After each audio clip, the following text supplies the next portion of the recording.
Alright, there it is. I'm back at it, you know.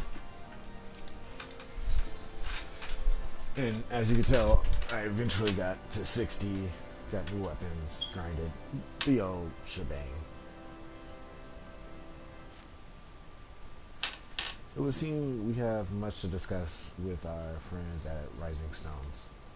If what you say is true, Iceheart's method of summoning Shiva defies all precedent. It necessitates a complete reprisal of primal threat and of our approach to combat it. Moreover, there are grave ramifications if word of this incident reaches Imperial ears. The Garlean Empire believes that primals are an insufferable menace, that the mere existence is a threat to to this very star. As such, they deem any action taken against the beast tribes to be justified by a default. Imagine then if it became known that it was not only the beast tribes of Eorzea that could summon primals, but her civilized peoples as well. Any linear, lingering objections to the Eorzean campaign would vanish overnight. Where before we had to contend with a single Imperial Legion, we could well find ourselves facing a combined might of all Garlemen. But I speak unadvisedly. Come, it is better that we continue this conversation in Mordana.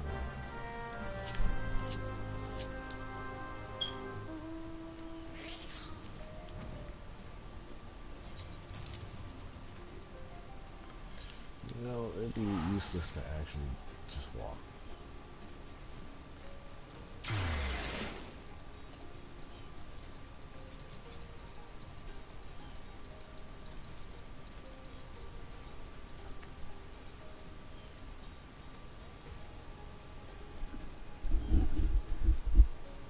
Supposedly, after I finish the after quest of Royal Reborn, I also get the what you call it.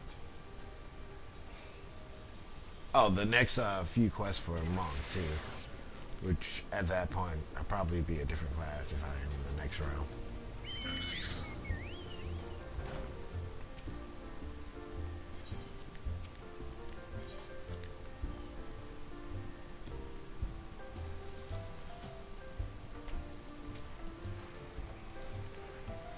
It's the Rising Stone and also the base of Crystal Braves,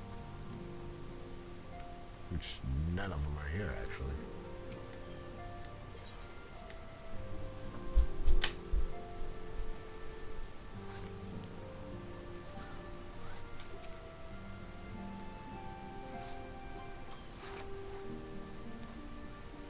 Words cannot well express how glad I am to see you return to us hale and whole. Needless to say, I am most eager to hear your account of that which occurred in Kurthis, assuming you're ready to speak of it. Excellent. I shall summon the others at once.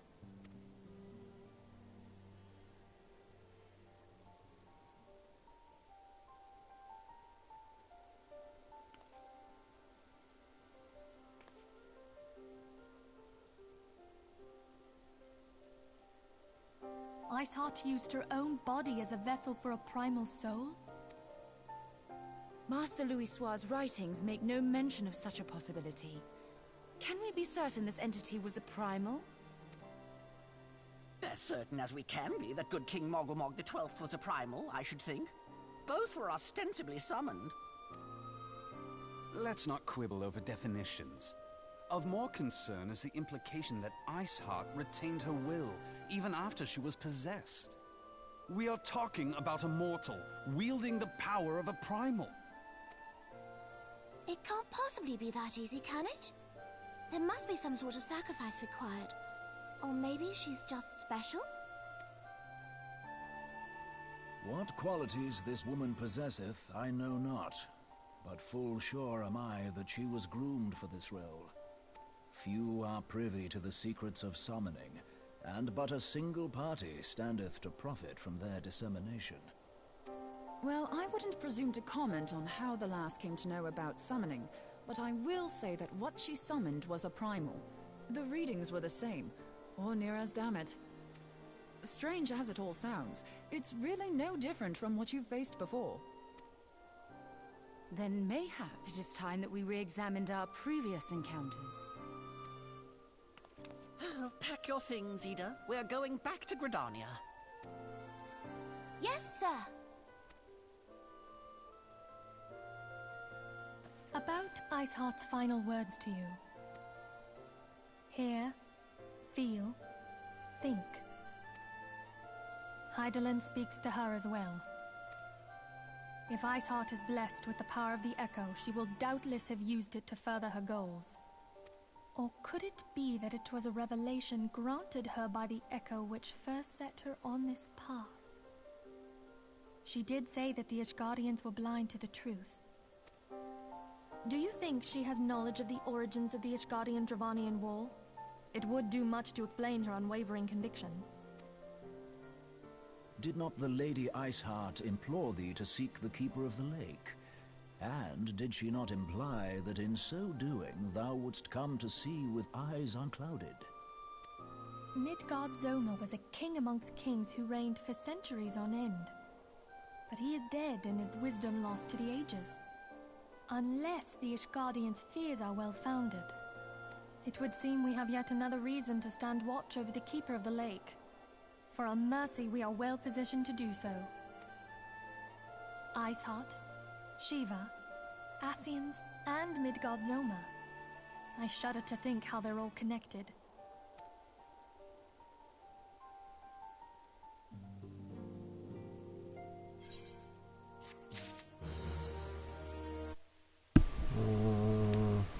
Mic checking. Alright. Let me just scour the annuals for knowledge of Midgard-Zoma. Given his great age, I dare say he appears in more than a few. Do you hear that? The commotion outside. Will you see if aught is amiss?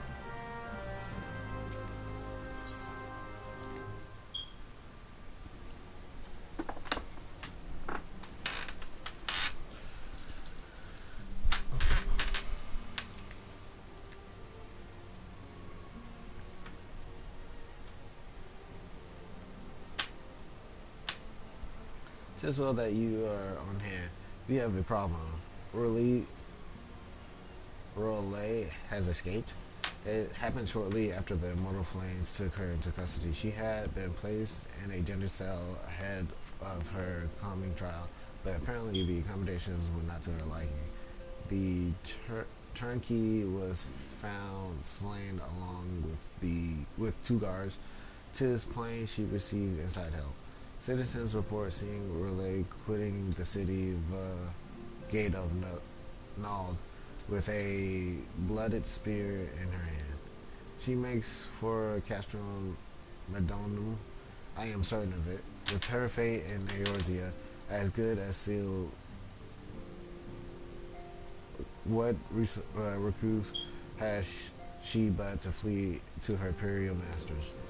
Even as we speak, Captain Ilberd and the First are hot upon R'lyeh's heels.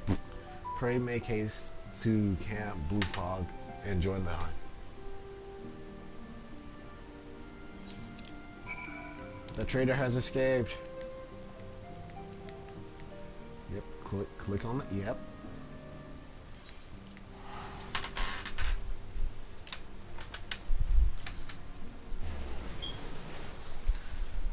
The more I give it thought, the more I believe that, hey, the Immortal Flames can be infiltrated and yet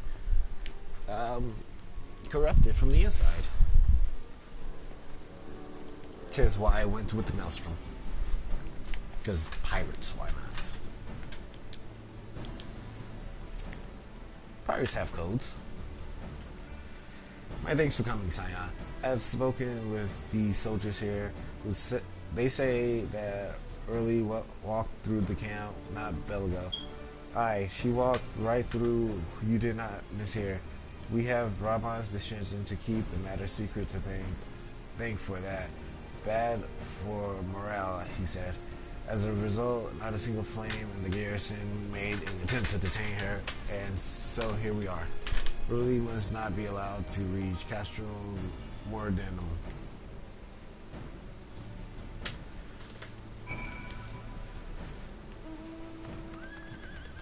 I'm meaning to pick up a tank class, but I won't do that until the next area, which I'm supposed to be in.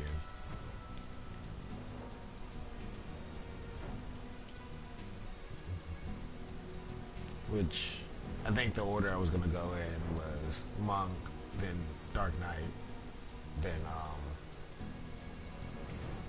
Dancer, which I already have Dancer unlocked, and then Black Mage, which I just recently unlocked Black Mage.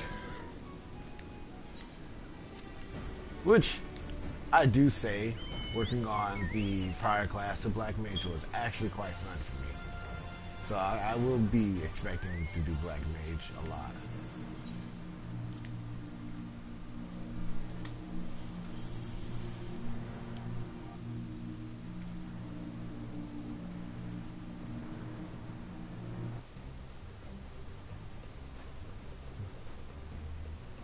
This Rich was the Roly. He threw himself at us that his mistress might escape. She didn't blink when we cut him down, not even when he started screaming. No loyalty even to her own. The harpy. With me, Scions, we almost have her.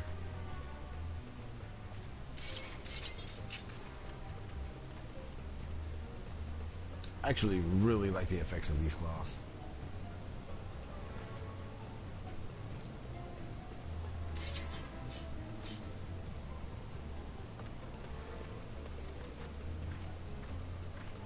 She got armor this time.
I didn't intentionally free you. It just happened to be one of those things.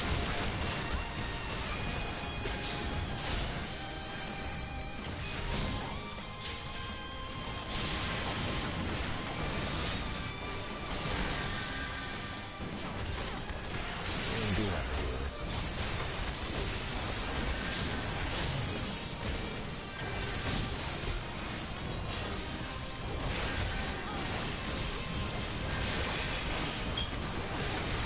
Yeah, target enemies, not allies. I'm not a healer.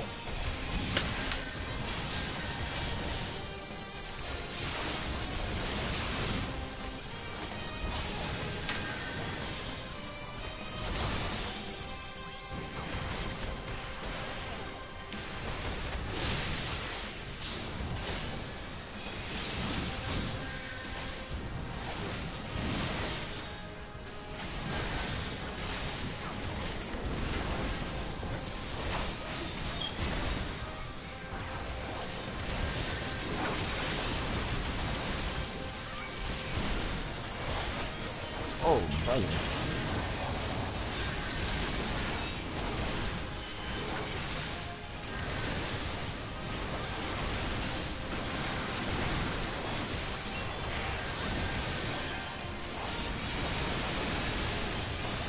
Y'all good and well almost killed me.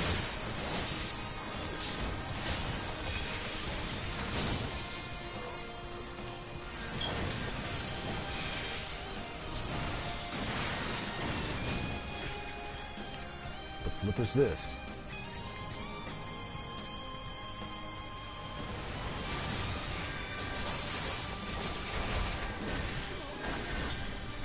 Way too many people here.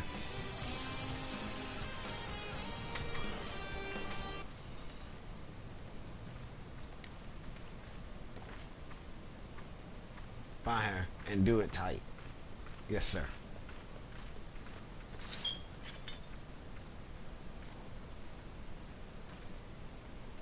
Good work, men.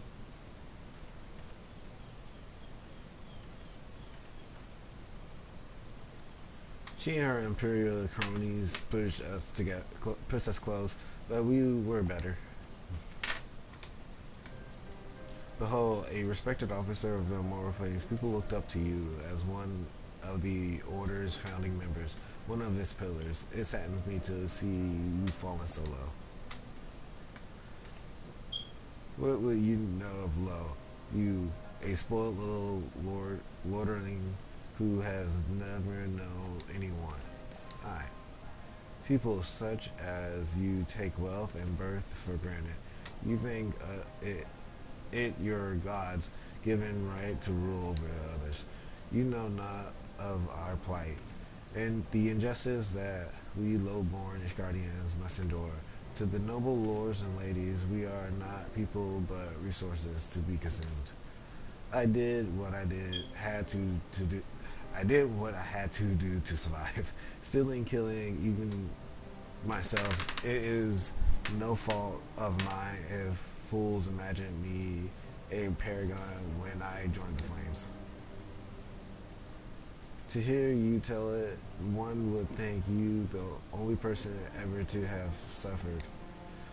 In case you have forgotten, Raban himself was born into poverty, as was I. We lived hand to mouth with little more than the shirts on our back. Hunger was our constant companion. Yet never did we bemoan our lot in life, nor did we begrudge others their fortunes. We accepted the hand that we had been dealt, and played it to the best of our abilities. Life was a battle, but no matter what fate threw at us, we took it on the chin and came back for more. Everything we have, we fought for. How are we any different then? 'Tis true that we were born mercenaries of lowly birth, and 'tis true that we both had our fair shares of struggle. But whereas I sold my sword, you, Marshal, you sold your comrades. If life has taught me one thing, it is that you never betray your own. I would sooner cut off my own arm than raise a hand against my friend. But enough talk. You will return to Udal and face justice, and the people whose trust you have dragged through the gutter.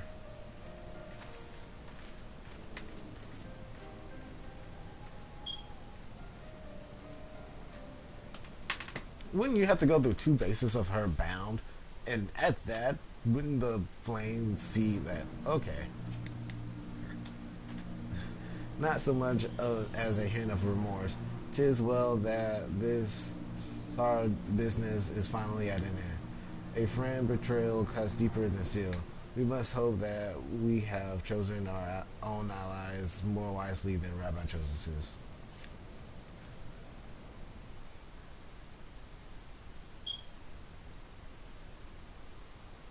I have heard.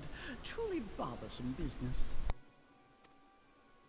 No, I do not foresee a problem on that front. The main concern is Roban. There is no telling what the brute might do. Have the Blades watch him in the flames day and night.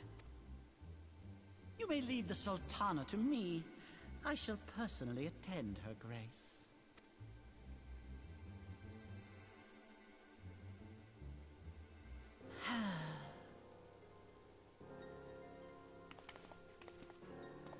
Sever one of the East Aldenard trade routes. That ought to keep Lolorito occupied for a while.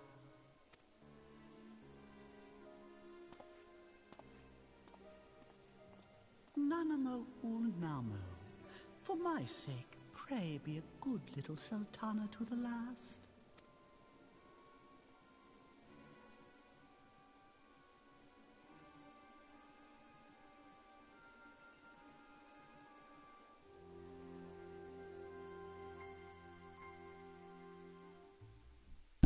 It sounds like plans of murder to me.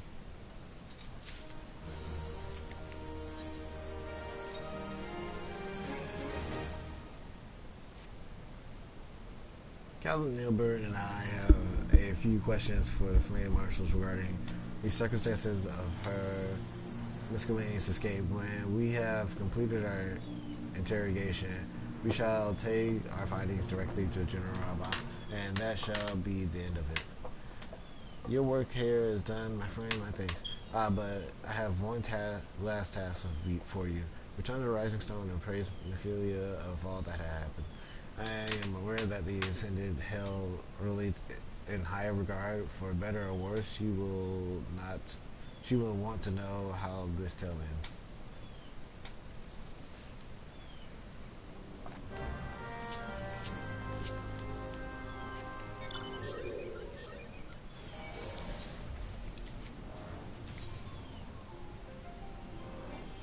Rabban's Push.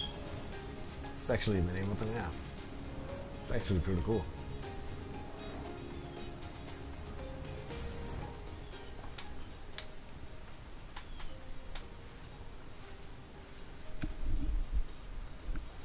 But treason is a bad hound. I feel like he's gonna... Will it be in a cutscene soon? Because it'd be better if it's in a cutscene than just me reading about it. Oh, such and such happened.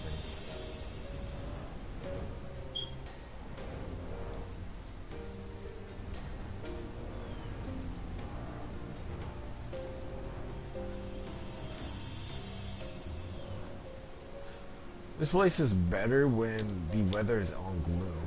Like, right now the weather is, what, clouds? Clouds are boring.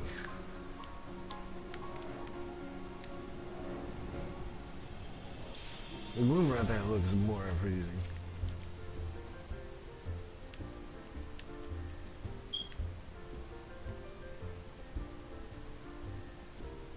Come on, game, load.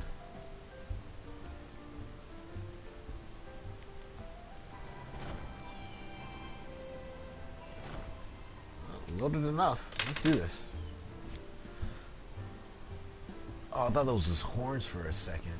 Well, they are horns, but not horns. Okay.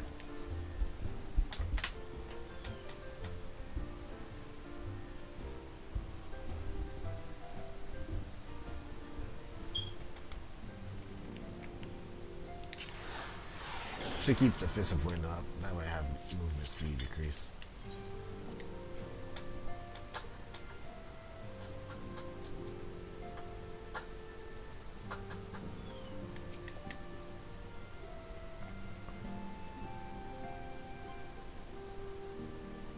Welcome back, my friend. I have To think that Flame Marshal Huayu was the Garlean agent. I know not what to say. Together with Robon, Aline lent us much-needed aid at the time of our Order's founding. She was particularly passionate about the need to tackle the primal threat. When we discussed the subject, her eyes fairly shone with determination. Whatever else she may have been, I choose to believe that it was her true self with whom I spoke then. But now is not the time to dwell on such matters. I have an important announcement to make regarding our effort to defeat the Ascians.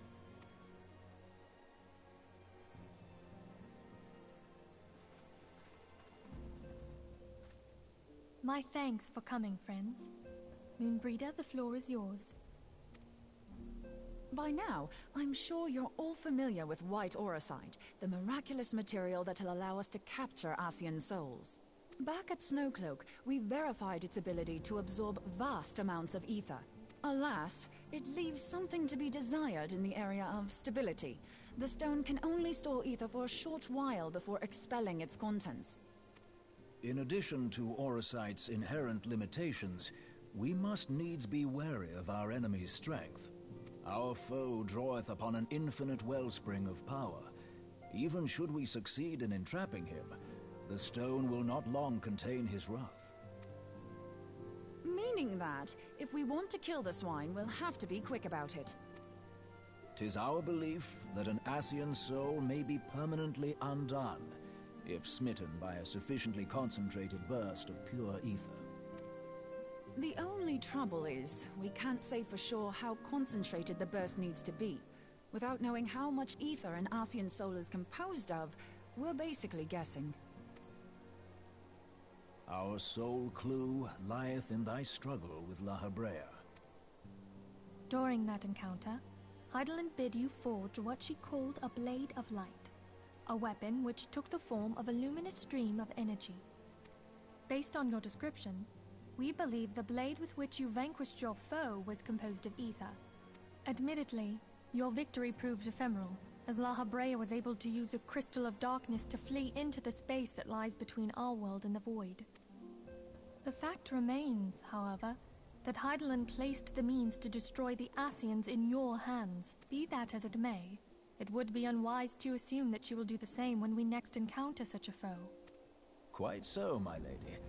We must needs find the means to forge our own blade of ether, one to equal that which Hydaelyn did benevolently bestow upon her champion. That is all well and good, but it seems to me that producing such a blade will require a prodigious quantity of ether. Whence will it come, pray tell? Oh, what if we had 2 pieces of white auricite? One to trap the Ascian, and the other to store the ether for the blade. Oh, nice try. But it's as I said, the stone won't hold ether for any length of time. We'd still need to collect the stuff there and then, sorry to say. And therein lies the rub. Finding a way to create the blade whenever and wherever we choose. 'Twould seem more research is in order. I'm going to linger a while, perform a few more tests on the auricite. And I could do with some help. Urianger, why don't you lend me a hand? Mine apologies, but I am required at the Waking Sands. Lady Minfilia hath given me sole charge of the premises. 'Twould be unseemly to leave them unattended. Sole charge, you say? So you're basically alone there, then? Well, that settles it. I'll just have to come to you.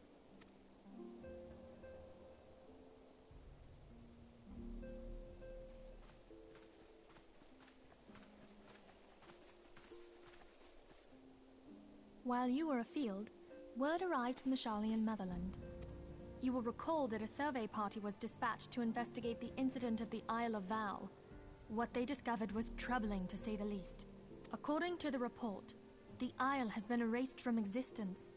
'Twas as if a hole had been torn in the very fabric of reality. Aye, yet the mystery endeth not with the isle's disappearance. It hath come to light that a number of scholars in various other locales were reported missing at a similar juncture. What's more, they all had something in common with the head of the students of Baldesion. Every last one of them was researching a phenomenon called dimensional compression, or the rejoining as the ancient texts call it. I'll be damned if that's a coincidence. All indications suggest Ascian involvement, but I sense that a force greater still is at work. The entity the Dark Beings call the One True God. We must pray that my dear friend Krile regains consciousness soon. If she bore witness to the Isle of Val's final moments, she may be able to shed some light on this mystery.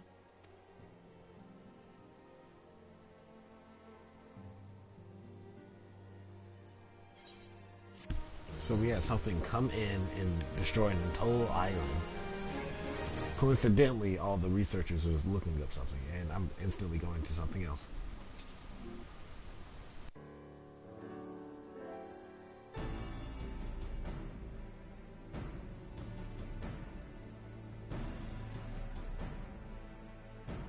Following the calamity, the forces of the 14th Imperial Legion entrenched themselves in strategic locations across Eorzea. So swiftly did they accomplish this, it was suspected that they had received help. think that it came from Huayu, my right hand. There is more. We have reason to believe that Huayu didn't deal exclusively with the 14th.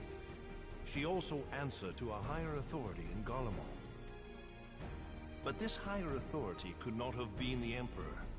By consenting to the Meteor Project, Solus Zos Galvus showed himself to be more concerned about preventing the spread of primal influence than claiming Eorzea for the Empire. He would happily have seen the lot reduced to ash. We believe a number of high-ranking figures within the royal household were against the decision, but that they knew better than to oppose the Emperor openly. Of course, this didn't prevent them from making clandestine provisions, in which Huayu played a part.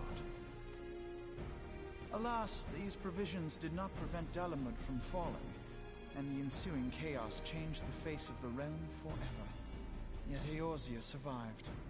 To all intents and purposes, the Meteor Project had failed, and the Empire was left to rue its lack of a decisive means to eliminate the primals. Until, that is, it stumbled upon the Ultima weapon. Even before the accursed thing was dug up, it seemed to me the 14th had the might to overwhelm our weakened armies.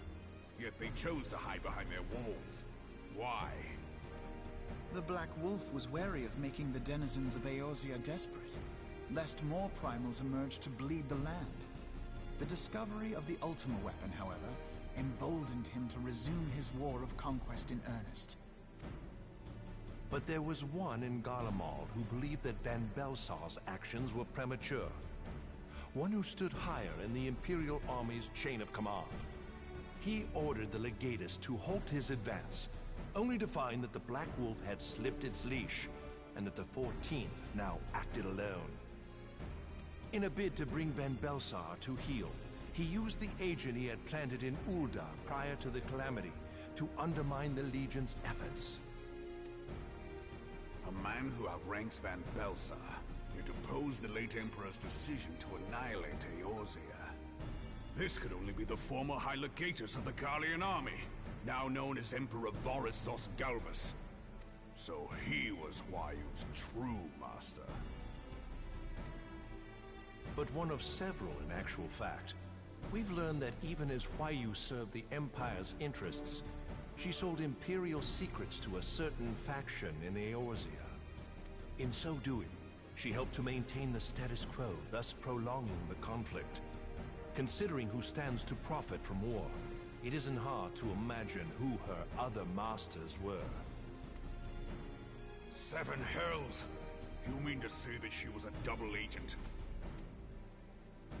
Triple, if you consider her services to Van Belsar and the new Emperor as separate.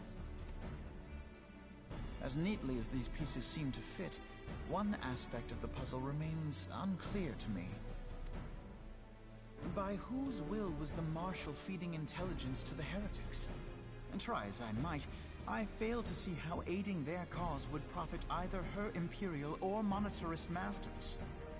Could it be that another hand is at work here? If so, Huayu must be made to reveal whose it is.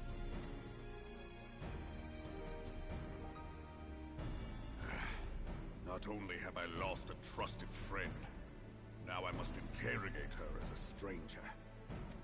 Not a pleasant task, I grant you, but a necessary one. Unless we weed out the ivy, root, stalk, and stem, it will simply grow back. I know that full well. Those closest to Huayu have already been detained, and I will question them alongside her. General, pray keep in mind that there may be unwitting abettors among them. All will be treated fairly. On that you have my word. Those who are innocent have no cause to fear. You have ever been a friend of truth, General. I hope the unpleasant task of weeding out falsehood will not detain you too long. Though it be for the sake of Eorzea, doubting one's comrades is poison to the soul. And with that, I take my leave.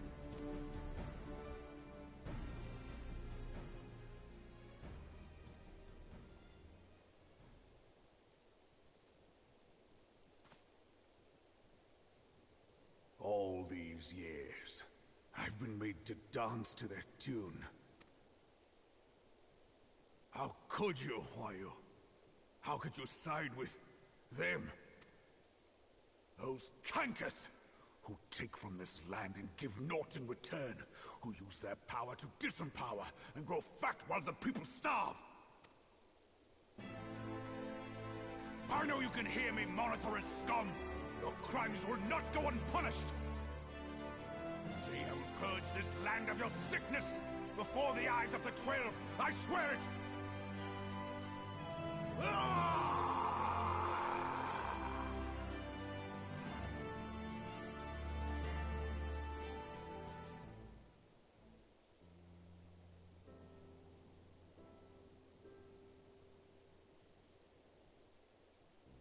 I shall have no further need of you this day.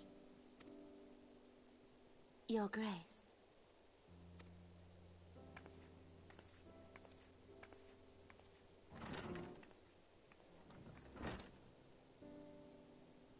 I fear that not even mine own chambers shall remain private for long. Has the situation grown so grim?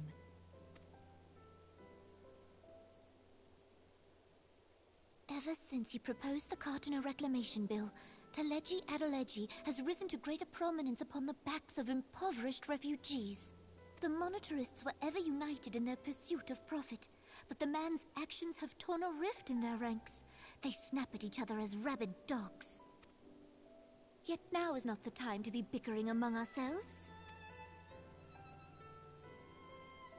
If this bickering is a threat to law and order, might you not have grounds to dissolve the Syndicate?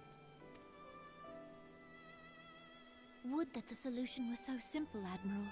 Alas, my moving to dissolve the Syndicate is certain to spark outrage among the influential merchant class, whom the Cabal represents. This would serve to exacerbate the current unrest, and peace would slip still further away. Be they rich or poor, natives or refugees, all who reside in Ul'dah have a right to pursue happiness. It is the duty of a ruler to protect this right. If I am to perform my duty, I must needs tread warily. It would not do to make enemies heedlessly. Were Lord Lolorito here, he would doubtless say that I have my head in the clouds. A ruler is required to take a wide view. Try as we might to cater to all needs, some will inevitably be overlooked. As such, there shall ever be citizens who feel aggrieved. It cannot be helped. But as you have informed us, the Monetarists take no view but their own. They hunger for power while the masses starve. In the absence of a common cause, it seems beyond any one individual to make Ul'dah whole. And the presence of a Garlean agent within the Immortal Flames only makes matters worse. Even accounting for Ul'dah's historic reliance upon mercenaries, such a grievous breach of security is unprecedented. I fear this business will provide the Monetarists with a rod to beat Rauban.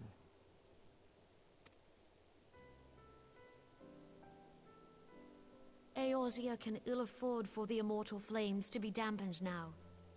Ere long, the Garleans will turn their ravenous gaze toward our lands once more. If we are to resist their might, our nations must stand together. Yet for this to happen, our nations must be whole. Cannot be done to improve the situation in Ul'dah. The true wealth of Ul'dah lies in the health, happiness, and hopes of her citizens. Alas, the citizens shall never know these things, so long as their lives are ruled by the ambitions of the few. The Monetarists claim to represent the best interests of the people, but in sooth they desire only to manipulate them for their own selfish ends. For the government to serve the people, it must be formed of the people. For Ul'dah to move forward, it is not only the Syndicate that must be dissolved. Nay, you jest.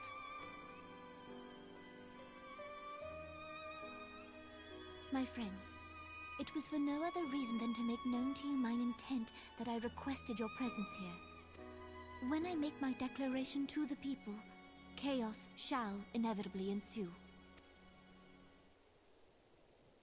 As the last monarch in the line of Ul, I make unto you this request. Help Roban to preserve order and protect the people. Forsake them, and you forsake yourselves. For a strong Eorzea will ever have need of a strong Ul'dah.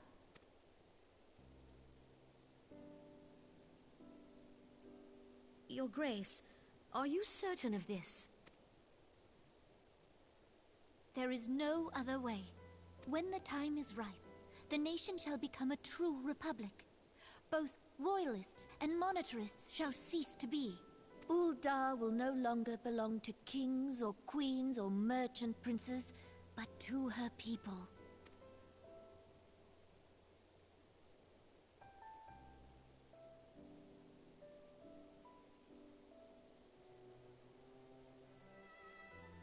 Roban, forgive me for casting aside all that you have toiled for in my name. Beyond this gesture, I am powerless to help my subjects.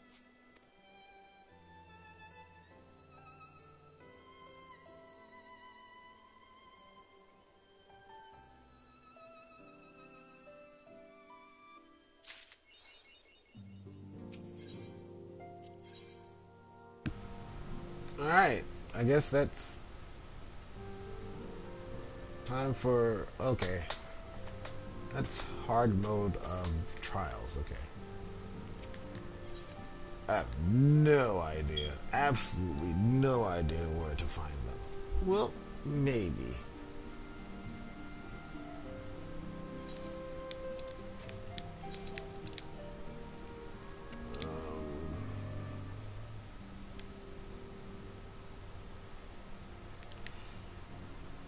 Let's try Ul'dah first.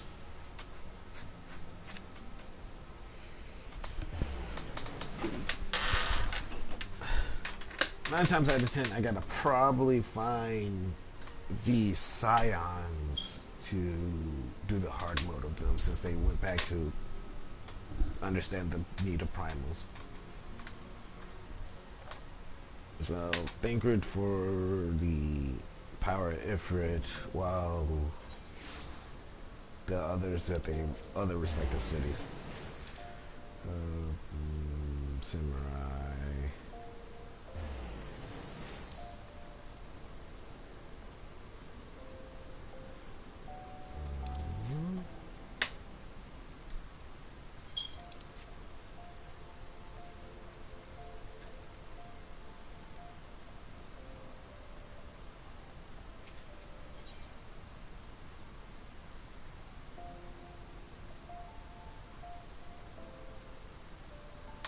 No, it gives you a Phoenix now.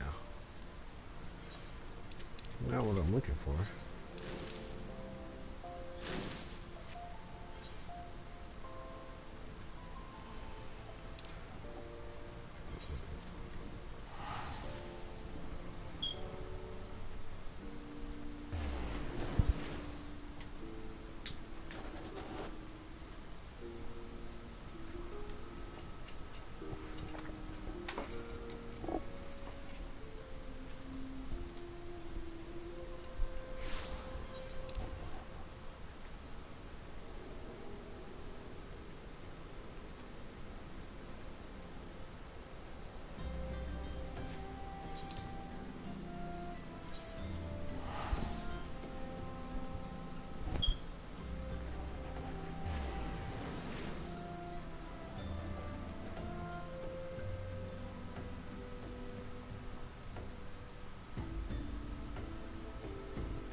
I heard hard Ifrit isn't as bad, but hard Titan is gonna be a complete pain.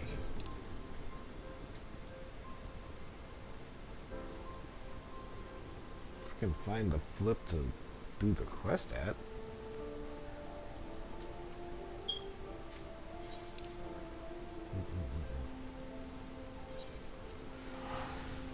And I didn't even try to come to Southern. I meant to go to Eastern, honestly. That's due to the fact that when I did Ifrit, it happened over here first.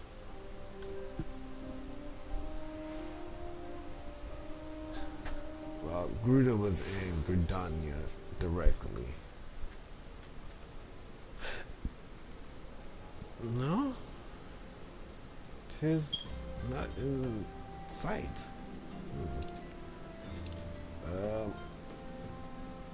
Flip. I have no idea where to find them. Gridania. And if Gruda's not in Gridania, I probably should go. I guess I'll do that quest over by the raid area.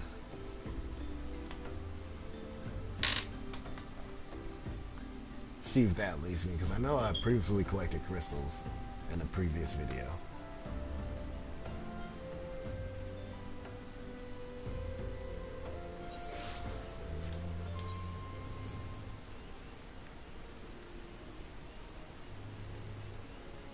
Gunbreaker.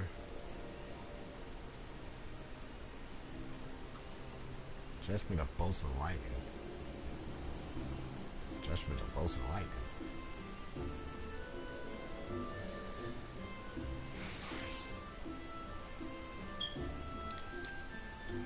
Gruda is when? Wouldn't think too much of it then.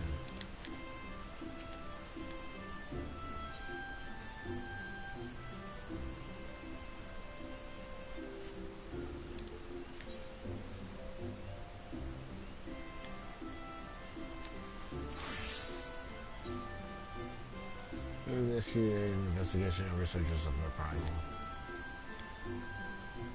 Subsolicitor appears to Lord Levin with the trophies yet again. From what I understand, the Elder Cedar explanation, your last encounter with the primal was a relatively peaceful affair. There was a battle, aye, but one which Ramuh did not engage in victory.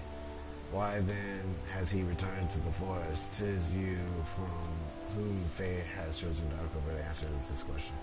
It seems that Phyrexiel, the Sylph Elder, would discuss the matter with you personally. Speak first with Delexia and Lucilius, and she will announce your arrival to their leader. And I would also consider it a favor if you could pass along you learn Sion. As understood, the Archon Orangier is keen scholar and feels the fall matter primal. Pray make he found virgin. Oh, I can Orangier. Probably. If I had to walk to the Waking Sands for that would be quite painful.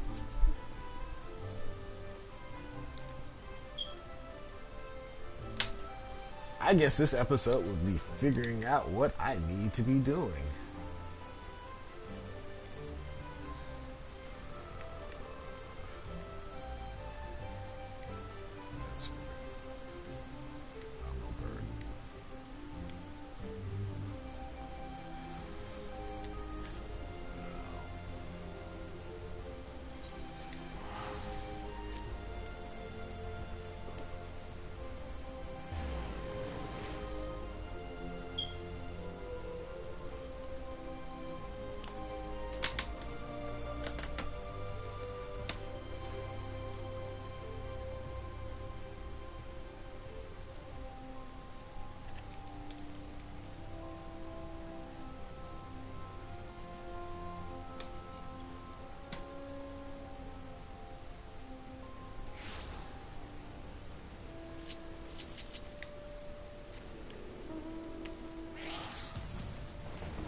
Walking One is here. Has Walking One heard of Lord Ramuh's return? Then this one does not need to explain. Walking One should wait here while this one fetches Older One.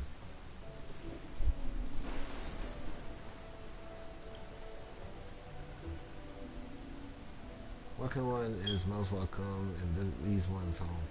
The gentle sighs of wind and trees Brooks told these ones, the Walking Ones, peaceful words with Lord Ramuh. These ones also heard the Thunderous One challenge Walking One to a battle. This one is certain that Loremu was pleased with Walking One's strength. And such strength Walking One has, Arrow Shooting One often tell grand tales of Walking One. And these ones are glad to call Walking One friend. But this one must warn Walking One. Touch Ones has summoned Loremu once more, and this time with an offering many, many more crystals. This one does not think Thunderous One means to bring judgment to Gridania. After all, Loremu made a special promise to Walking One. It is the intentions of Touch Ones that concerns this one. Touch Ones yet act in fear and in hate. Even should Loremu ignore Touch One's destructive wishes, his presence alone drains the land of ether. It is not just Gridania, but the entire realm that Thunderous One threatens. Life will seep from the soil, crops will wither and die, then though Loremu will it otherwise, Walking Ones will go to war over what remains. This one begs brave and courageous one to fight again. Touch Ones must understand that summoning Thunderous One is futile, that Thunderous One respects the strength of Walking One.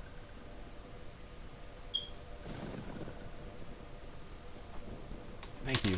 This one knew Walking One would do the right thing. Walking One knows how to visit the striking tree, judge the aetheryte found in the domain of Touch One, and Walking One will soon be face to beard with Loremu. These ones will listen to the voices for news of Walking One's victory. I like this. I like that she said face to beard. He is nothing but beard.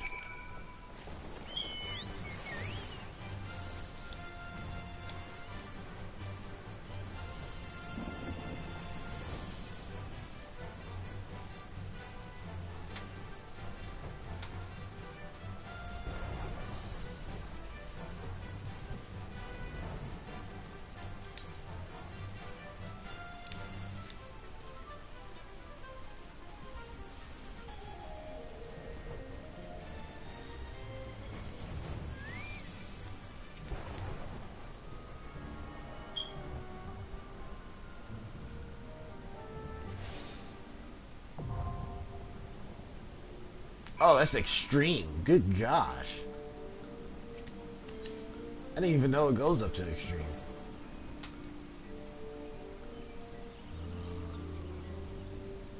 Clear selection. Oh, this is going to be brutal. If I ever get to it. That is. But that did give me the mind to actually go to Uranger.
Drop Dead Shiva and recurring problems. That seems like the one I need.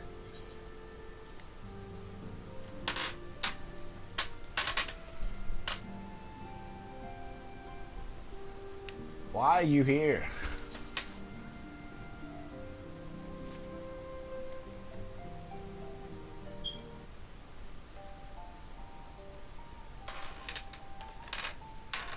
I know you have scarce had a chance to rest, but I'm afraid there is still work to do. The ultimate weapon destruction would seem have served to embolden the Beastman, who now seek call down the gods once more. Even as we speak, the Imalja, the Ixal, and the Kobolds are making preparation for their respective summoning rites, and that is but the half of it. Much to our dismay, all three tribes were somehow able to procure vast quantities of crystals. Oh, my turn to say something. Basically, this means the primals will be stronger than they were before. Far, far stronger. Their previous incarnations will seem as pale imitations. The beast tribes were believed began hoarding crystals with a vengeance in the wake of Ultimate Weapon's maiden appearance. We will remember that as the time it devoured 3 primals in one sitting. The grain companies are aware of the potential primal outbreak. Alas, due to the losses they incurred to ensure the success of Operation Archon, they are ill-equipped to take any meaningful measures. After deliberation, the leaders concluded that they must needs turn to us once more, to thee. The etheric waves that were observed in Mordana do not appear to bear any connection to any beast tribe. Yet, much and more still remains beyond our knowledge. We must be prepared for all possibilities.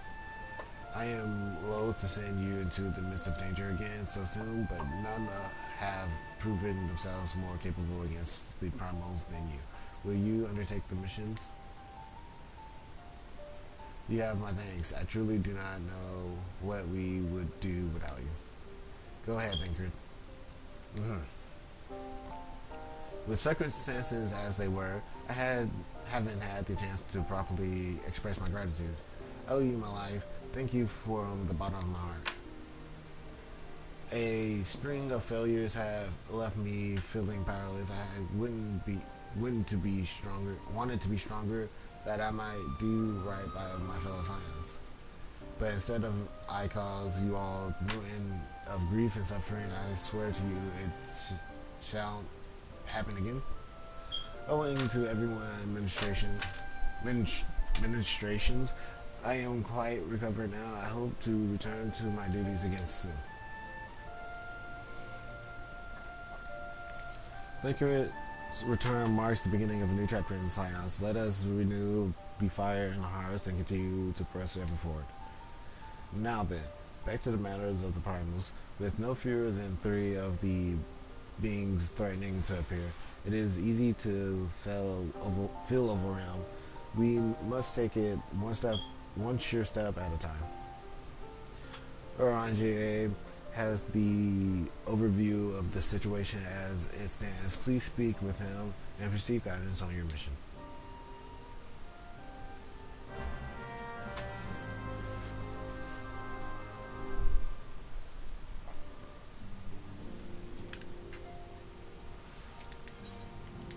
I would surely thought he would be in the office.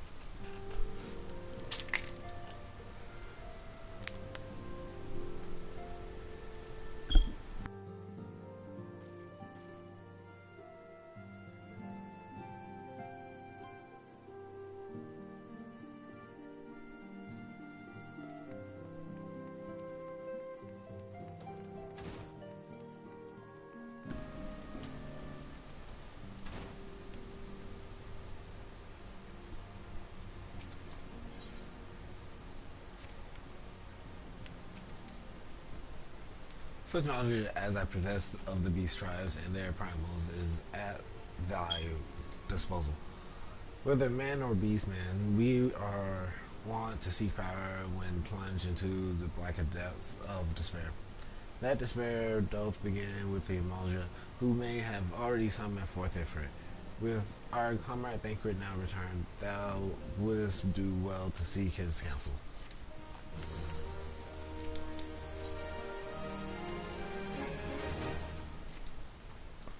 Confirmation has just arrived from the Immortal Flames. 'Tis, as Andre said, I fear the Emoja have already summoned Ifrit. A confrontation with the Lord of Inferno is inevitable.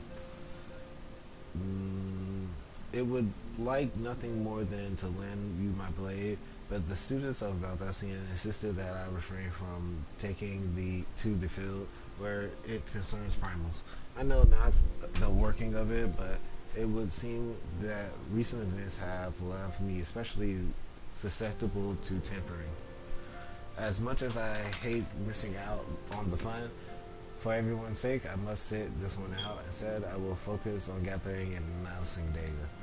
Now, the Immortal Flames have already conducted the preliminary investigation into Ifrit. They may well have information that will be of use to you. Do pay a visit to the Halls of Flames and speak with Commander Swift. One last thing before you depart. Doubtless you remember Mephilia's words, but this Ifrit is a far cry from Primal you first defeated. You will want to assemble your most dependable comrades for the mission. Be safe, my friend.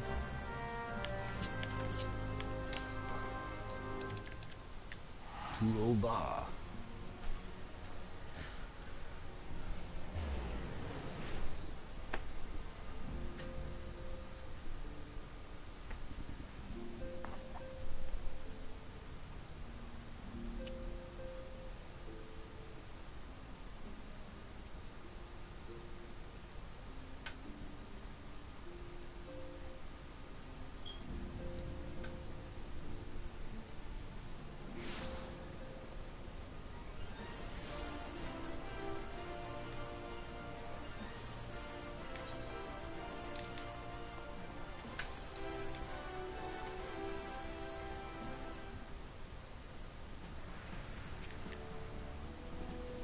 We thank you for coming.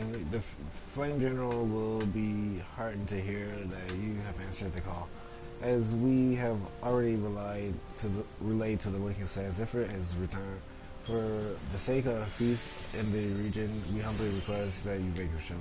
The primal is to be found in his domain in the Bow of Embers. To get there, you must use the Beastman Aetheryte found in the depths of Zar, the Amalja stronghold. The Amalja have constructed their own Ethernet from salvaged Aetheryte shard. This being the case, you should be able to use it without problem. No doubt you already know this from your fellow Psios, but the present incarnation of Ifrit is far stronger than the last. Facing him with any fewer than 7 of your Stoic comrades would be ill-advised. That is all the intelligence we have to share. The rest is in your hands. I shall pray that your victory shall in safe return.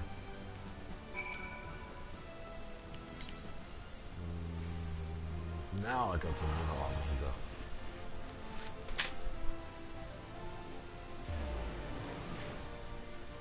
And we just need one more healer for fighting Ramuh again.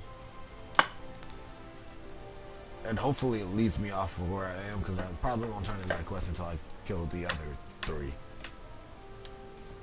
And I feel like hard mode would be easiest to get acquainted with.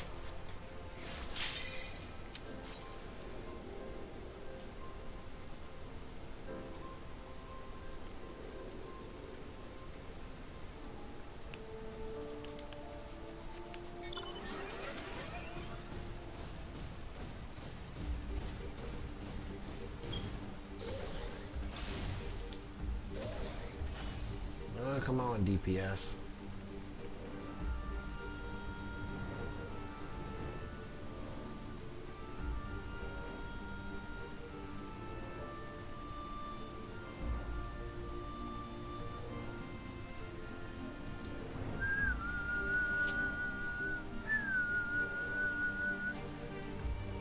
Ah, dang it.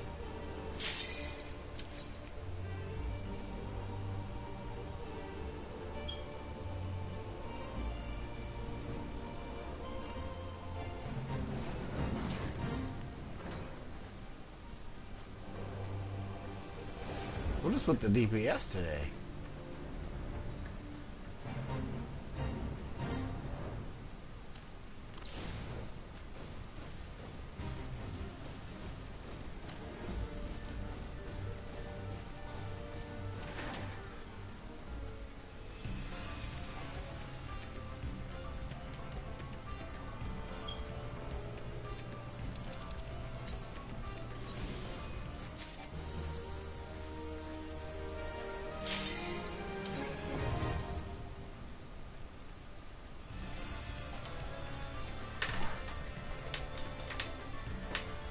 Can we kick this one person that won't ready up?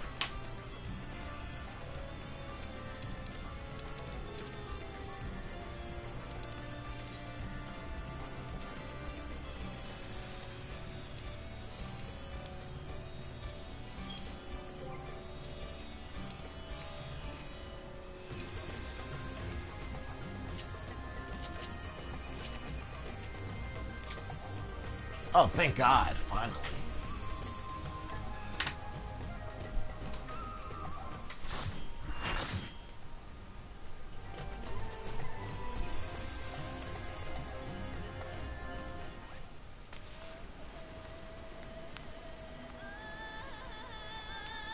I always like this boss room music.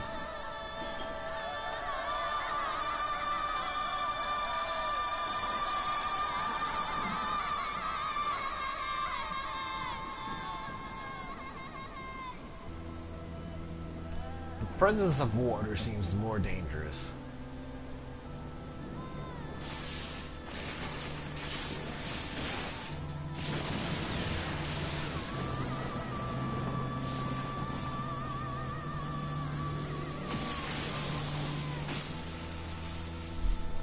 And there's the bearded one.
Oh, we already have people dead.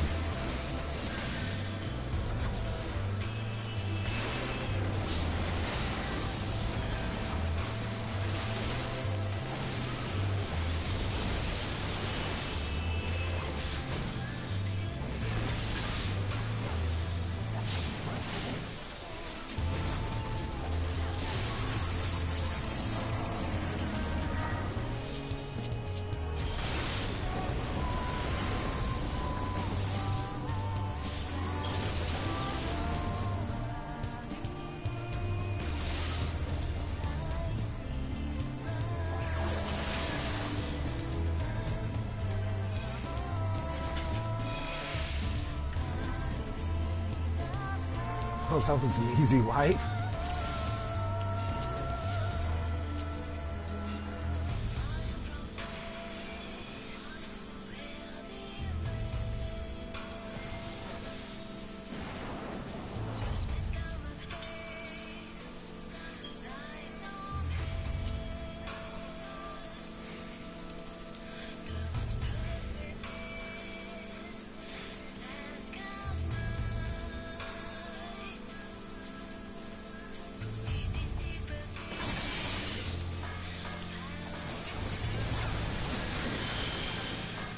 Why would you run towards us?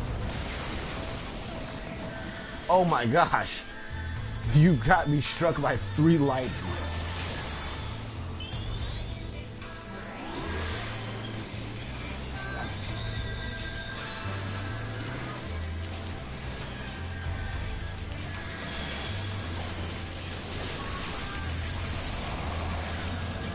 Try not to get struck by lightning.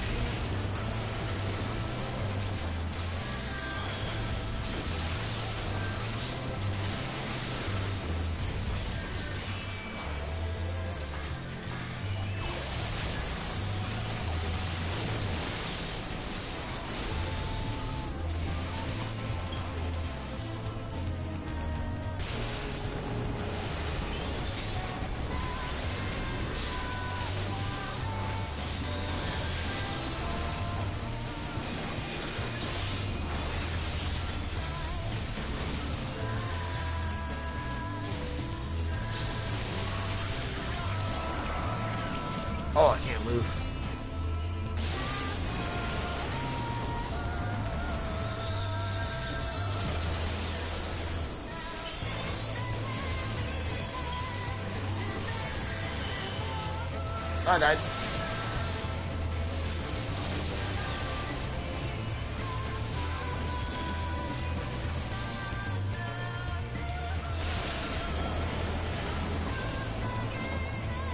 All the DPS are there.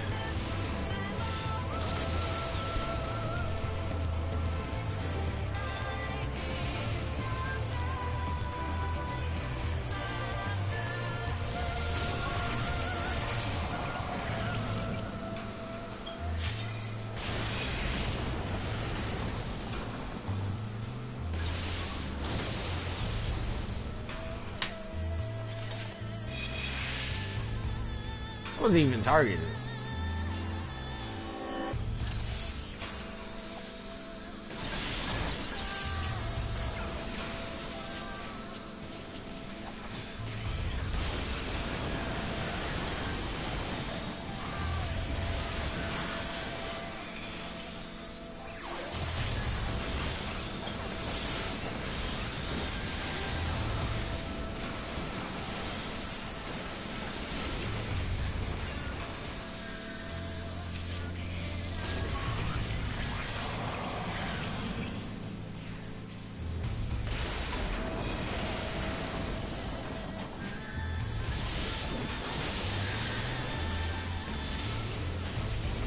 Oh, I like how the tank stood right next to me as I died.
Don't kill me, don't kill me, don't kill me.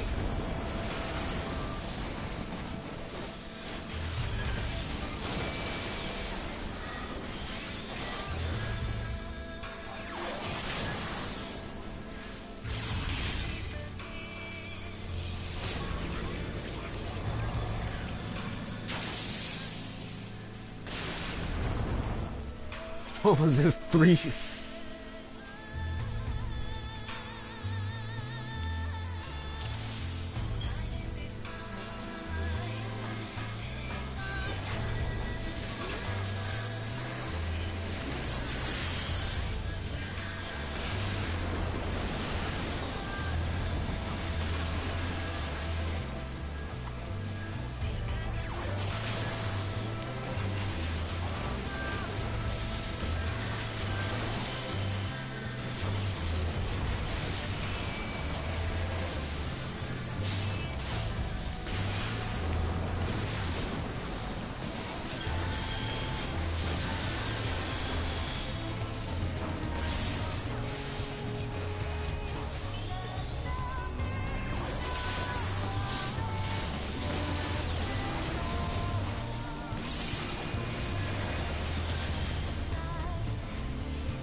Oh, I see.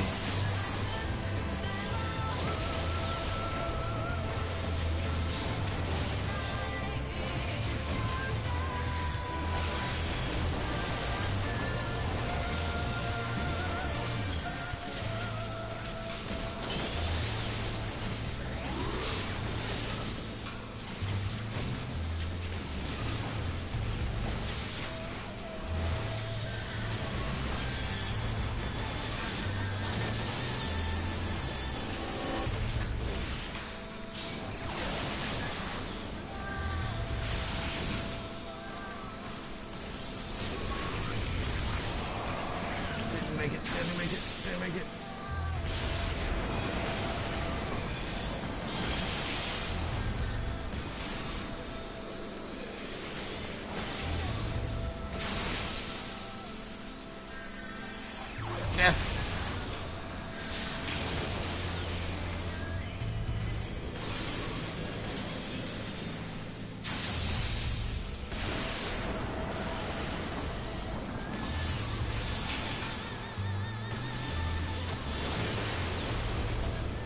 Oh, this is torture. Okay, going to explain. And I tried to make it to the A.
I was not paying attention at all.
I just happened to get hit by lightning.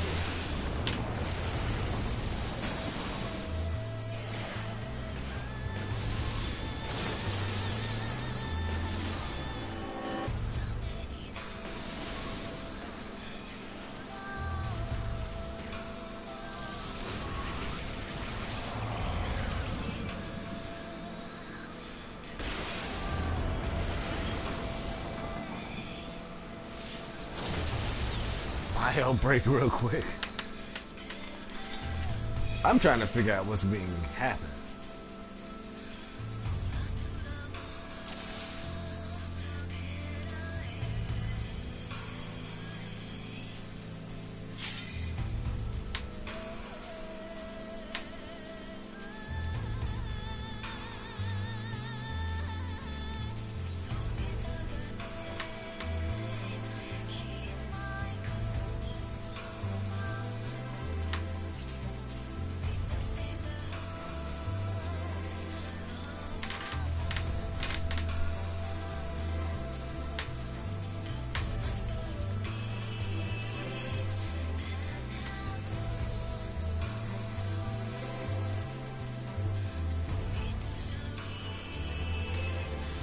We gather at 3 wind charms, so one of the shark marked IOE.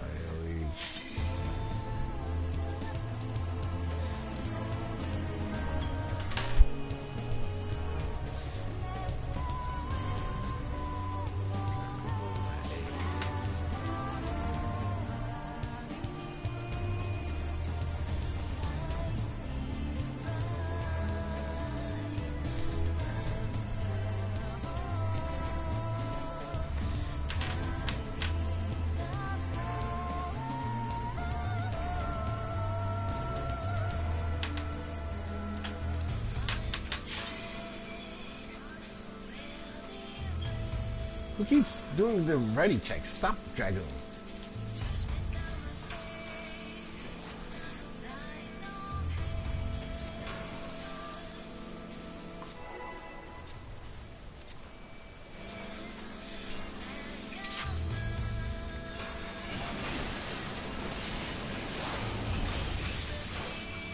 I am not getting shot.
You say that as we die.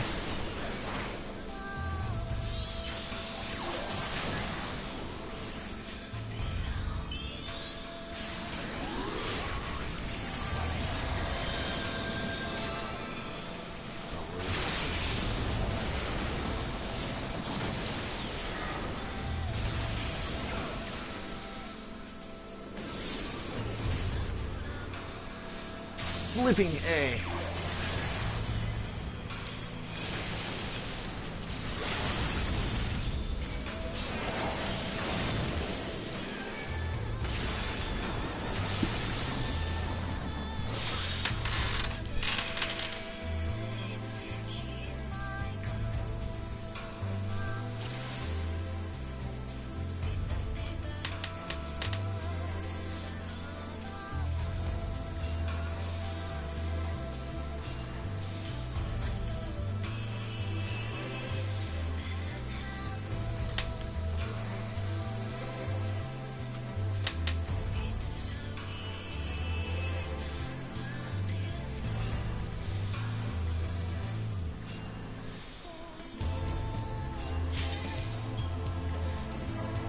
I wish the dragon would stop doing that.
Okay, now I can start setting it. So.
Oh, that was close. Extremely close.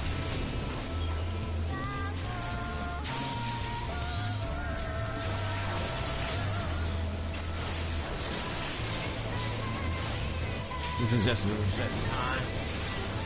Outside of the water.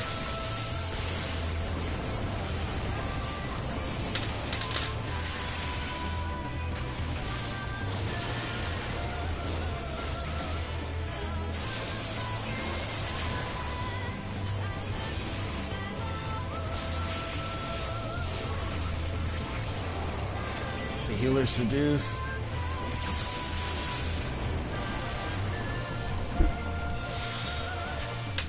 This is just chaotic.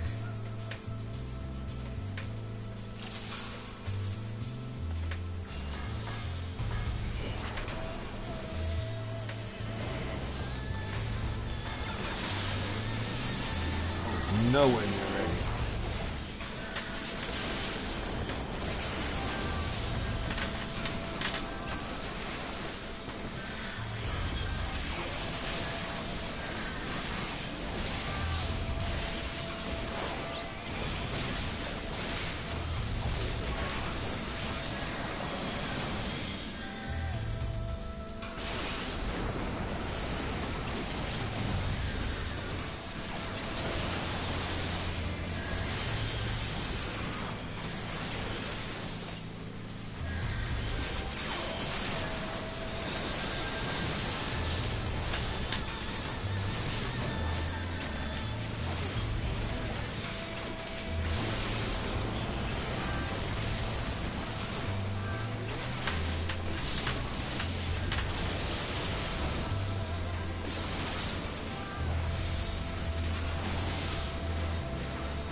Oh, I'm dead instantly.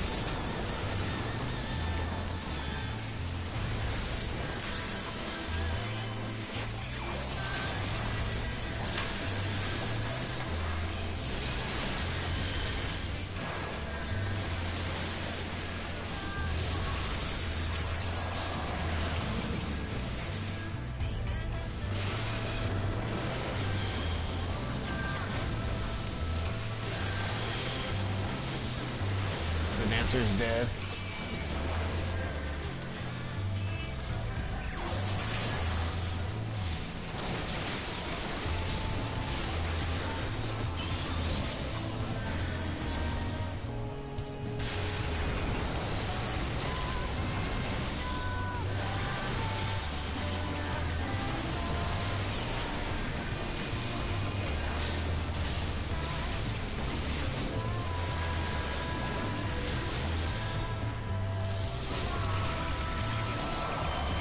Come closer, come closer, come closer. There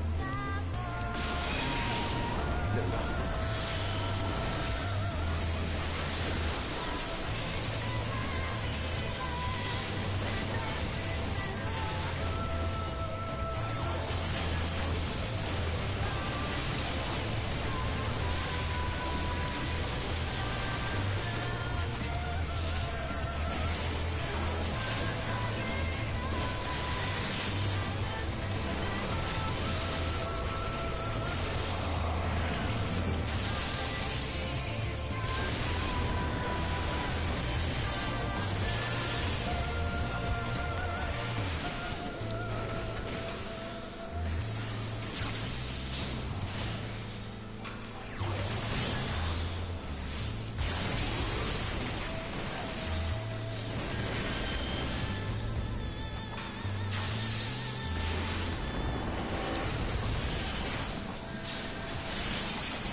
Oh, there's too many people. That's not enough people.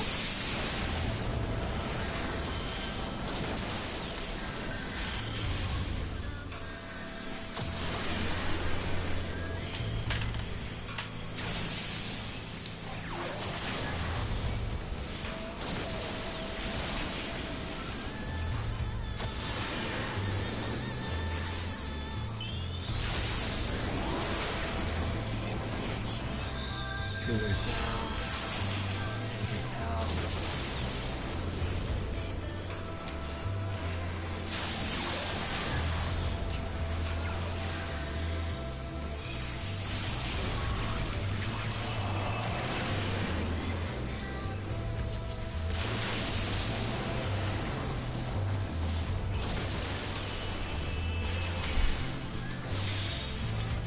Who's that?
Pride Rangers have ever by be judged.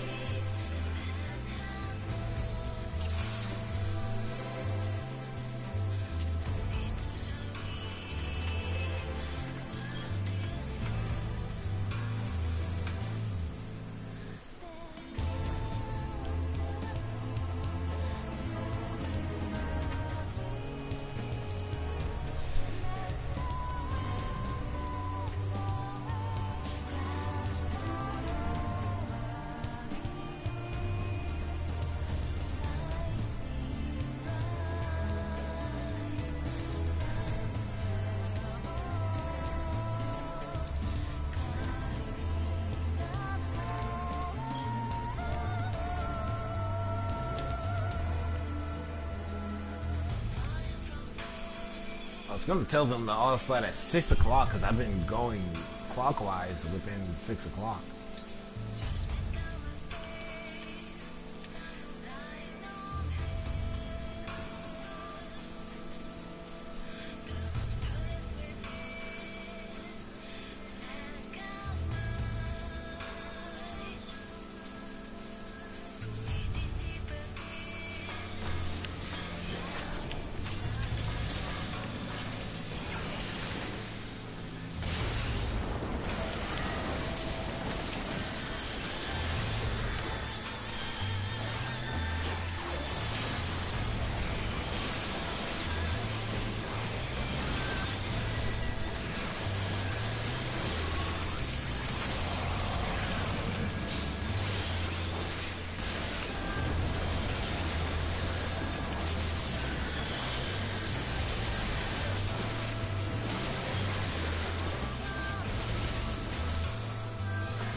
Why?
Reset Grease Lightning.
rather take one of those than all of them.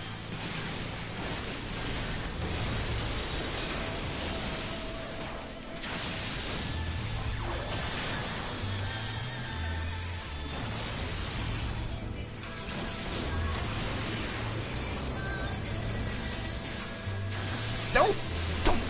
Why? Dancer!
25.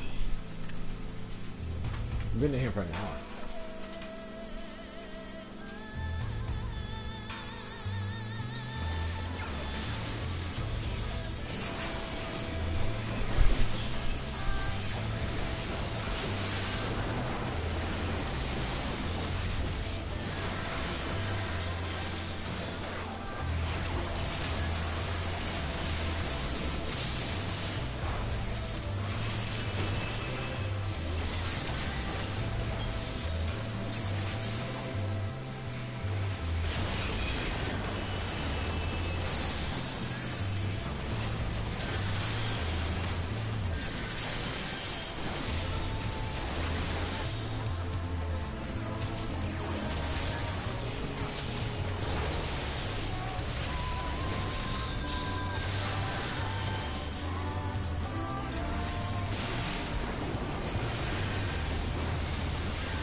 Out, move out, move out.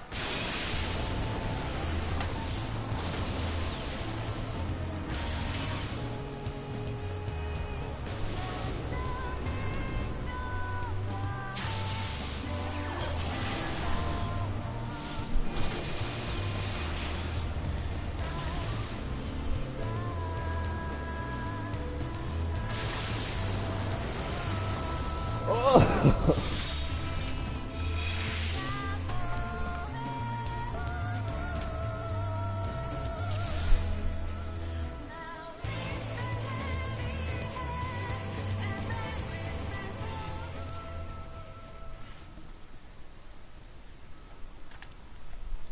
Oh my gosh, that was probably the worst. That's as many fails I've ever had before. Like, that has been the worst trial run I've ever done. And it wasn't just like the team is bad. It was just we didn't connect. Okay.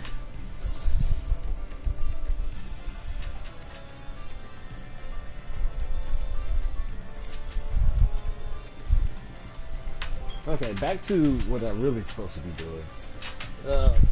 Bows of Ember, yes.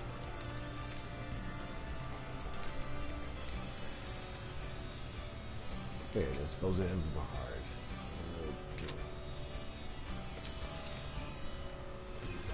And on that note, I should go back to Vesper Bay. Not bad.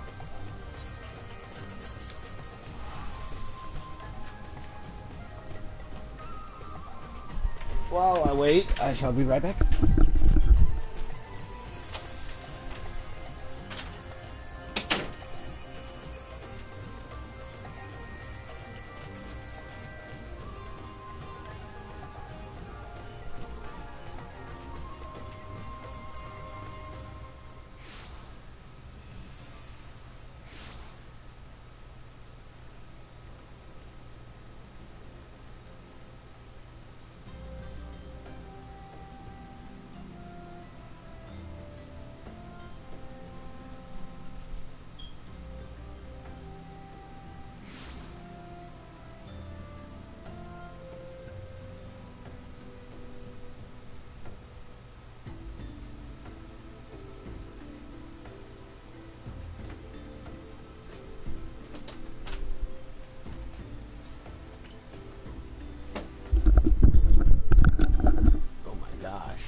But that run though was everyone was in their respective right good.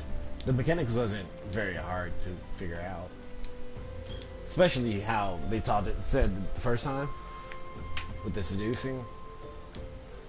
Other than that, it was pretty straightforward.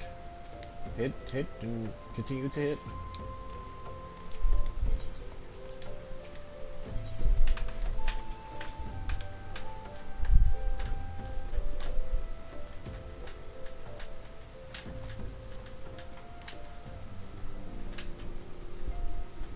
That seems a perfect run for a scholar, though.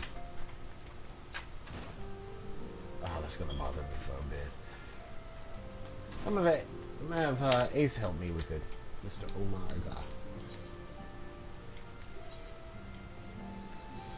Oh, I have to finish that. Okay. Fear, King West.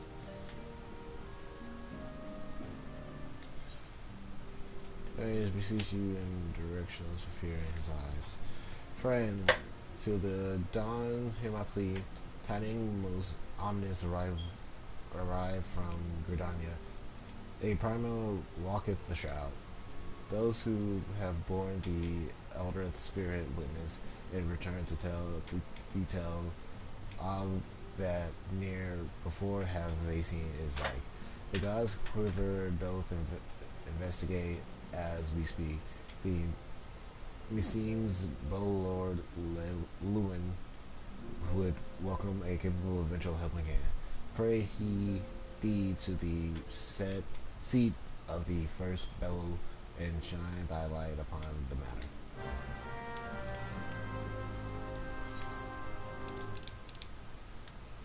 That was extremely hard to understand. I know you need help in Gridania, someone with a bow. Oh, okay, the Archers Guild, which for some odd reason is put out in the middle of nowhere in the middle of New Gridania. Like, have it near something. Well, it makes sense, because, you know, if I'm shooting arrows and you have a novice archer just shooting willy-nilly, he has the chance of just hitting some random bystander. Lawsuits.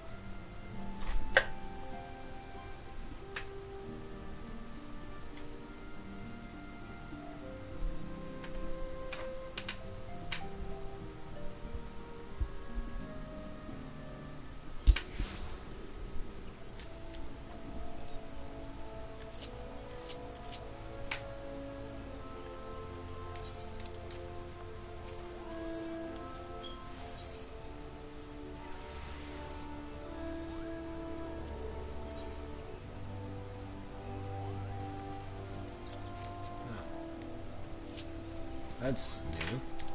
Never seen that one. Well, I don't be in Gridania a lot. I usually be in Limsa, Lumensa, and Udal, so a lot of the things here is kind of newish to me. It's not that I don't favor Gridania, it's just I like the other two areas much more.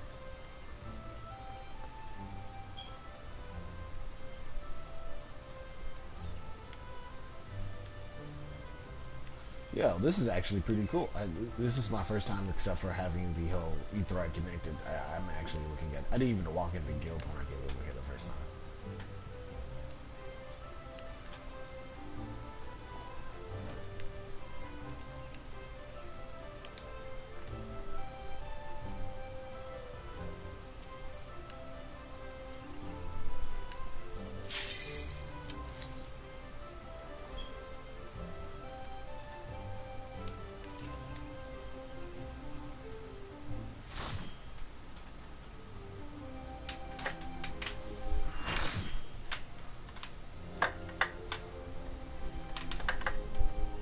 Those in Ember hard.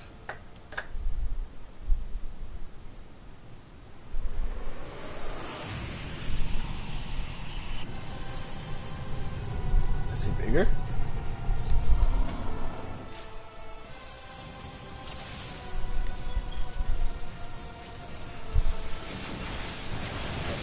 I guess we just charge into it.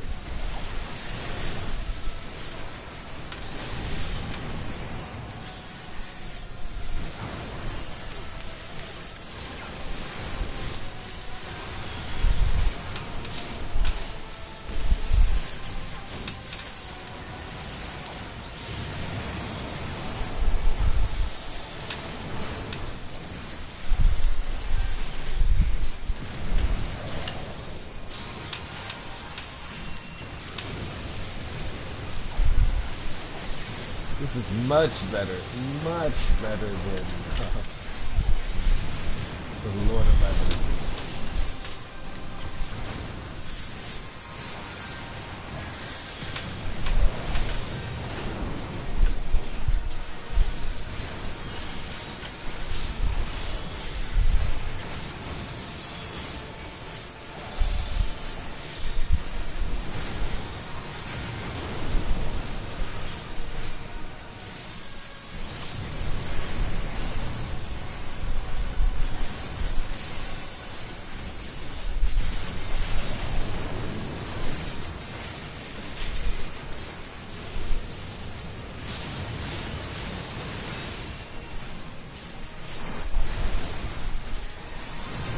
Oh, he's on top of us now.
I gotta say, that was probably cool. I wanted to see Blade in, so.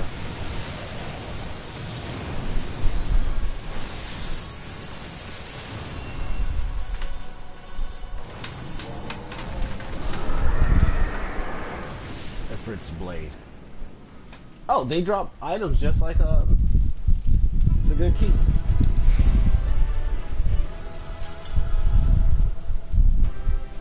Debating if I want to read that,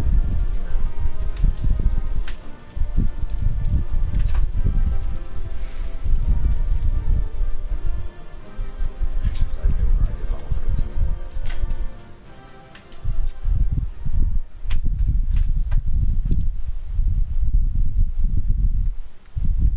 Oh, that's the one done.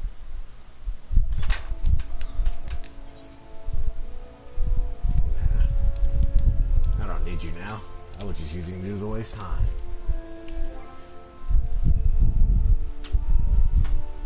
I'm gonna come back to it, so it'll be a waste of some bill, you know.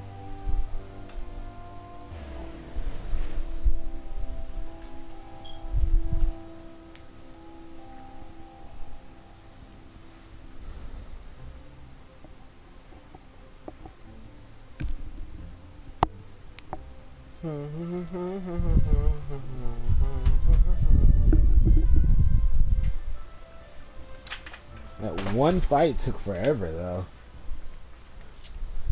We would be further along in the story if I didn't stop to do that. That is my bad, folks. The Lord of Leven just did not want to yield, though. He completely obliterated us. Why would they have this set of quests and the Waking Sand? That seems kind of intuitive right there.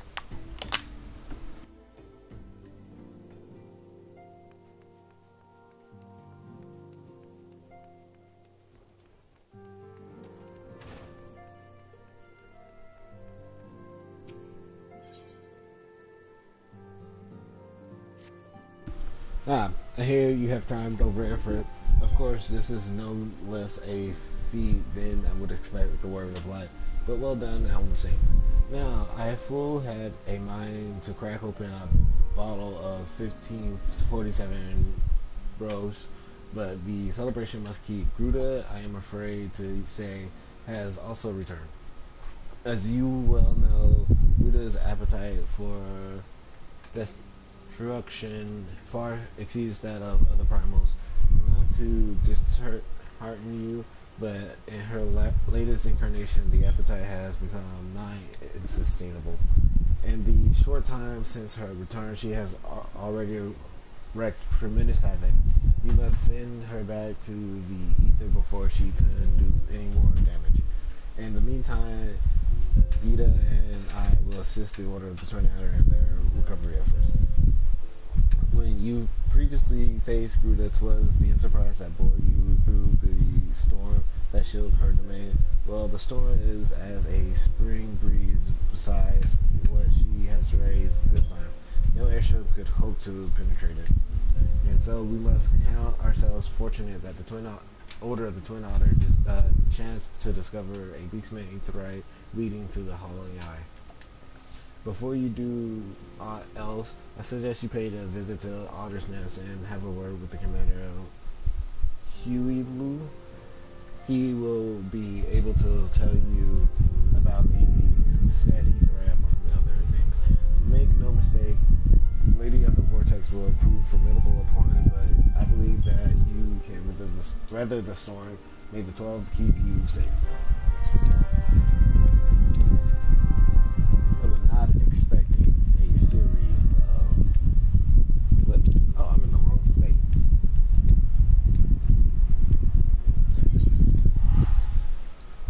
I was not expecting a series of trials. Honestly, I knew about the raid, but not the series of trials.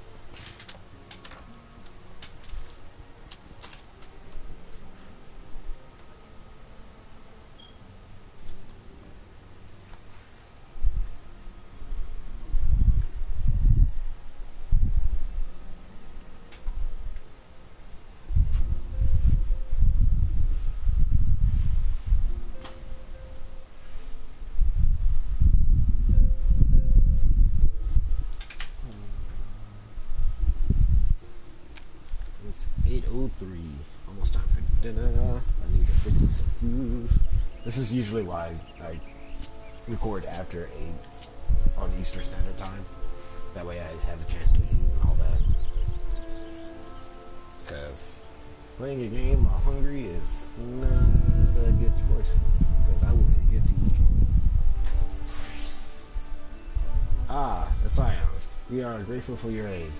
As you will already know, the accursed Ixos have summoned Gruta once more. Since her return, she has wasted no time unleashing her fury upon the region. Excessive damage has been reported in both the 12th Wood and Corythus. She must be stopped, and soon, lest more lives be lost. In the name of the Elder Cedar, I humbly request you put an end to her reign of terror. As in the past, Gruta keeps her court within the Howling Eye, which is particularly protected by Raging Tempest. Fortunately, we have learned of an alternate way into her domain. The Ixal have constructed an aetheryte within Natalun, their stronghold in the central highlands of Corythus. This aetheryte will take you to Gruta's Tempest realm. We owe this discovery to the Ishgardians, who the Elder Cedar says desire to repay their kindness you showed them. For the sake of our people as well as theirs, may your mission be met with success. Look at that. Do an act of kindness to the Ishgardians, and the Ishgardians pay you in trolls. And well, I'm gonna set up the teleportation, then set up the, and I gotta turn my fan off because I feel like y'all listening to a Tempest of yourselves. But I'm gonna set up the queue for the Gruta, and then get something to snack on.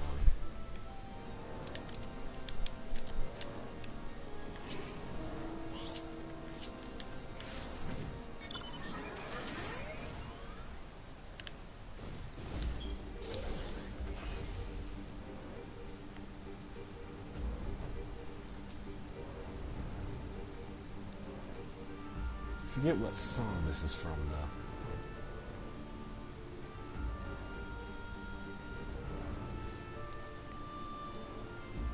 Back in the 3DS days, I had a Final Fantasy rhythm game that I would just simply just listen to all the time. For the sake of this song was just amazing. I wish I knew where it was now, you know? Because there was a part where you could just listen to the music without actually having to play the game.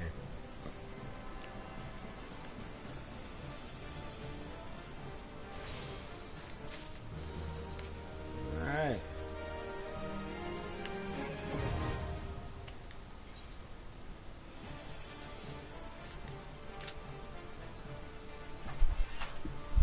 Alright, I'll be right back. I will be listening out for the start so I don't get caught off guard too.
Melon Lord, I see that you have approached again.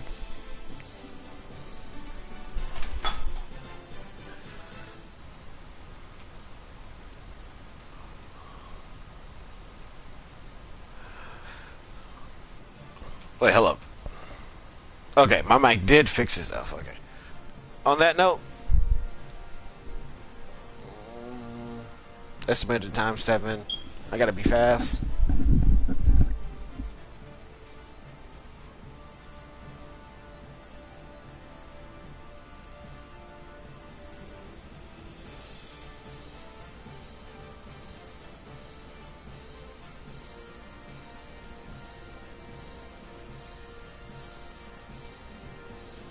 Wolf, who is this Millenlock guy? He seems cool.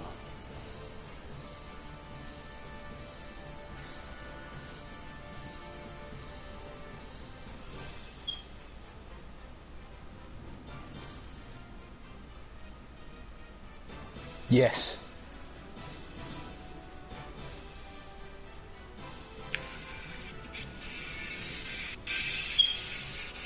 But yes, he does sound pretty cool.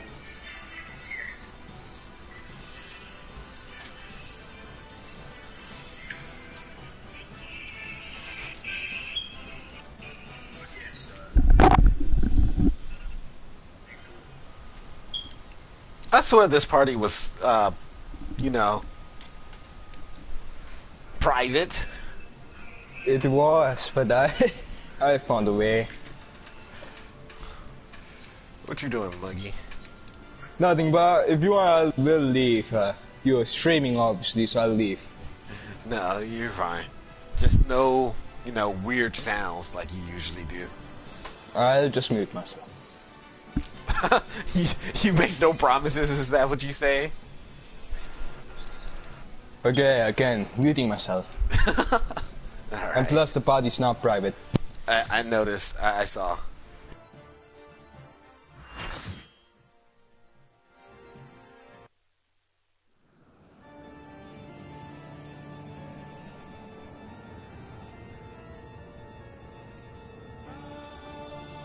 Hey Wolf, you wanna play Fortnite? I don't even own Fortnite. Good.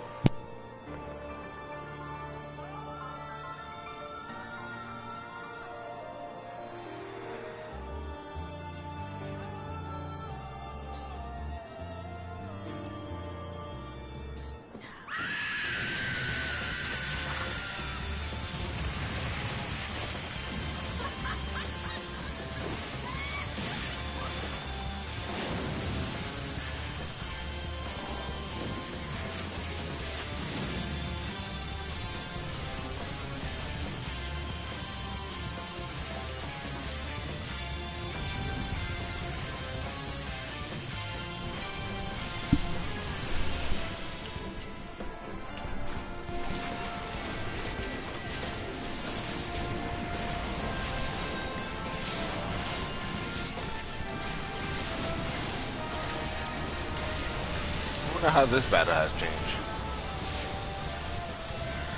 Oh my god, mute yourself. Be quiet, monkey.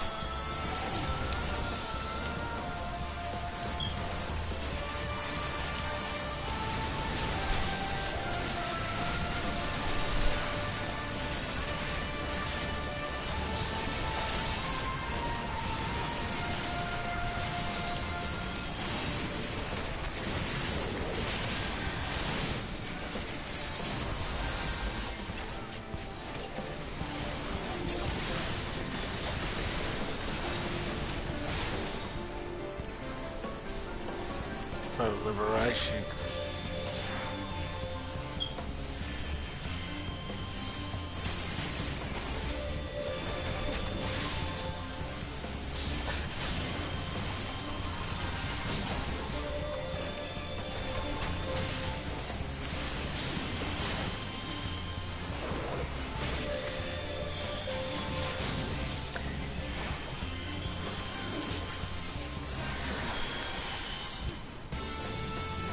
What the fuck? What? Whoops. I just joined the match and we just lost. As soon as I joined, literally just spawned in and lost. So Monkey's the harbinger of losses. Exactly.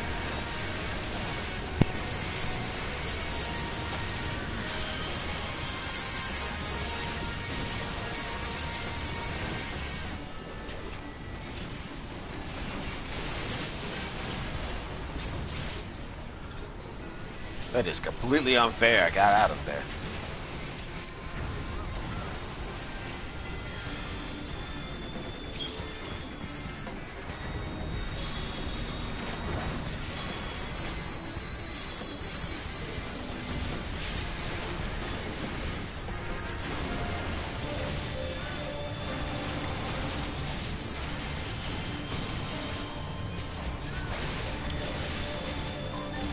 Don't turn her as soon as I turn.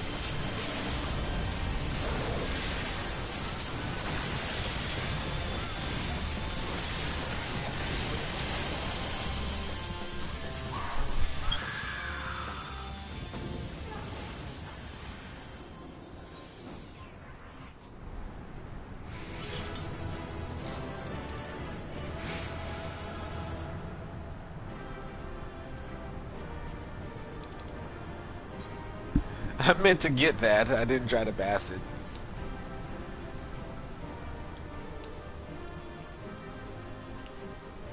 Oh, the jar for it is pretty nice.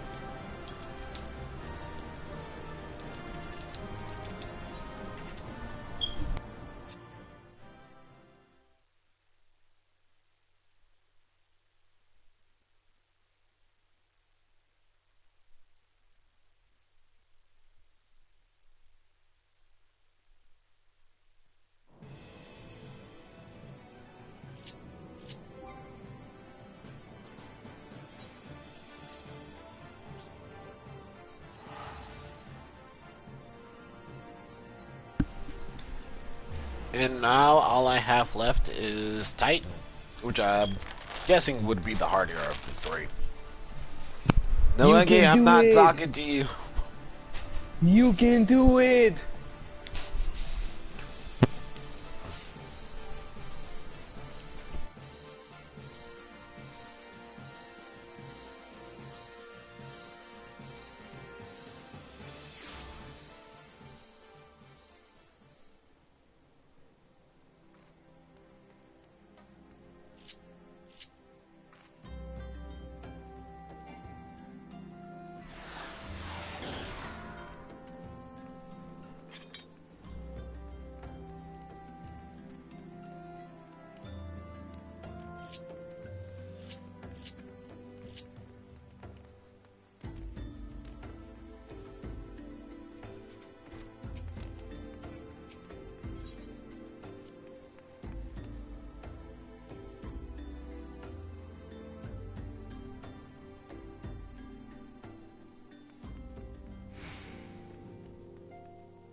So both Ifrit and Gruda are now vanquished by your hands. Truly, you have earned yourself a rest.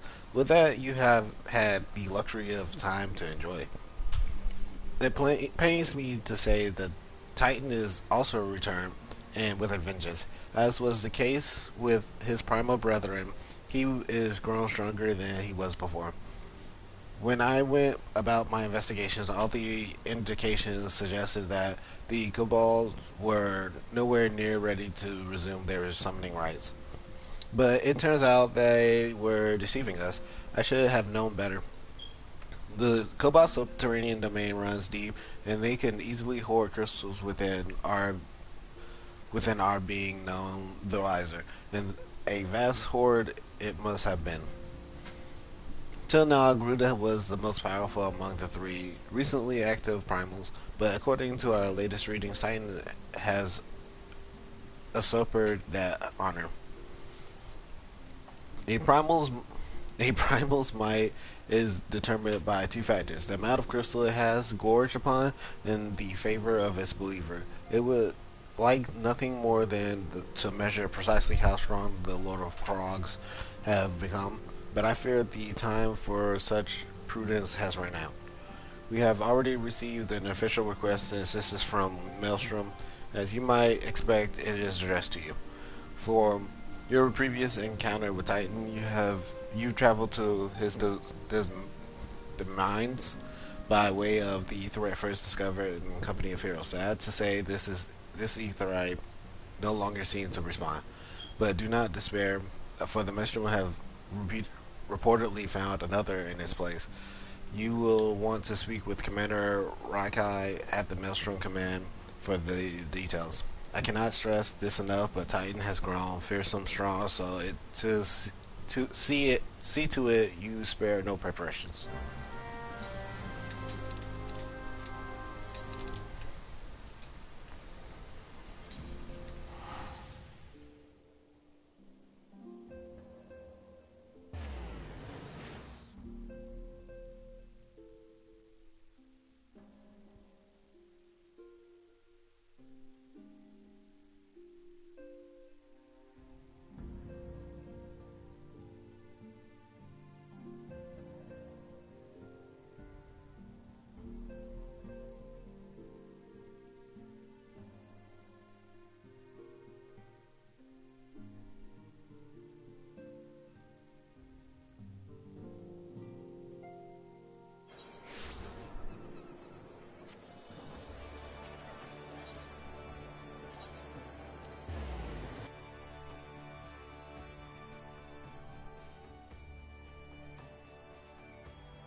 Lieutenant, your presence is most welcome. I am charged that we must turn to you again to lay Titan low. No doubt this is yesterday's news to you, but the Lord of Crags has returned more fierce and formidable than he was before. We cannot fathom how the kobolds were able to obtain such vast stores of crystals in so short a time. You will learn the answer in the coming moves. I suspect, but first things first. We need you to vanquish Titan before he and the kobolds have a chance to wreak havoc on Limsa and Lumensa. You have failed the Primal before, and we believe that you can emerge victorious once more. You have learned of a new Aetheryte that will take you to the naval. It is situated deep within Ogro mines, not the most convenient of locations to adamantly, so you will have to cut yourself a path. Please make all haste. Titan mere presence emboldens the cabals, and 'tis only a matter of time before they move in force against us. May the navigator guide you on your way, Lieutenant. Not you.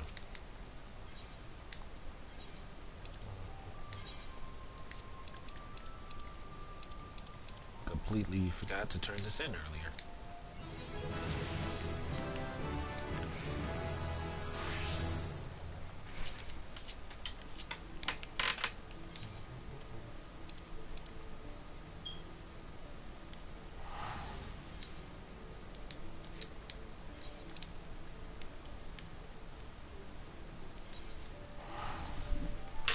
I hate how jumping actually takes you, not jumping, but trying to go through your map actually takes you out of teleportation.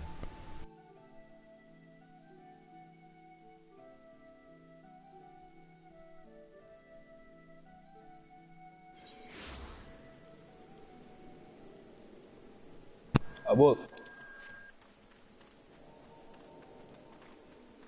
I'm gonna assume you're busy. Muggy? What? Yeah, you heard about the new quest, right? Yeah, I heard it was a memorial to someone.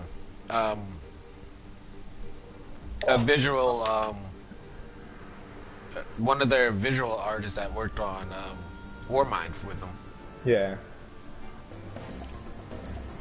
The now he's technically in the game lore now. Oh. Yeah. That's one good way to memorialize someone. Yeah, that is nice. I'm gonna mute myself. Alright.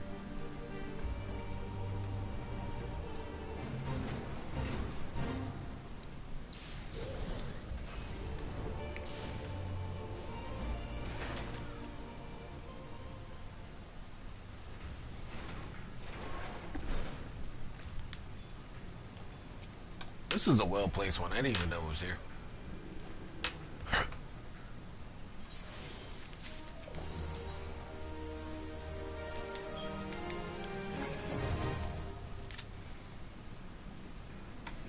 Six minutes. Alright. I shall be snacking and chacking.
Hey guys.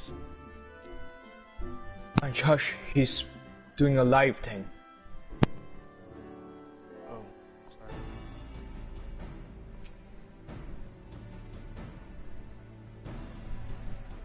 Hey, Orange. No, you good. I should have made the project private, then Muggy wouldn't have joined. He's lying. Yeah, sorry about that. No, you're fine. So, this sucks. My update for Destiny didn't even download. Why was in rest mode? That was your fault. Yeah. Because I always put my PlayStation in rest mode. I never fully shut it off, and only, you know, occasionally I'll restart it and stuff. But for the most part, it's always in sleep mode when I'm not using it. And for some reason, it didn't start downloading until I turned it on. Because sometimes... We can't hear you, Muggy. Happened to me once. Because everything my previous games were updating, so mine didn't update because it didn't have enough things to update, so that's why. That could be there also be the reason. Wait a minute. Is Destiny being updated, or are they both being updated at the same time? Yep.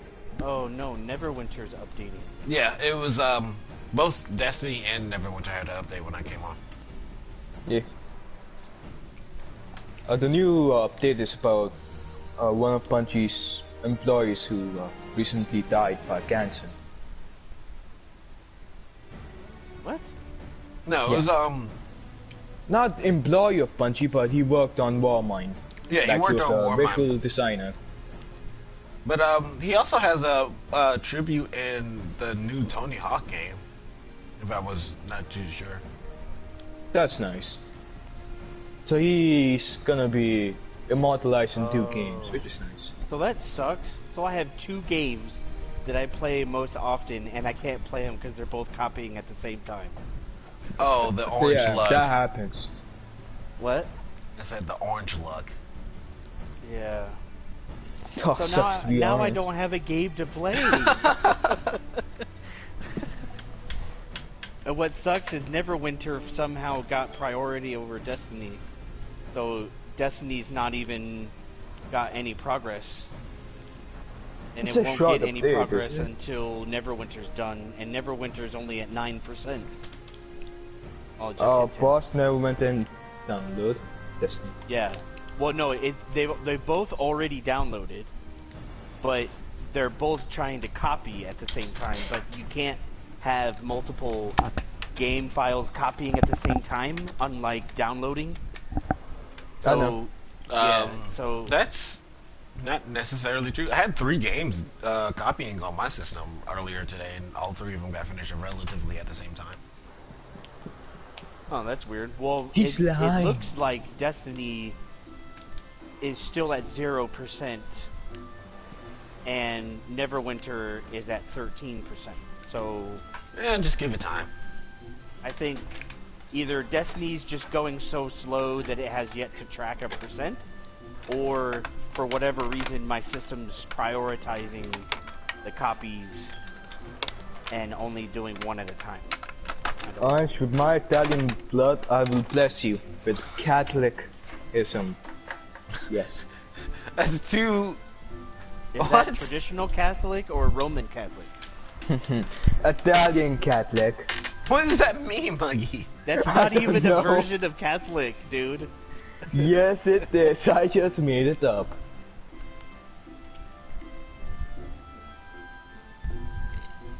So are you the leader of the church then? No. Well, if you made up that religion, wouldn't that make you? Yeah, you're the founder of the religion is also the leader of that religion. Actually, I'm the admin. The admin. This isn't the Discord channel, Muggy. Okay. It is to me. That's how it was created. Oh yeah. So I feel bad about Diamondback. Who? He's one of our clan members, Diamondback Jack. Oh, Vince. He's been. Is that him? That's Vince. Oh wow. I call him Vince because his previous username was Vince. Yeah, yeah. Or no, it's Vasky the Chosen. He changed it again like 4 times. Anyway, you feel bad for him for? Well, lately I totally thought he was a different person. And so Why? I thought because I didn't realize or associate that. Okay, so on Destiny he's Vasky the Chosen, and on Discord he's called Diamondback Jack. And what did you say? Well, I was talking to him in the Destiny 2 channel because he was talking about doing a raid, and I was like, yeah, man, I'll help you out and stuff, and I didn't realize, like, we tried to do a raid yesterday, but for, you know, because apparently the people that were doing it ended up having to go, and then there was that etc. talking about moment with Psycho Noah. Which... Yeah, I don't know. This always happens with Psycho. No, he never this mutes is his mic. No, we still recording. You know, this is Oh live. yeah, sorry, my bad. Mute yourself, Orange. Oh my Why god. not y'all just mute me? That way I can finish the conversation. that's not fun. Oh, I didn't know you were still recording. Yeah, this is live. Everything said is live. Oh, never mind. My bad. I didn't mean Hi, to Mom. out there. No, I'm just saying for personal stuff and for Psycho's half. Yeah. Yeah. Well, I mean that's why I didn't say anything other than just, you know. All right, what I let's said. talk I about didn't it, want Orange. to- Yes, let's gossip about Psycho. No, You heard that, Psycho? Muggy, no. That wasn't my intent. That's something that is none of my business, and I have no right to talk about it unless he feels so inclined. Alright, Psycho, he admits it. He wants to gossip. Alright, see ya. Muggy always is up for gossiping. Yeah, I only brought it up because. But anyway, I'm worried. raid. Yeah. Raid, yeah. So he was talking about wanting to do a raid in general. He didn't really say, as far as I can remember, any particular raid. I might not be able to do it this weekend, depending how my Sunday and Monday schedule is. But even Minecraft was updating. Yeah, Minecraft had an update too. I need to check my Saturday, and if not my Saturday, I can only do it Sunday because I get off early on Sundays. No, Monkey. Yeah.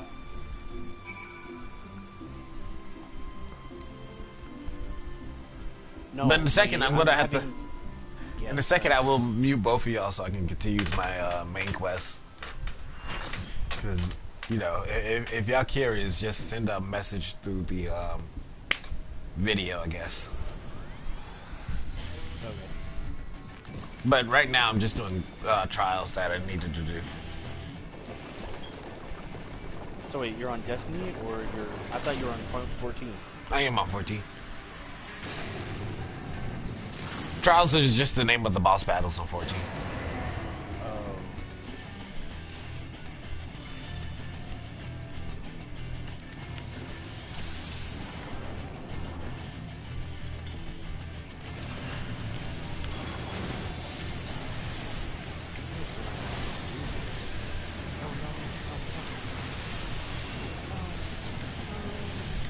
Oh, he started his first phase out with those.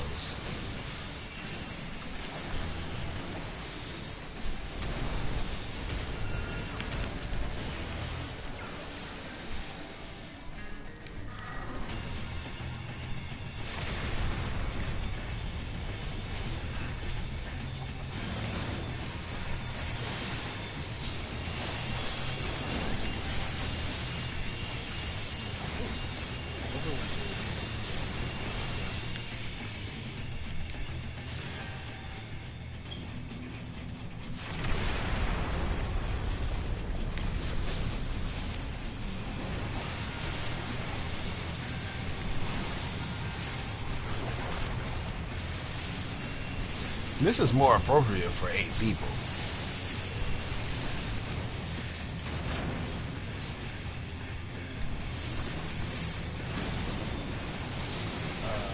I don't think No, I'm talking to myself. but it might be.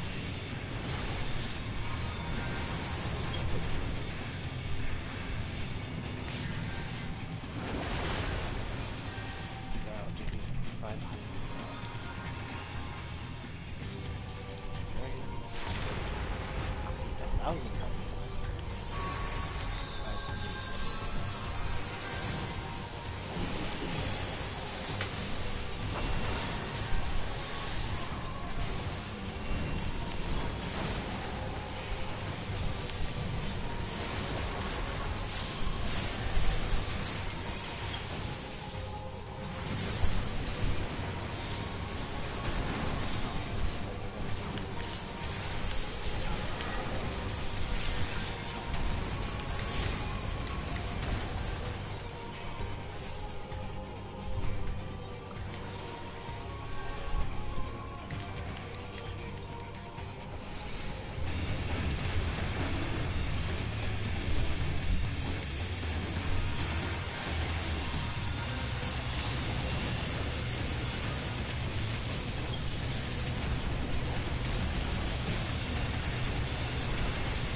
Oh, there's so many bombs.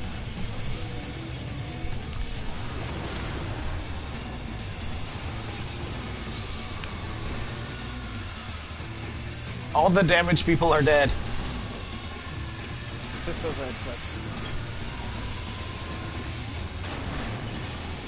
I mean, it sucks that I was the only one doing damage at that point then.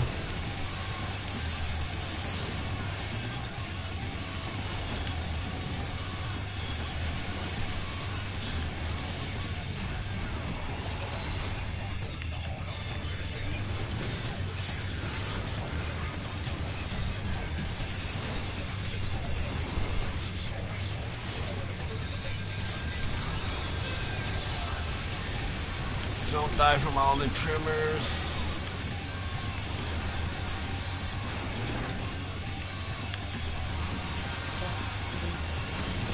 Sit right beside me.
Oh, flippin' A, we did it.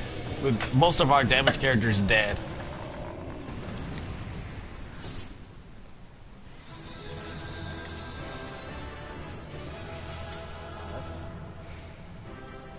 Oh no, it was completely bad. Yeah, my Neverwinter update is stuck at 100%. I'm agree with that.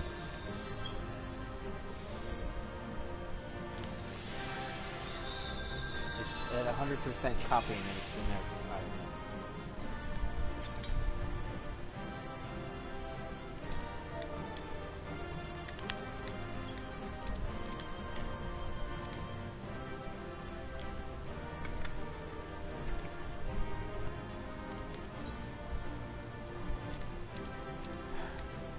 Are we all waiting for the same thing? Oh, no, I didn't get it. Okay.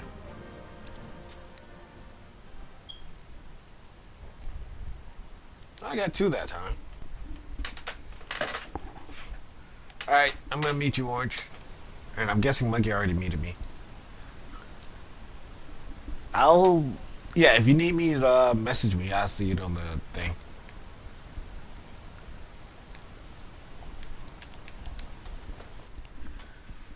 Just me and my inner thoughts again.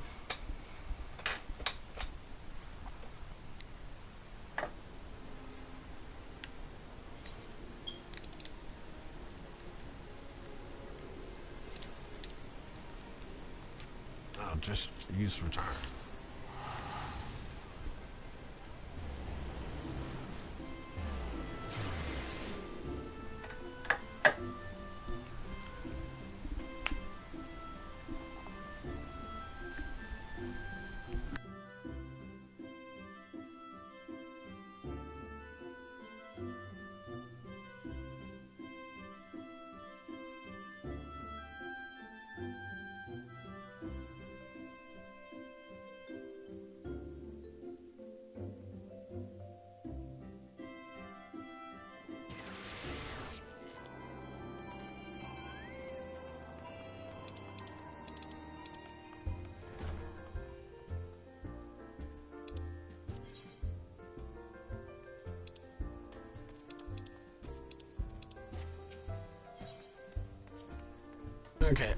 Okay, this should start up the quest again.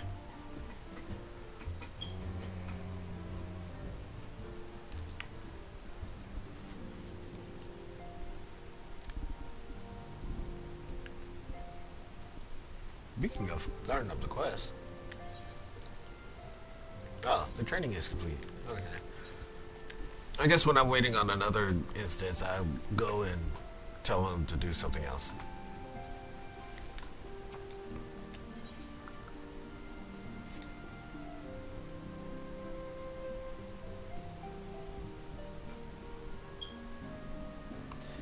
I am most eager to address the Ashen threat. However, we dare not neglect our other pressing concerns. We both know full well that Saint Shiva will not be the last primal we face, and our relationship with Ishgard is still treacherous at best.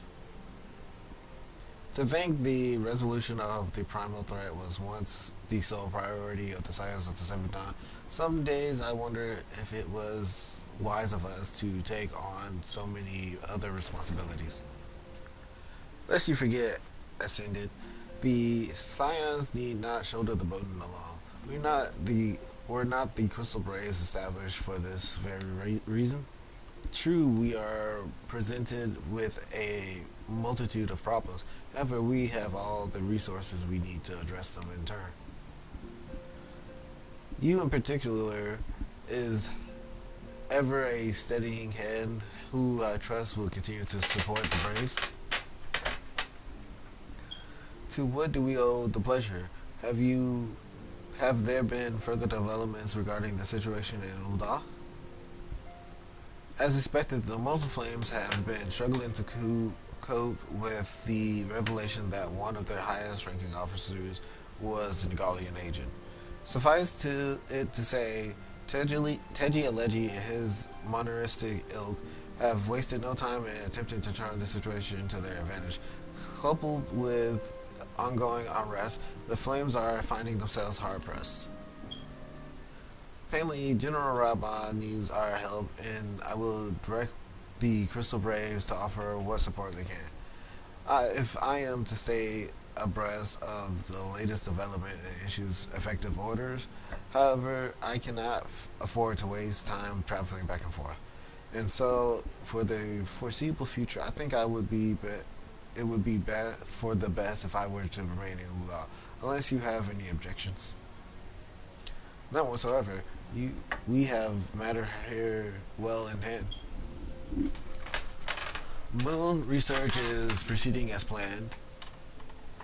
So she tells me, though I'm not familiar with the details, Orangier is poring over his tomes at the Waking Sand, and the others are contributing in their own way. Alas, the key problem, how to form the ethereal blade at will, remains unsolved. Nevertheless, it is only a matter of time. While we focus on the task, mayhap you could assist Alphanad and his Braves with theirs. It would do much to restore the faith in the immortal phase of if the Warrior of Light was seen working on their behalf. Never forget that your esteemed status allows you to act in ways that those more tightly bound to organization and nations cannot. As ever, I implore you to do so. Not that you're responsible response was ever in doubt, but I humbly thank you once more for aiding our cause. Now then,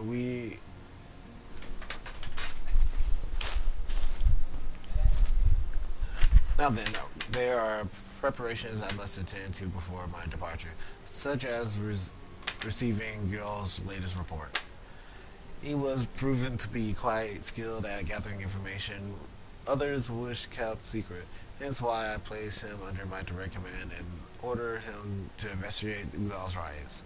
When you are finished here, join me outside. Depending on what he has to say, I may soon have a favor to ask. If are any developments on our front, I shall inform you at once in the usual fashion.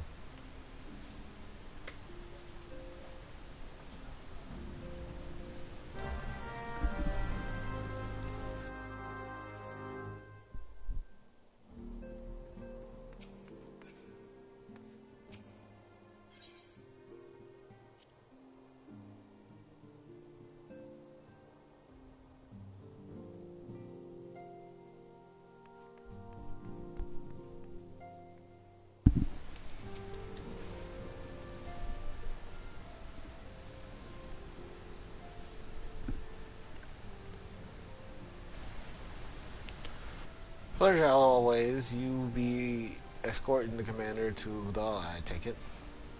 Actually, I had another task in mind for her. If you would be so kind to repeat your report for her benefit. Right then. Me and mine been making inquiries into the source of the weapon that found their way into the refugee hands a ways back. So happens we caught wind of something promising. A rather large portions of sharp pointy things by a black marketeer holed up in near Higham Bridge. I doubt that this man would have secured such a quantity of weapons if he did not already have clients waiting, clients that, for whatever reason, would prefer for this transaction to remain secret.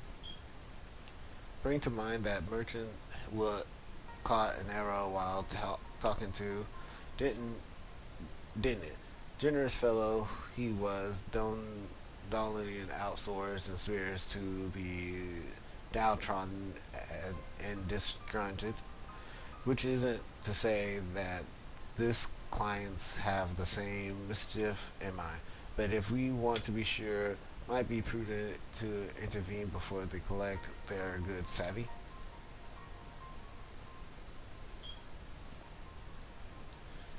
Seizing the weapons before they fall into wrong hands would be for the best. However, if we strike at the appointed hour, we might capture the black marketeer as well as his client. What do you see? What you say? What say you? Good gosh. Then it is settled. Rendezvous with Captain Ilbert at High Bridge and intervene when the exchange takes place.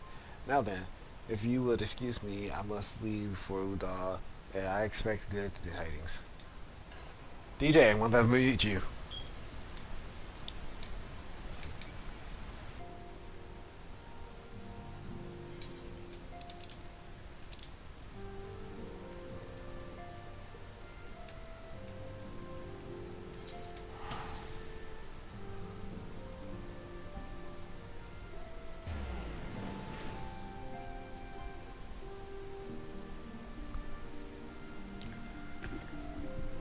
Nice to know everyone's rallying upon me. Next time I do this, I gotta remember to, private the party.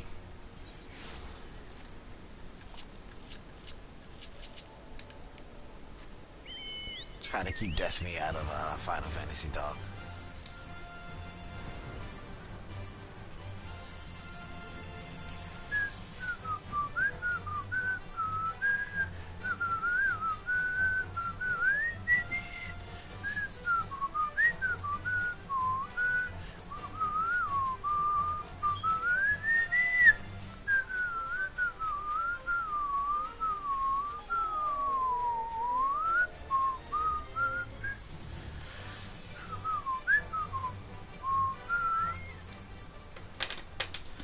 My scouts have been keeping a close eye on the Black Marketeer, and it would seem that his guests have arrived. It would also seem that he has hired more than a few men to stand guard. Common thugs of no consequence, but they nevertheless pose a threat. Even so, I feel compelled to apologize. But this is far beneath a woman of your standard, and Commander Olivier needn't have dispatched you here either. But powerful men have need to loyal, able-bodied friends. Having found one in you, 'tis only natural that he would come to rely upon you without hesitation.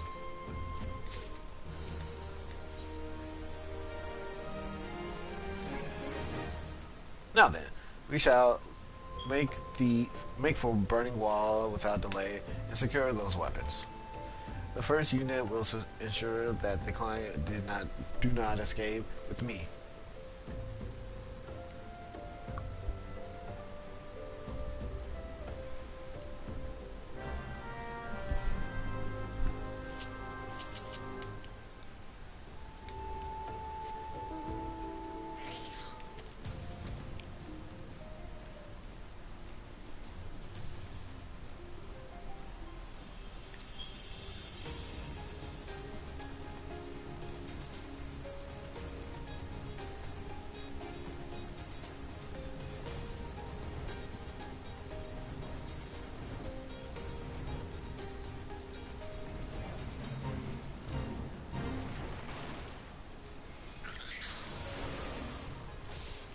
I spy one man, but there are sure to be others. I've a plan. While you approach the sentry, create a distraction. My man and I will slip past and catch Marketeers on Roar. Once you dispose of the thugs, wait for us outside the tunnel entrance. Any questions? Then let us be off. Good luck, my friend.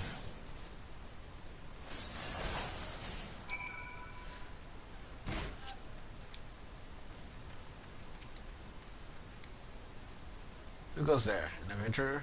Fool. You should have never came here.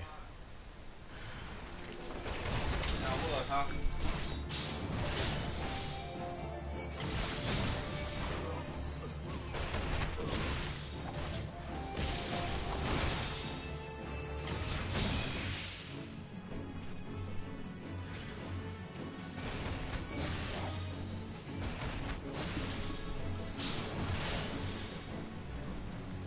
Some very easy bodyguards.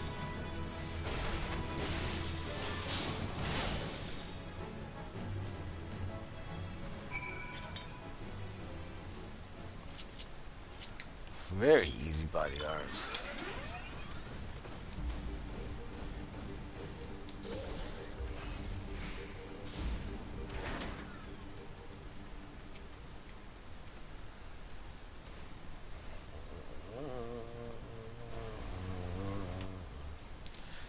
By the way, if I keep switching back and forth, that's just to simply check if my mic is working. It sometimes go out.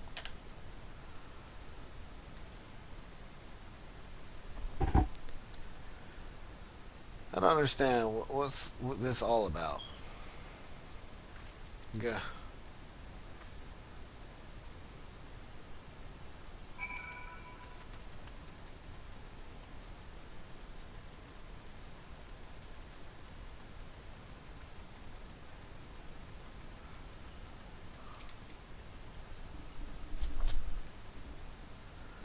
Another dead one.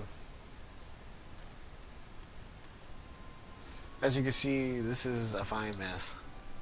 When I tried to restrain him, he drew a hidden blade and lashed out, but before I could disarm him, one of my subordinates panicked, and this is all the results. How foolish of me to underestimate the coward and to bring an inexperienced recruit. Commander Olivier will be most disappointed. A golden opportunity wasted. As for the clients, though we know not how they slip past our perimeter, at present the first is currently tracking a party of dust white sellswords we suspect may be them. With that we could have enlisted the aid of Immortal Flames or the Brass Blades. Alas, we're here to aid them. They're in no position to aid us. Well, at the very least, we have secured the weapons. Yet, even that accomplishment is lacking. For the information we received indicated a mass shipment of this is anything but.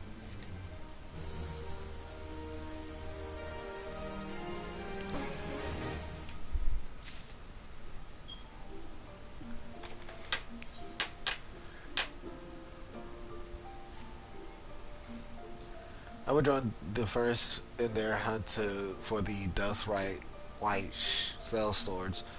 If the guys are good, we will catch them before they escape into the Black Shroud. In the meantime, I ask that ye deliver the weapons to Ul'dah in my state. Entrust them to the third Yuhas. He will take care of the rest. Should not just do it myself. I don't trust. I feel like we've been infiltrated because they've been infiltrated.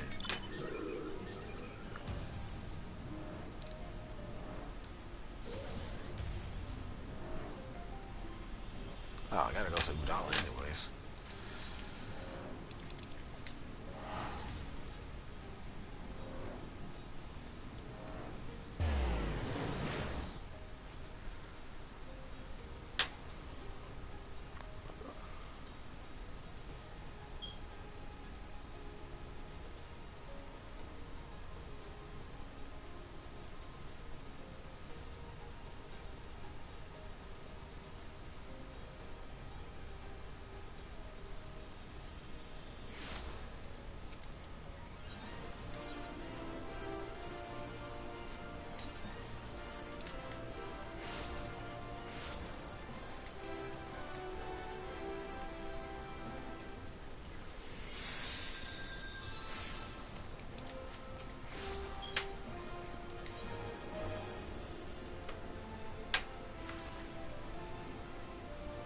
I'm sitting here passing. I can't read.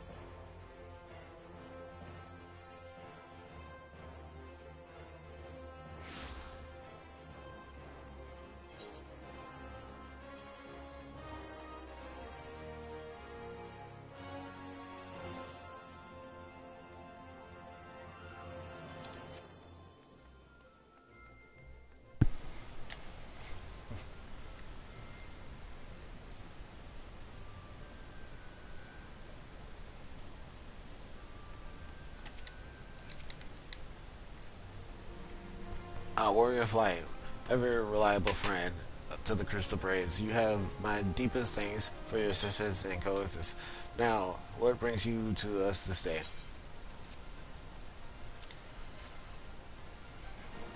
I feel like he's a merchant that's been hired to infiltrate us. A gift of weapons from a certain black marketeer, courtesy of Captain Nilbert, you say? Understood. Once we catalog the contents, I'll have them delivered to the Halls of Flame. This can't be everything, can it? Roll stated that with confidence that there would be a far greater quantity of weapons. A blunt falsehood. Clearly Roll is unfamiliar with the ways of Ul'dah merchants who ever strive to present themselves as greater than they are. We should be thankful that his information was not completely earnest and that we managed to achieve anything of worth at all. It's still something worth celebrating, isn't it, Lieutenant? Besides, we've got more important things to worry about, like fighting those Garleans up north. There'll be no fighting if I have anything to say about it. Our orders are to stand watch, not to see glory in battle. If you have no further need of us, I shall take my unit to Surlum Processing Plant. Time for the fourth to earn their keep, eh? Fight well, Alien, for the freedom of all. I don't trust the little guy.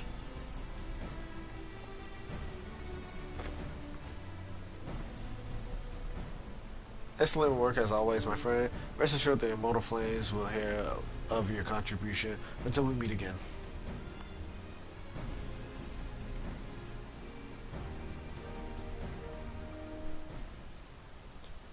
A word of you, please. Yeah? Not here. Look for me at Sapphire Avenue Exchange. No need for wasting this time, don't you worry. Ah, so you was eavesdropping on that whole conversation.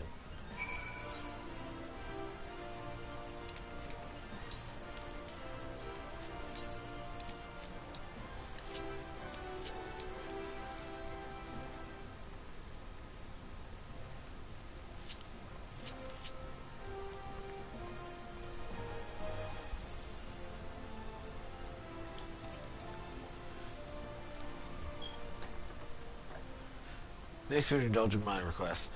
For places better than a market for privacy, I find all the hustle and the bustle or currency means most conversations go unnoticed. I go get to the point. At the burning wall, when you and the captain interrupted the exchange, what happened? Tell me everything. Leave no details out.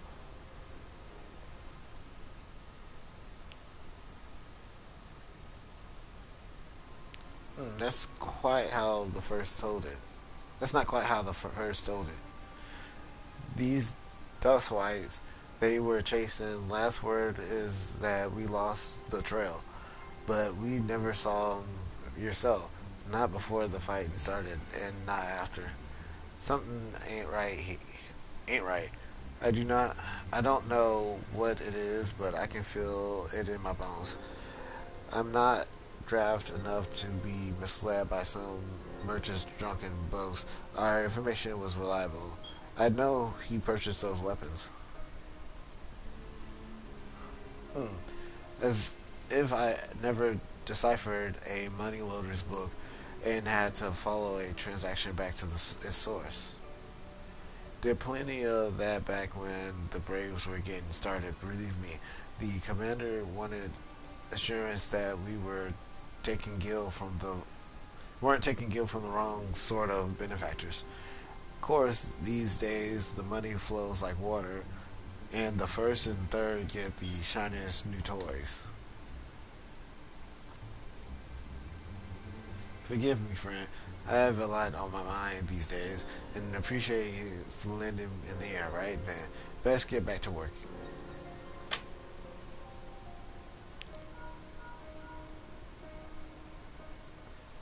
Can you hear me? This is Tataru.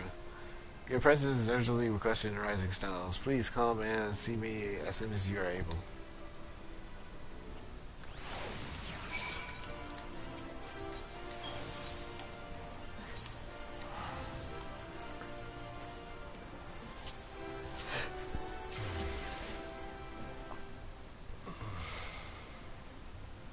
Speaking of level of companion, what level is my Chocobo?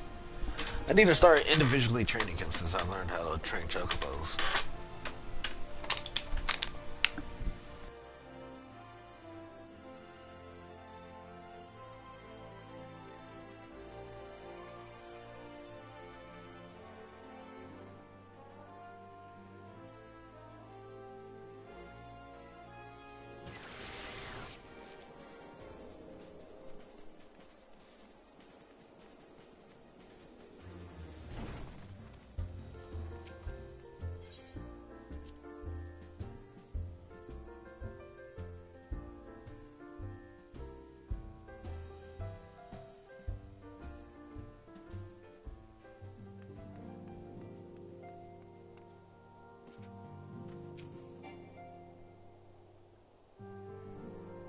Thank you for coming so quickly.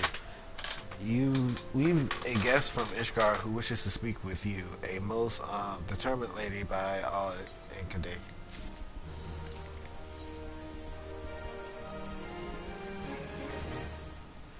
Our guest is with the Ascendant and the Solar at present. Let's not keep them waiting any longer, shall we?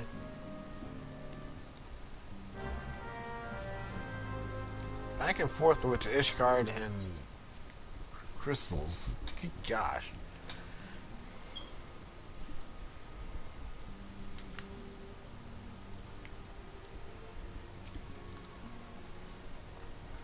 Talking?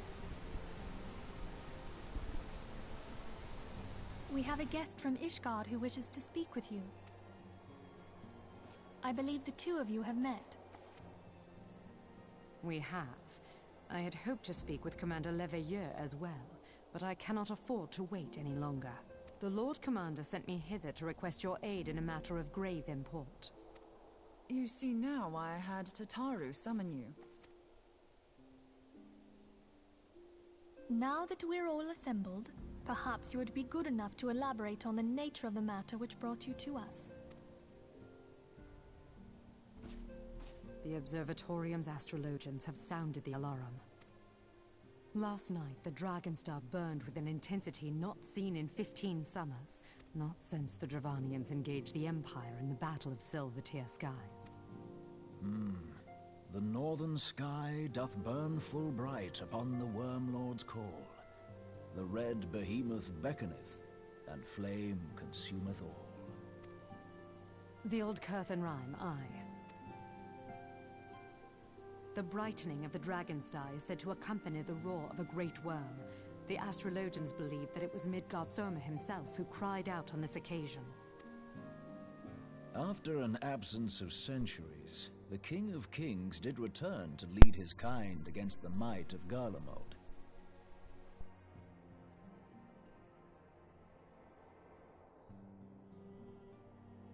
Only to fall in his duel with the Agrius, proud flagship of the Gallian fleet. Devoid of life, his corpse remaineth entwined about the Magitech monstrosity even unto this day. Urianger has the right of it. Whatever this alteration in the dragon...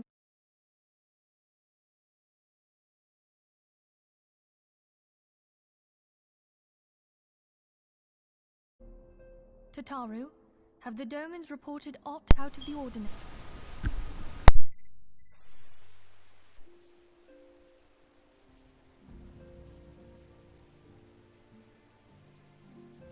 Correct me if I'm wrong, but if Midgard Soma had roared, wouldn't we have heard it here in Revenant's Toll? Roar is but a figure of speech. Dravanians can communicate in ways beyond our ken. It is for this very reason that we are forced to look for signs in the heavens. We cannot say with any confidence that a great worm roared at all, much less that it was Midgard Soma. Only by directly examining the Keeper of the Lake can we be certain.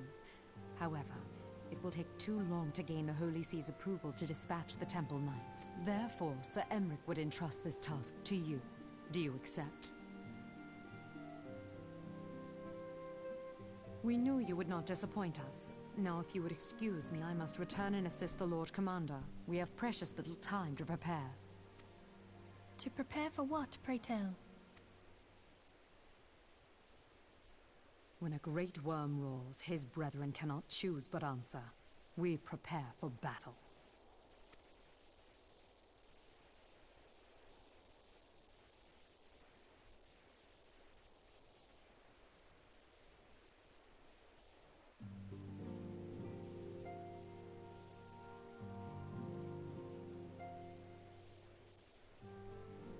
Forgive me if I state what you already know, but I would assure that you understand the nature of your destination.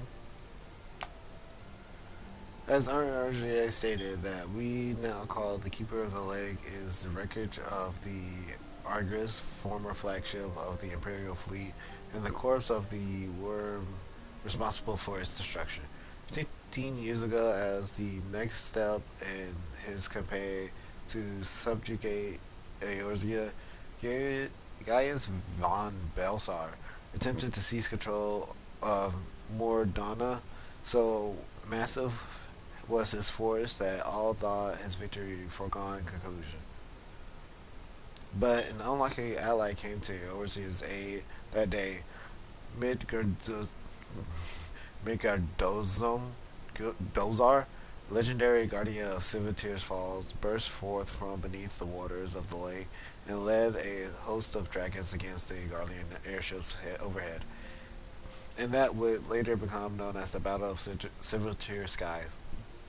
The Great Worm felled countless airships before engaging the Argus. In the ensuing struggle, the flagship Surlum engines failed, and it tumbled into the lake below. Yet this victory came at a great cost, for the explosion which followed claimed the life of the Great Worm as well. That same explosion transformed Civitir Falls into the desolate wasteland it is today, draining the lake of its water and crystallizing ether for mills around. Yet a remnant of the lake remains, and at the center, a constant reminder of the fateful day long ago. And according to the Sir Ermic's wish, our domain allies have been standing watch over the keeper of the lake. It would be wise to speak with them before investigating the wreckage yourself. Be careful, my friend. We know not what danger awaits you within. Now then, let us not neglect our own task.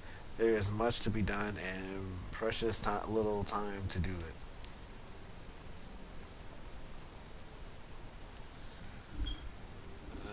I think after a dungeon, there should be another kind of switch between that and the Immortal Flames issues.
Yep, do it, dungeon.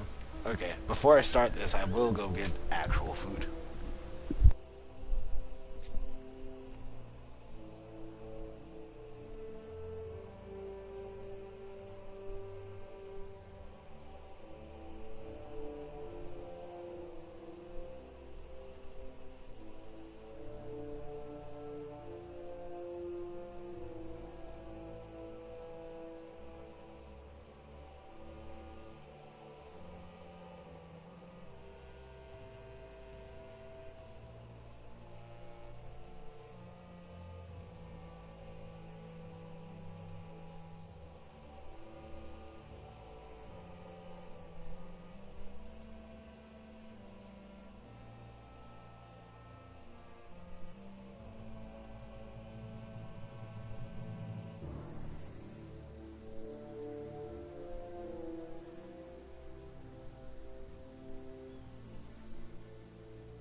Once again, I have returned.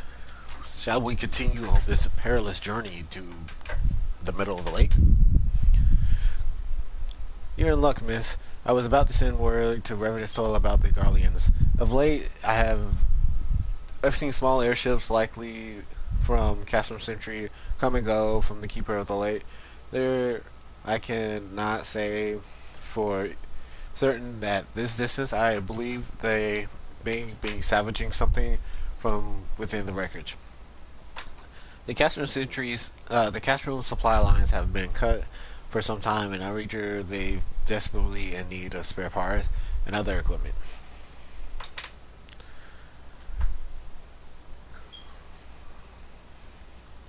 So it's true then, the Ash Guardians honestly fear that the worm might rise again.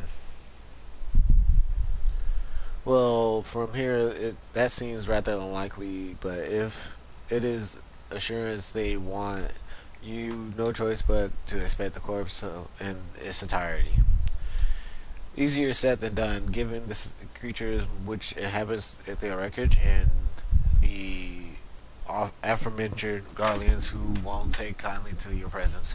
There are sure to be fire upon on the airship, so I advise a more stealthy approach.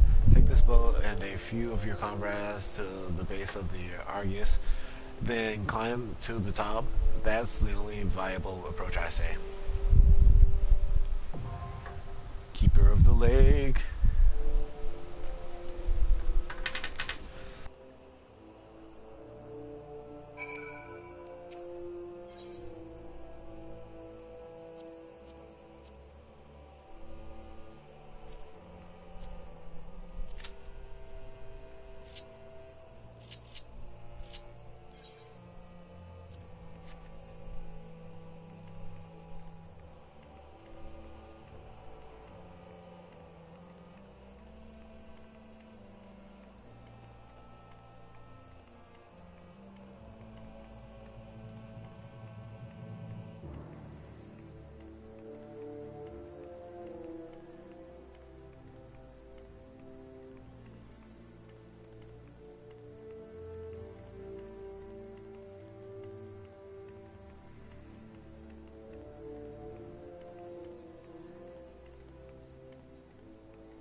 Okay, I have enjoyed my small little break that I get. Let us venture forward to dawn. I don't know, I'm just saying stuff now. I guess while I wait, I can have these dungeon setups, because I did want to get those on cameras.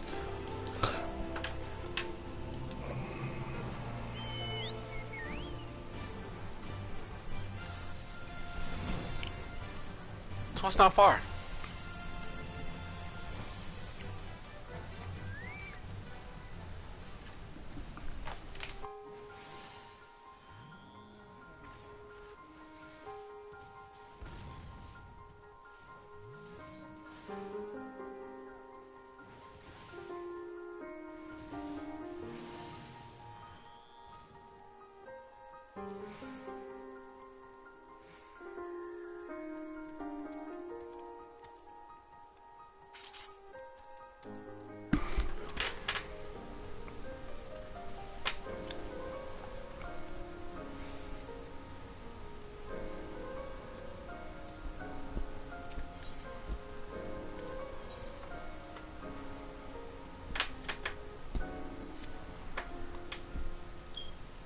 If the flawless crystal you procured for us are to retain the elemental purity during the shaping process, a very specific set of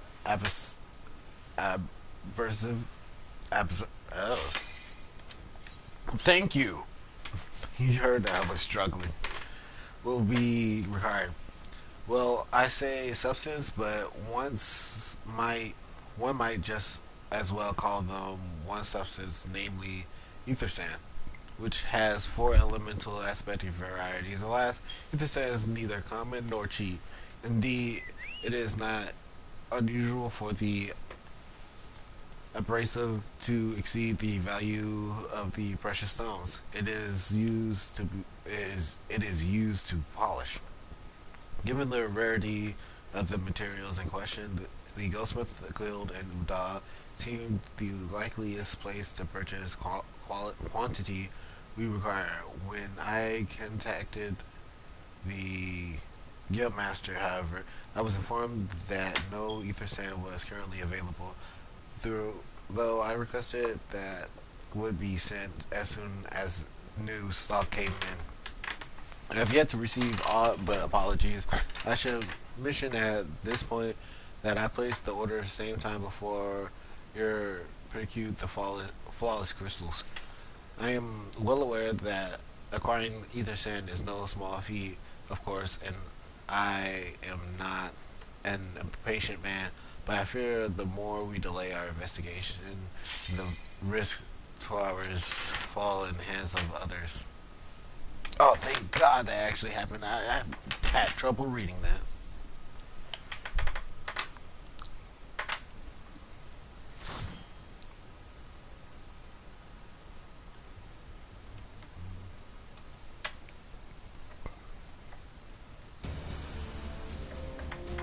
Oh, that's what this music comes from.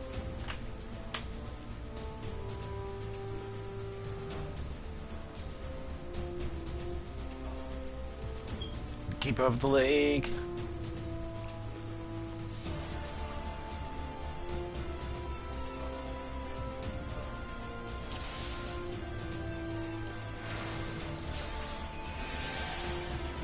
It's a scholar.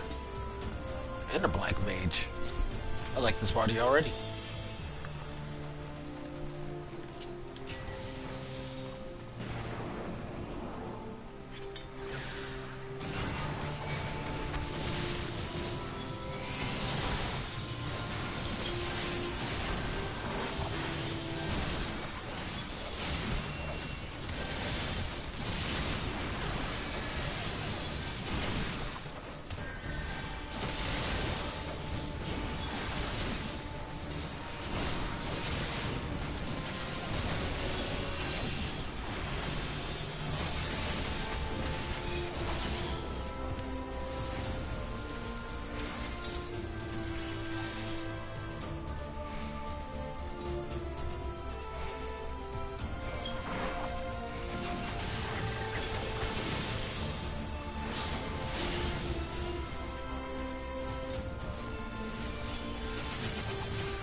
What juice is that? I did not try to use that either.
Apparently it's something that learned how to use cannons.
I am hyper self-conscious about those bombs.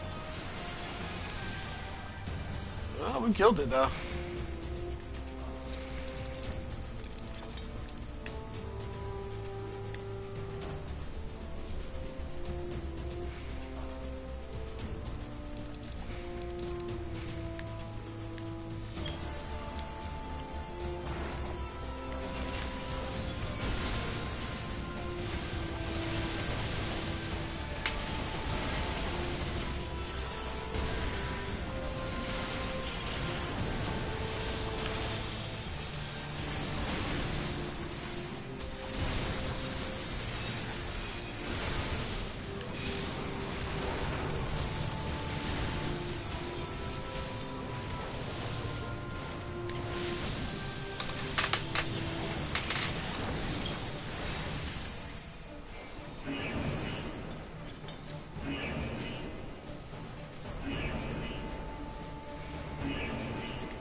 Good old alarms.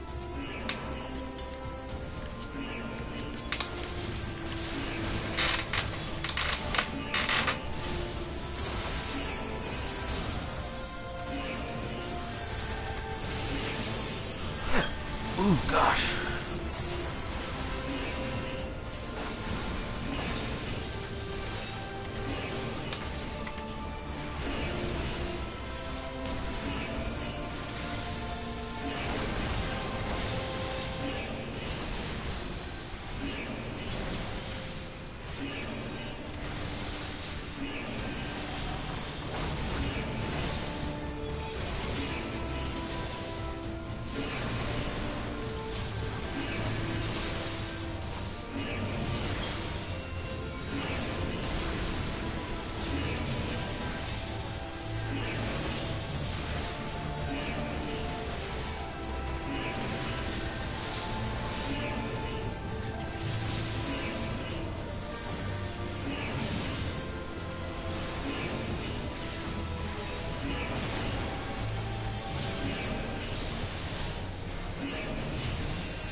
Oh, I'm already tired of these alarms.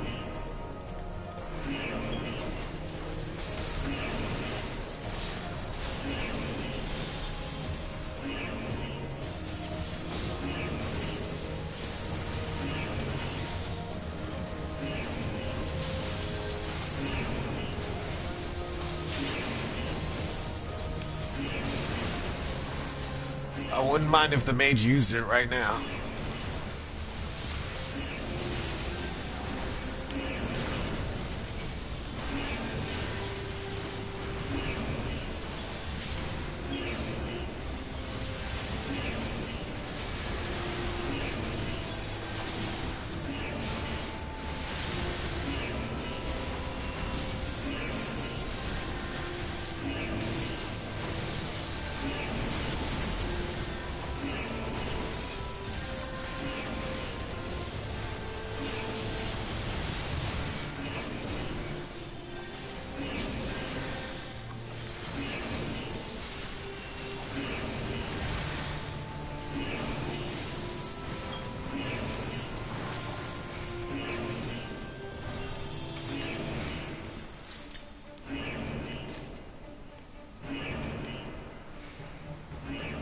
Please tell me that turns off the alarms.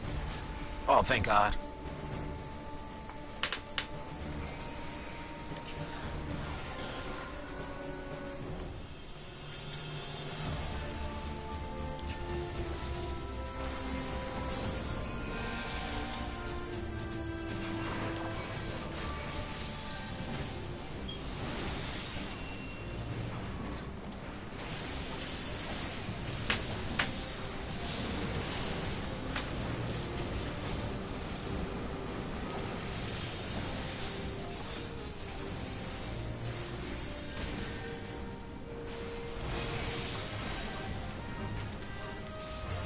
I'm in the worst possible spot.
That works. That was the oddest fight.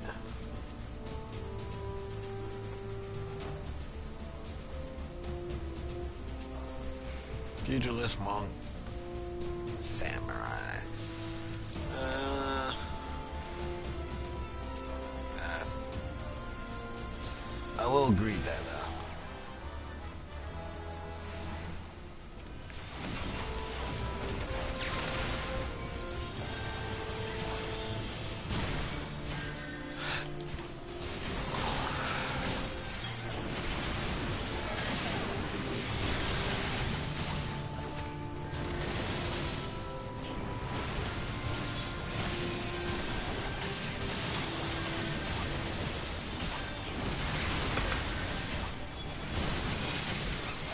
You got loyal dragons and Garleans on one ship.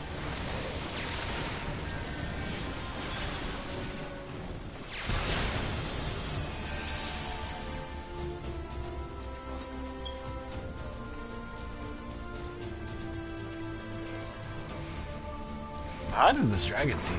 Very cool too.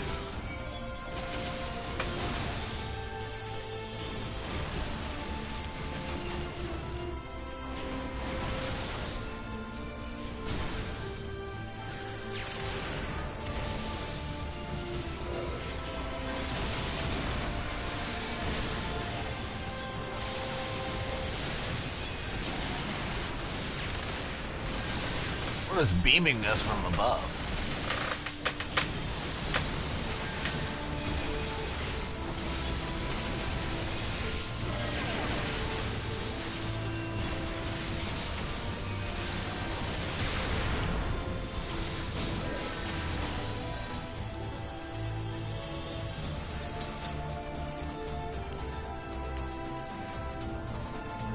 That's cool.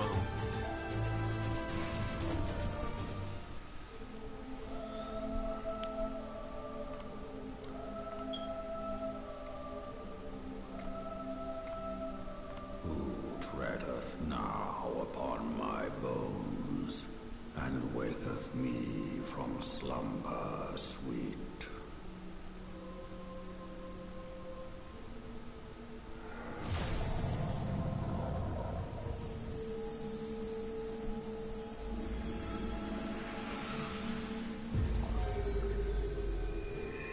An echo spirit? Thou hast forgotten the face of thy lord. Remember, mortal, and fear me. So I'm gonna be fighting a ghost dragon.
Just got to take the...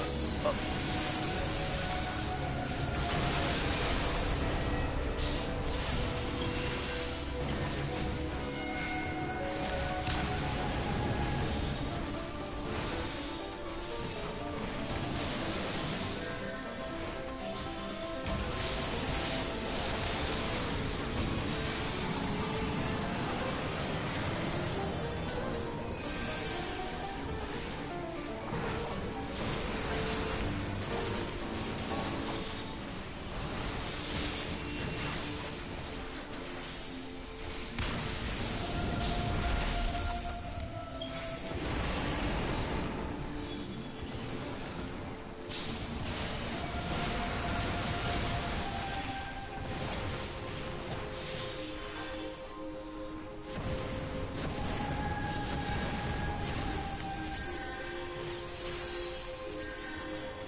Oh, I had to take the point of that attack.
Just took the point of that attack.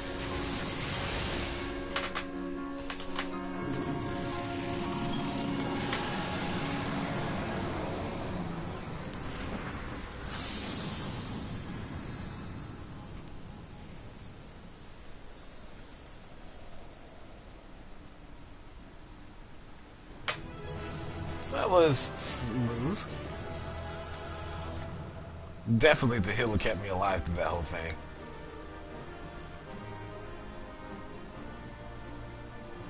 I will read that. Dang it.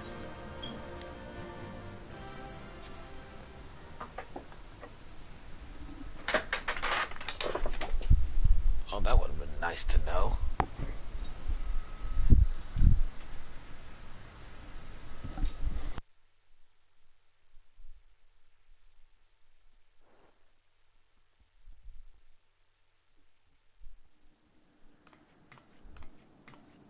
By her gifts hast thou earned a moment's reprieve.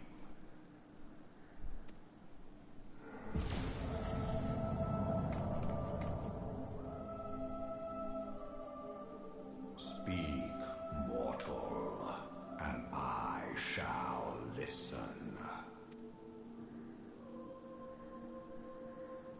Guided by a star.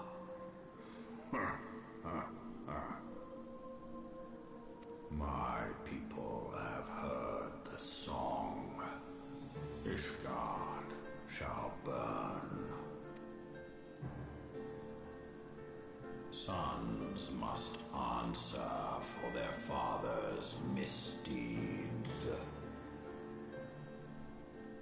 We do not forget. We do not forgive.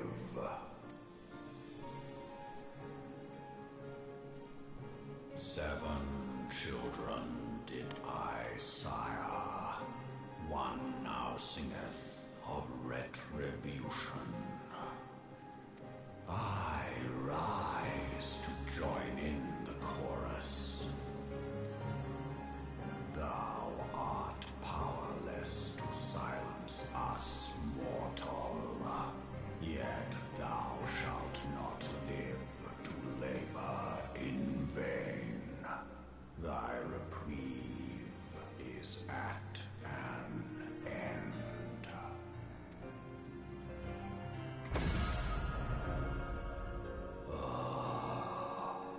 Trickery is thy shield. This frail, noble creature is not gifted, but chosen. Hearken to me, Hydaelyn. I remember, and I consent. Fear not.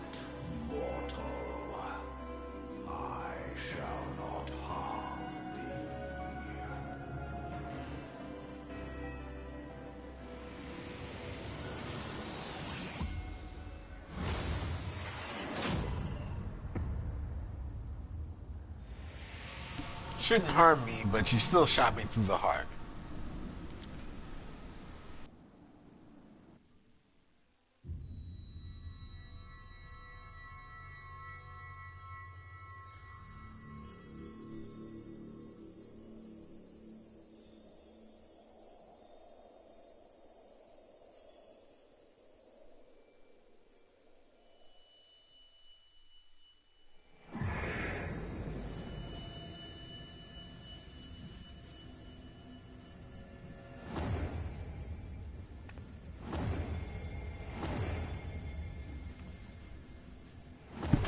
They're going out?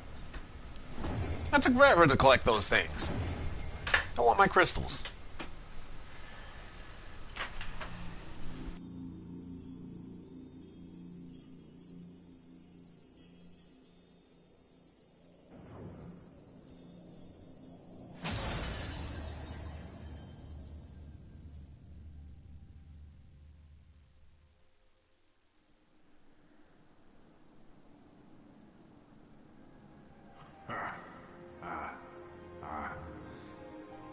Mayhap thou thinkest me an oath-breaker. Thou Just a little bit. art mistaken. If thou comest to harm, it shall be by another's hand, not mine. So you just broke my protection, pretty much. But strip thee of thy mistress's feeble blessing. Thou didst profit much by her grace, but no more. That's a little harsh.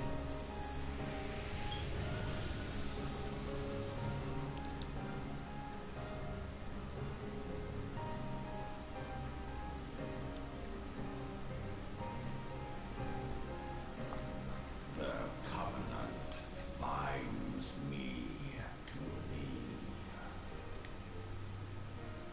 I shall watch, listen, and wait.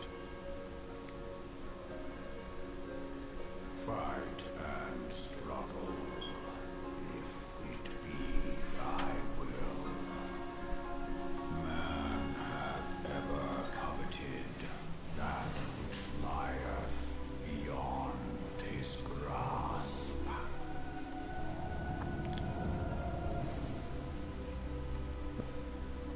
I drink of her body, and thence of mine own find me life. When it hath grown whole, the loyal and penitent shall rejoice. The dragon song heldeth a beginning and an end.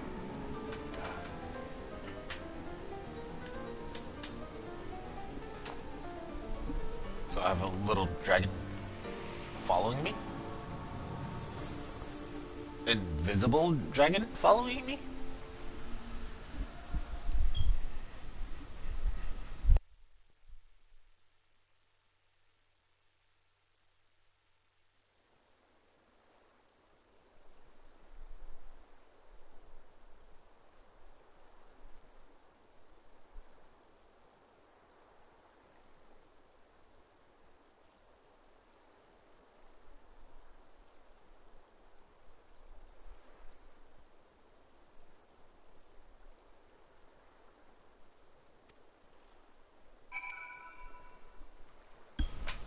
Oh, he's a minion now.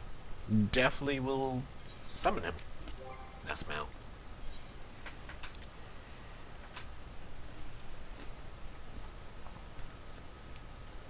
Well, that's different.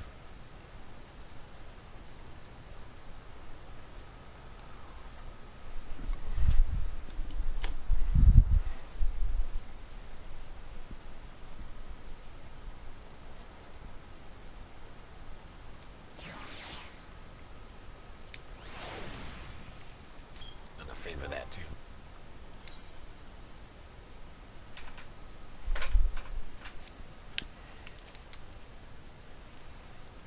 It's beginning to fear the worst. Were those explosions I saw? Ah, but you shouldn't waste time talking to me.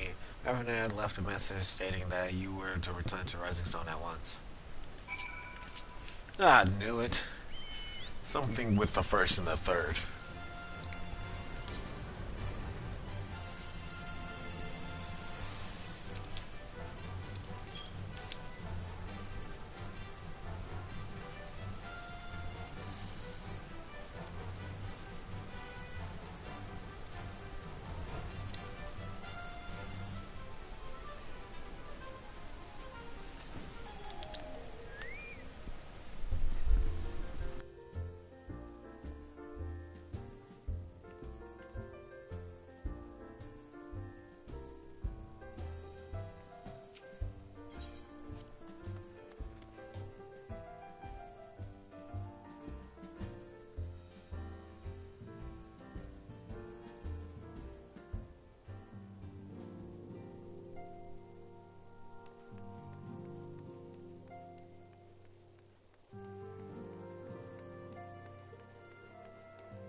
Praise the 12 that you are hell and whole.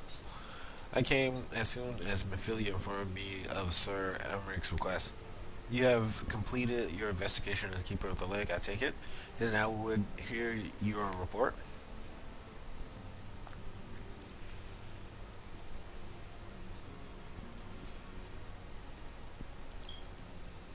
You conversed with Mitsudoma. I can't pronounce that name.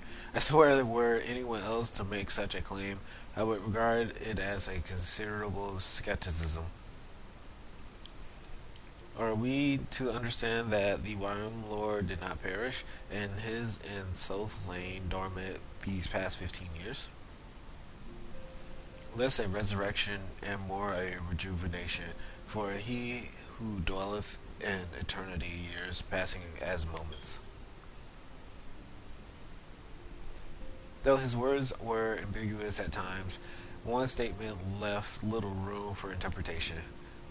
My people have heard the song, Ishgard shall burn. Clearly, an attack is imminent. We must share this information with Sir Emeric immediately. However, we dare not divulge your conversation with Messigor in its entirety.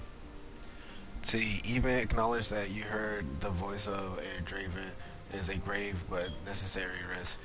Lest we forget, men have been executed as heretics for declaring as much. For your own protection and for the sake of our tenuous relation with Ishgard, the truth cannot leave this room.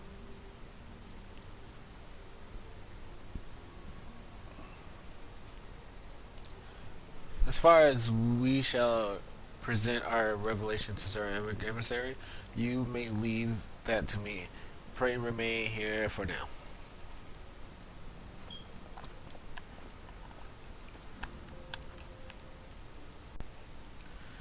Is there something you're not telling us?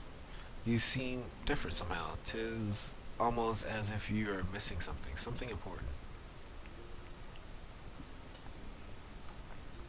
12 Forfend. Messenger stripped you of the blessing of light.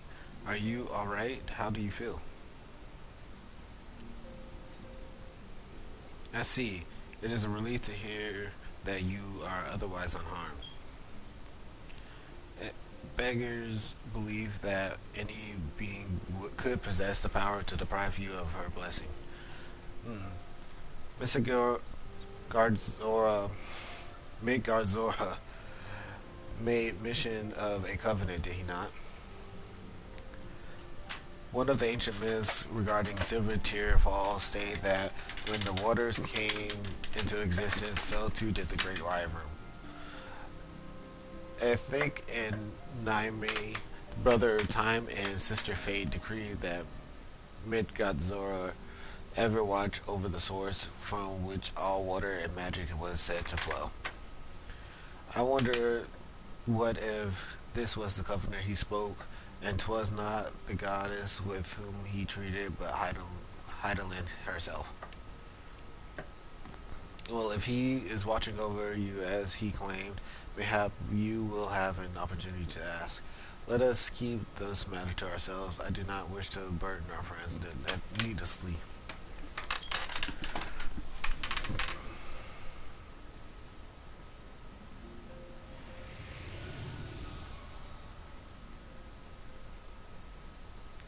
Art thou a pawn or a master of thy fate? What hast thou wrought by thine own hands, mortal?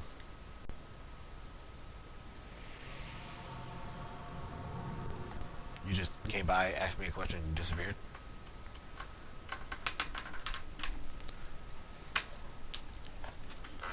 Oh, so now I'm a heretic, technically, since I'm talking to a dragon.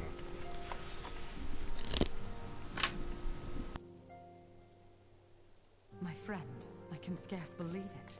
You confronted the Wormlord and lived to tell the tale.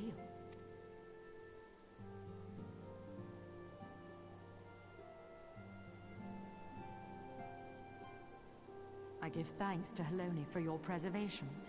It is our sole cause for gladness. Your encounter with the Keeper of the Lake served to confirm our fears. A great worm has roared, and it makes little difference if it was one of the two in Eorzea or any other. The Dravanians are coming. I am told that Ishgard has magical defenses against Dravanian attack, though I am not privy to their exact nature. Will they be enough to repel a massive force? Ishgard has weathered countless assaults over centuries. This will be no different. And now that you have confirmed the threat, none can ignore the Lord Commander's calls for the wards to be strengthened. I dare not presume to speak for him, but I expect the Lord Commander would sing your praises. I must away, but we shall meet again soon.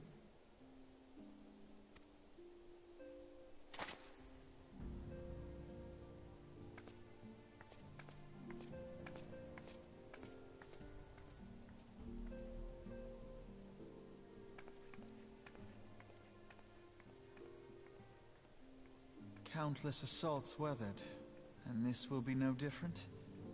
Why am I not convinced?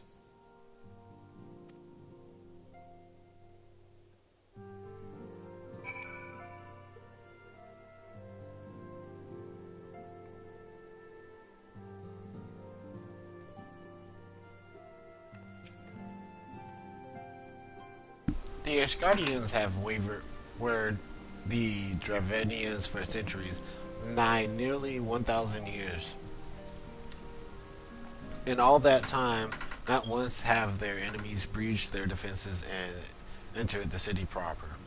Yet, regardless of how strong these magical wars may be, I nevertheless fear that the Ishgardians are underestimating the gravity of the situation.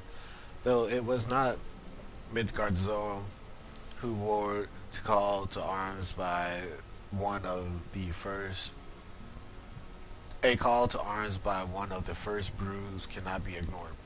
Until such time as they choose to request our aid, however, we do not but observe the situation at a distance, and pray that our fears are unfounded.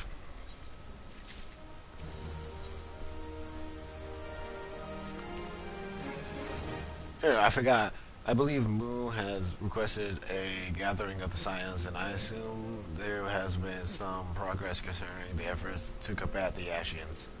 Pray inform her that our business with the Ishgardians is concluded for the moment. I shall be along once I have completed my commissions with the Crystal Braves.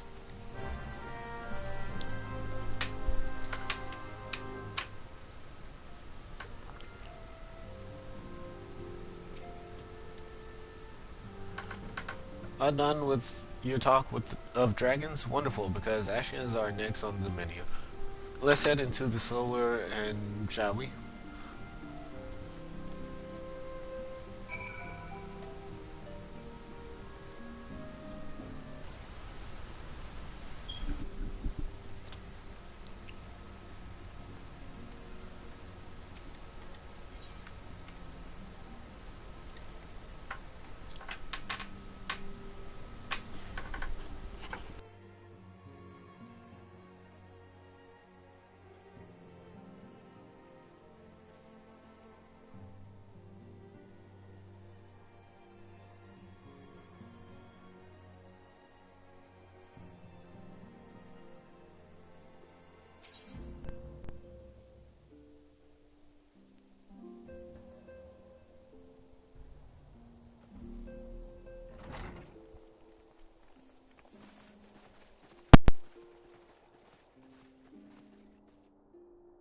Now that everything's calmed down a bit, relatively speaking I mean, I thought it might be a good time to share our progress on the weapon.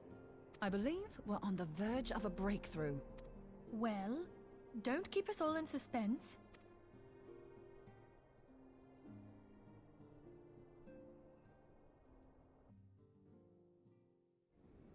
Just in case anyone's forgotten, let's start by reviewing what we already know. So, an Ascian is an immortal because its soul doesn't return to the ethereal realm when its host is defeated. Instead, it flees to the place that lies between our world and the void. Therefore, the first step to permanently defeating an Ascian is preventing its soul from making this journey. And if you recall, when we last gathered here, I had verified that white auracite has adequate capacity to entrap the beings, albeit only briefly. Which left the small matter of their extermination. Aye. To unmake an Ascian soul, one must needs smite it with a concentrated burst, or blade, of purest ether. However, we wanted for both the data and the means to forge such a weapon. Short of experimenting on an actual Ascian, you see, there's no way to gauge how much ether its soul is made of. As such, we don't know what etheric density our blade needs to have in order for it to work. So we'll just have to make the densest blade we can and hope for the best. Though that would require a lot of ether. Hang on a minute! Why didn't we think of this before? White auracite can hold an absolute heap of ether, can't it? Please tell me you're joking. God's sakes, Ida. I feel as though I'm reliving the same scene over and over with you. How many times do you need to be told that white auracite cannot store ether for long periods? Being intangible matter, ether is given to dispersion. Only in its crystallized form is it a stable source of energy. I will test you later on this, so see to it you do not forget. Right, yes. It's all coming back to me. So our hopes rest on good old crystals again, do they? While they are certainly reliable, they leave something to be desired in the area of portability. Indeed. I am reminded of the quantity of corrupted crystals required to thwart Leviathan, and the extraordinary lengths to which the Lamentsons went to transport them. What if it should prove that a similar quantity was needed to destroy an Ascian's soul? Or still more? I do not envy the poor sod who has to lug all of that around, on the off chance that an Ascian appears. That's the very problem we set out to solve. And I reckon we've found the answer. If it isn't practical to lug around the ether we need, we'll just have to draw upon another source. And the only viable source is the land. If you mean to tap the Great River of Ether, know that it will entail considerable risk. Give me a bit more credit, will you? Why would we need to tap the river when there are veritable reservoirs jutting out all over the land? Aye, I speak of corrupted crystals. It might be that their aspect is out of balance, but a crystal's a crystal. It contains ether, and we can help ourselves to it. While corrupted crystals are indeed abundant, there is no guarantee that they will be in close proximity at a crucial moment. But what if we don't need them to be? What if we could tap their power from afar? A Malm away, say? If we could do that, we'd have ready access to ether aplenty in almost every corner of Eorzea.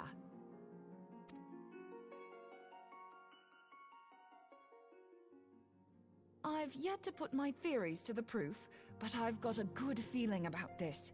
If no one has any objections, I'd like to see where this avenue leads. If you think it worth your while, you have my blessing. But tell us, what are your theories? I, for one, am most eager to understand the process, however vaguely. I thought you might say that, but no one wants to listen to boring old theories all day, do they? I know I don't. So with your permission, I'd like to try something a bit more hands-on. I've already built an etheric siphon especially for this purpose, and I've been meaning to try it out. Thing is, the profusion of corrupted crystals in Mordona makes it something of a high-risk testing ground. If anything goes awry with the siphon, it would be better if it didn't happen within spitting distance of quite so much ether. Ideally, I need an isolated specimen. Does anyone know where I can find one? May I suggest northern Thanalan? There you will find corrupted crystals of middling size, standing a reasonable distance apart. Ideal for your needs, I should have thought. Oh, and if you do elect to visit the place, I should be much obliged if you would assist me in another matter while you are in the area. Has something happened? Movement has been observed at Castrum Meridianum. During Operation Archon, the Alliance dealt the stronghold a heavy blow. Its facilities were extensively damaged, and its garrison reduced to a fraction of its former strength. Not long after our forces withdrew, however, their ranks were replenished by reinforcements from Castrum's sentry.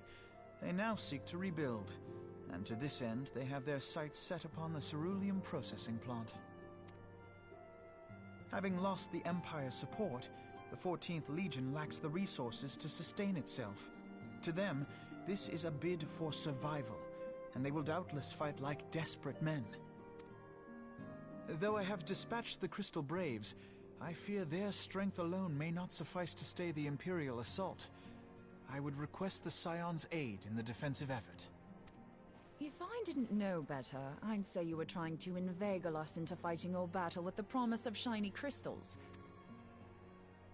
Well then, consider me inveigled. I won't lie, the crystals you speak of sound perfect, so the Garleans have to go. Besides, we can't afford to beat about the bush. There's no telling when the Arceans will next appear. Thine eagerness to hurl thyself into the jaws of danger cometh as little surprise. Exercise due caution, I prithee. Though you have become a crystal brave, you are yet a scion, Alphino. We could hardly refuse you. Pray, join the Crystal Braves and lend them your support. Thangred and Papalymo shall accompany you.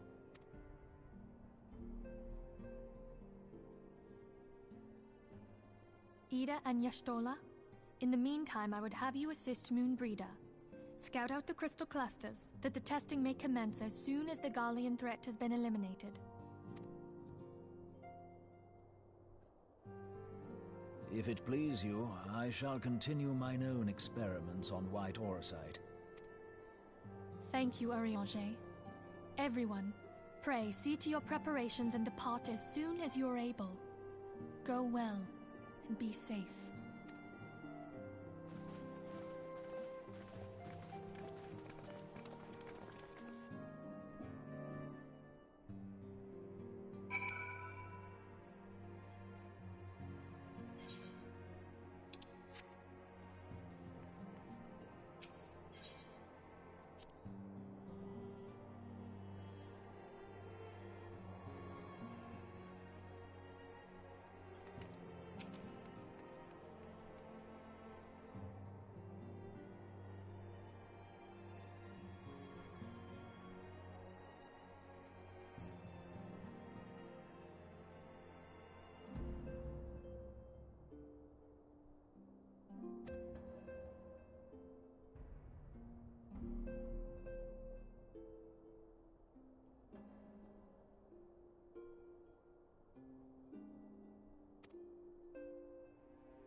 hold on. I won't be a second.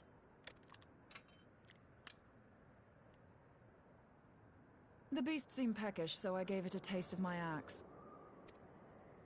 I know. As Urianger never tires of reminding me, an axe ill becometh the hand of a scholar. What can I say? I like axes. To hear my mother tell it, I came into this world holding one. And it's not as if it stopped me picking up a quill, is it? I often think of the man who introduced me to the joys of learning. He's one of the reasons I decided to come to Eorzea. Him and my excruciatingly stiff childhood friend. Considering how unalike we are, it's a wonder we ever got on. The world's a strange old place, isn't it? Aye, that ought to do it.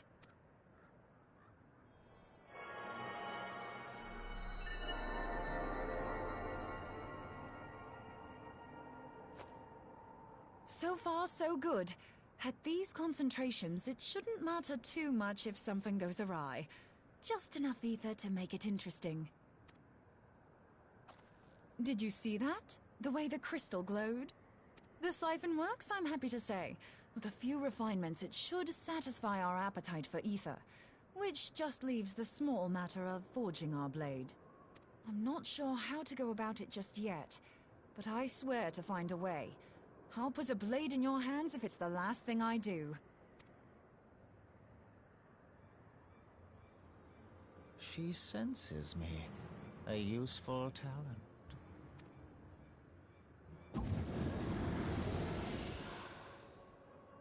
Hanassian, are they onto us?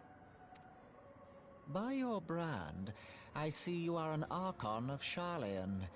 Keeper of knowledge. Seeker of truth. Meddler.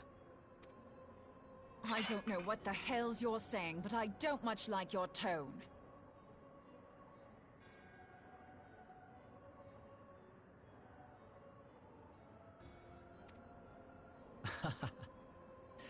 Your instincts serve you well. But come, be not unsettled on my account. That lovely brow was not made for frowns. But I waste my breath. Let me direct my words to one who understands them. We meet at last, warrior of light. And you have long been a thorn in my side.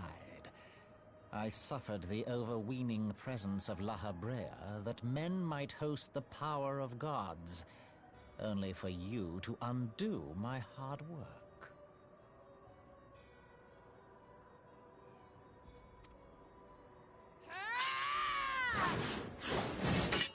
Oh, bugger. Do settle down. You must concede that I acted in self-defense. But what's this? I do not sense the blessing of light. Oh, dear. Could it be that frail Hydaelyn has forgotten her champion? This I did not foresee. Shorn of light as you are no longer a threat. And better yet, the seal is broken.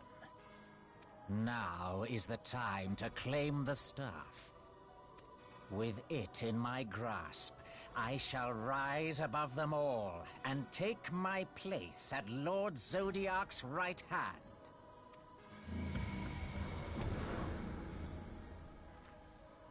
What did that bastard want with us? Nobrialis, he calls himself. With charm like that, I'll bet he has maidens falling at his feet. Unconscious. But this staff... You say just talking about it had the bastard grinning like a brat on his name day. Must be quite a staff. Oh, gods. He means Tupsimati, Master Louisoix's staff. Minfilia's in danger. We have to get back to the Rising Stones.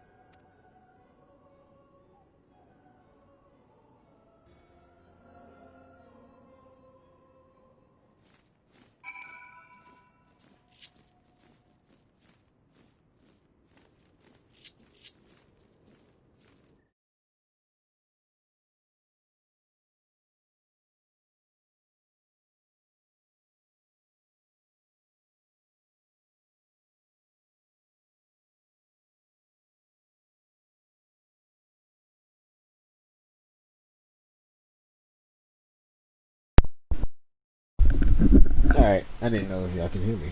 But I should be back in 10-20 minutes, it seems. Step dance.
Deepest apologies on that unprecedented departure.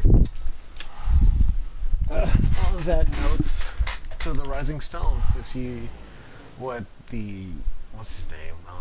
Nobilis had for us. Was that his name? Nobilis. But he's going after Louis Swat's staff. Oh gosh. And on this note, we should be reaching, and just for the sake of continuity, that I left for a good amount of time. I might go to 6 hours, but I was planning to go to 5 hours today. I might stream tomorrow too, because I am also off tomorrow, and I kind of want to get done with this part of the story, so one more time a week shouldn't hurt.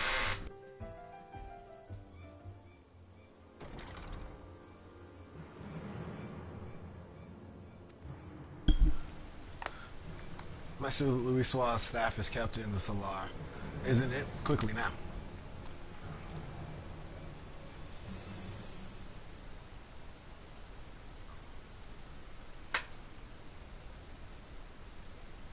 Oh, they already took the staff.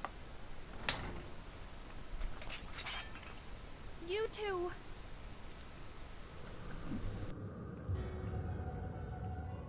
So, you were able to divine my intent. What now, warrior of light? Ah, but that name is no longer fitting. You have become decidedly dull, and quite incapable of barring my entry. What do you mean? You truly do not know? Then I suppose it is only right that I enlighten you. The blessing of light kept you and your fellow meddlers safe. It was that which prevented my kind from entering your domain. My kind, I say, though it had no power over the likes of Elidibus and La Habrea.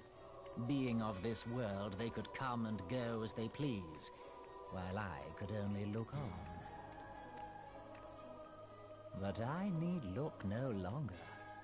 Now that the seal is gone, I mean to act.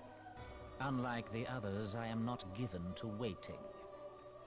I shall take that staff and bring about the next rejoining. Rejoining? Then it was your doing. The Isle of Val, the scholars, all of it.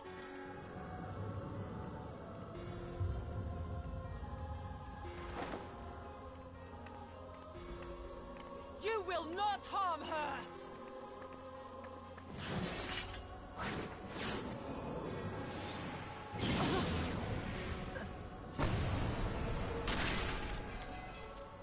Moonbreeder! Why must you insist on forcing my hand? Did you learn nothing from our last meeting? Ah, but I forget. My words fall upon deaf ears. The staff is but a broken relic, a memorial to the departed. What possible use could you have for it?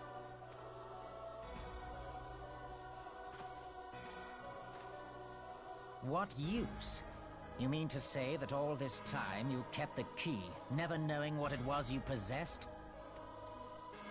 The staff Tupsimati, or rather the stone tablet it bears, is host to a great power. Together with the horn, it can be used to draw vast quantities of ether from its bearer's surroundings. How else do you think Louis Swat was able to invoke the power of the 12 without making them an offering of crystals? Summoning requires not only prayer, but a profusion of ether. Even a child knows that.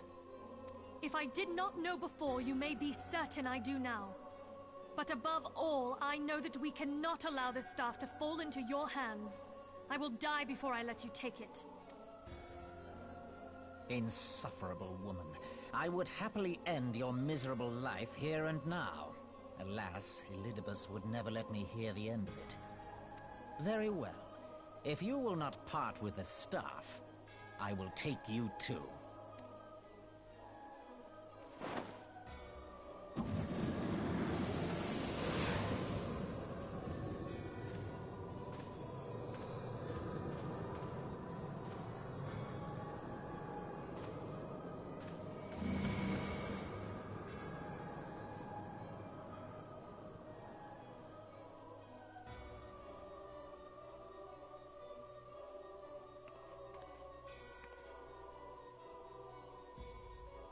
After them!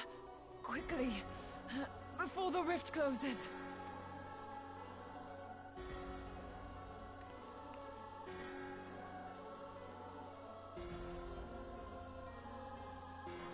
Shot in the gut and still... Well, okay, this is what?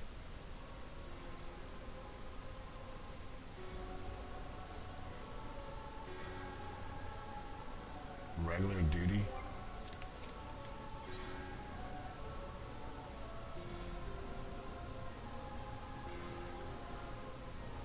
Chrysalis.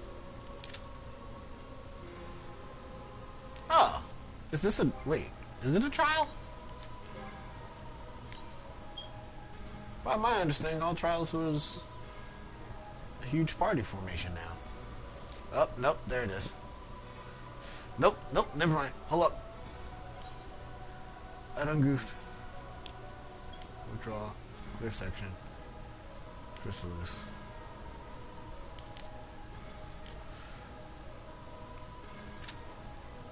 Okay, there it is. Oh, I thought I done goofed.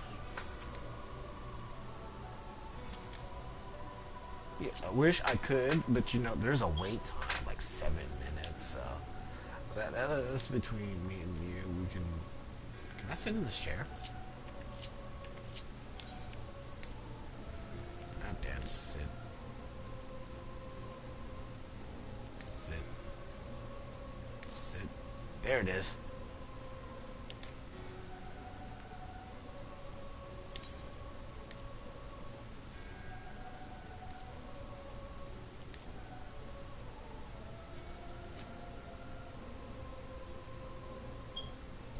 Nice. Sitting by the fire. Well, on my wait, I shall go down here.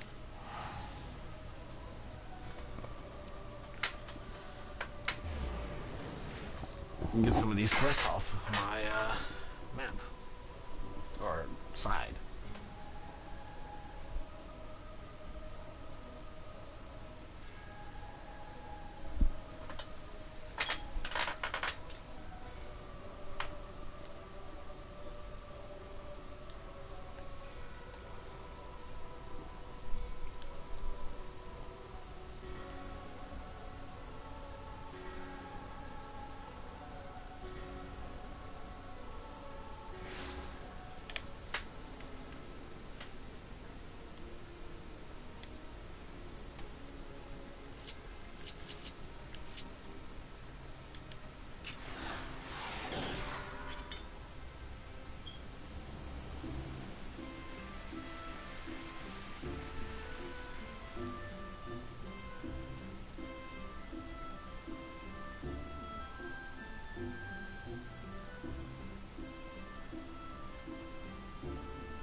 A Nightclad and Child Forged Armor, and Mammoth Sword, and Steed.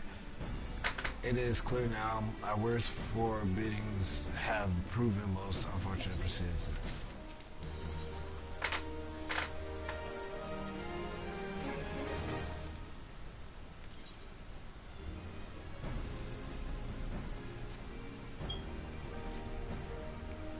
Ghastly Knight atop of his Befell steed. It is, as I fear, the rumors bear most insidious resemblance to the reference of ancient scripture describing Odin, the dark divinity. It is suspicion that the dark horseman of rumor indeed Odin, and furthermore that his malevolent presence is the primal. And yet before the god's quiver takes action, I would seek the counsel of one verse and holy writings. Make your way for Quarry Mill and seek out Brother O Abhepsi.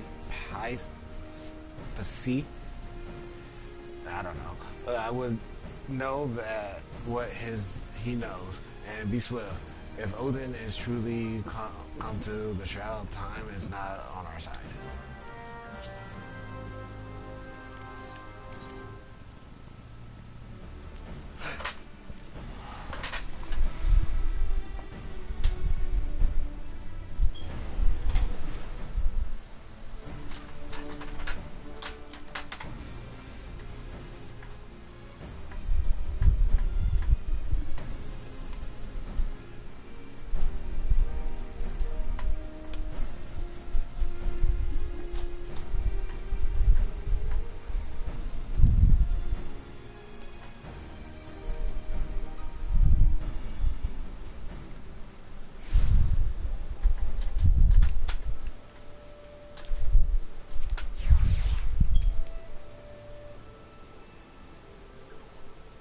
Little child there.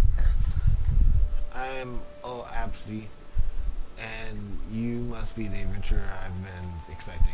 Ah, yes, Odin, the dark divinity, Lord Lewin is understandable distress at his arrival.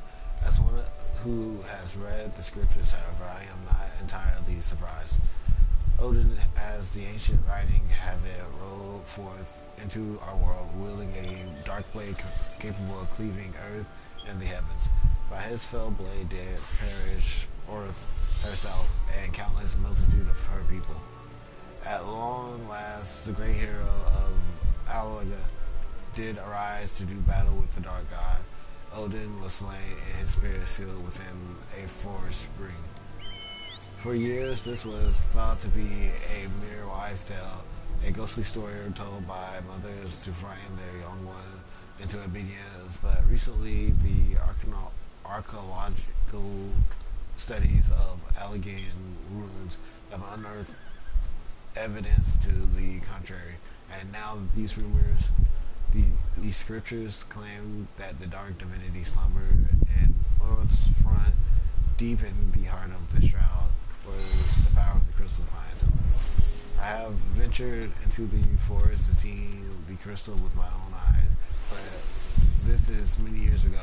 It is entirely within the realm of possibility that something has gone terribly awry, and fetters of crystal confines the dark divinity no longer.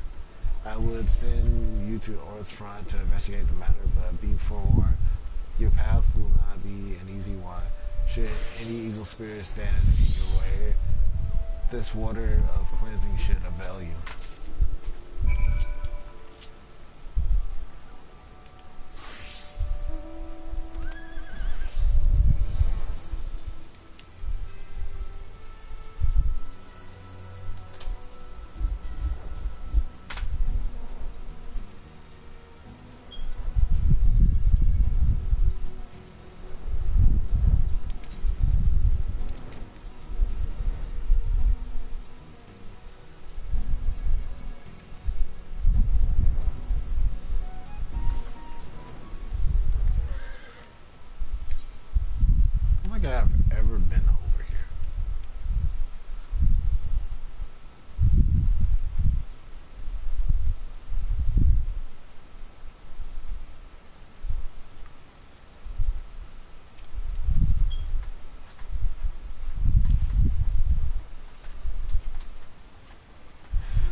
Magical energy still remains in the stone, though its power has grown dim.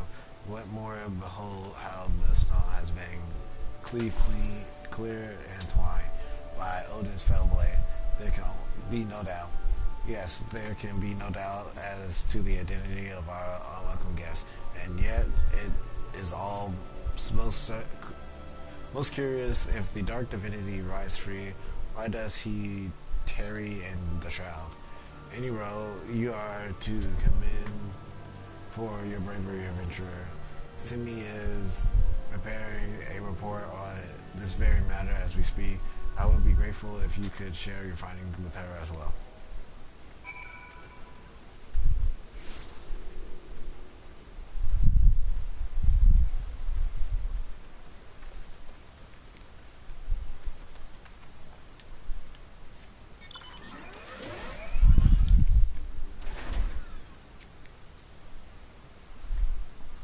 So it is indeed as we fear, the field of Earth's front has been broken and the dark divinity rise again. I must draft a report immediately.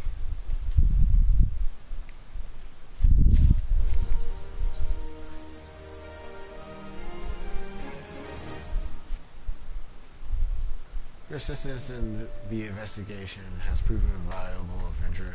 You have the art of things. With your aid, I have finally managed to complete my report. A thorough survey of all eyewitnesses' reports along their most credible theories regarding the dark divinity presence in the shroud. I intend to deliver copies of the report to Brother Olap and Bow Lord Lewin myself. The science too will not doubt be eager to learn of our findings. I would be most appreciative if you could deliver a copy to your Enragé and my steed. My duties demand that I remain composed but in all truth, I feel that the fate of our people should the time come to the dark divinity draws his blade against Gridania. Promise me that we can count on your aid.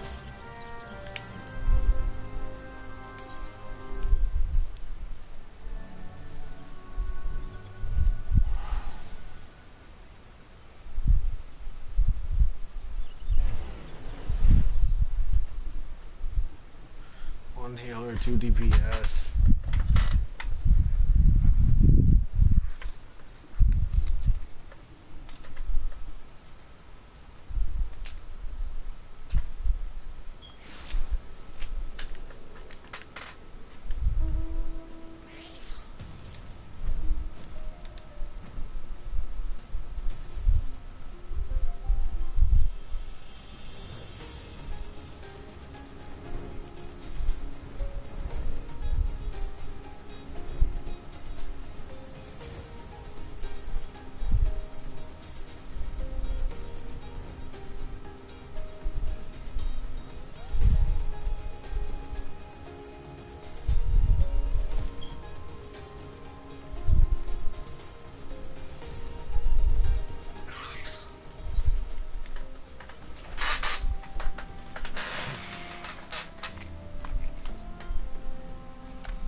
That it's a suitable stool right there. And just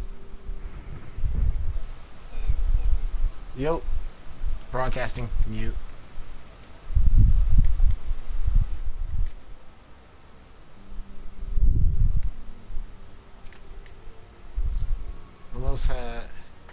I am most heartened by thy safe return. Wert thou able to cast light on the shadow that haunted the shroud?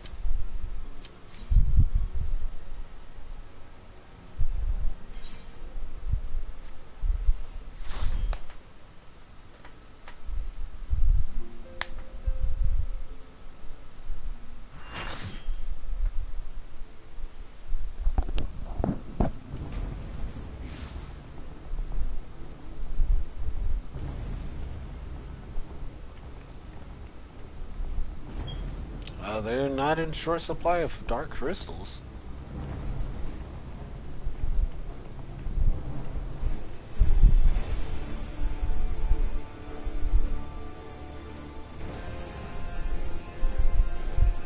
Yep, she's passed out. Nope.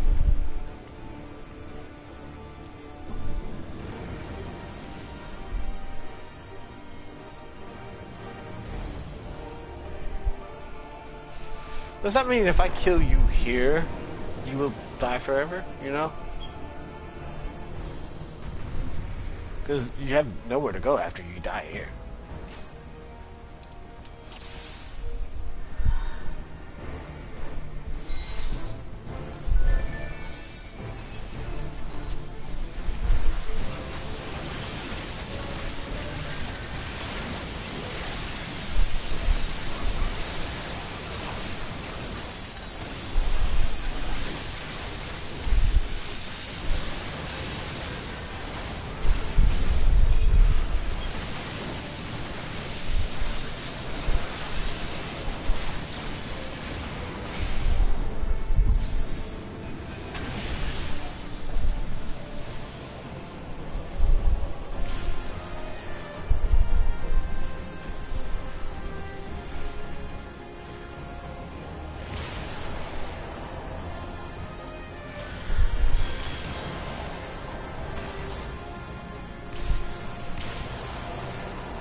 I see.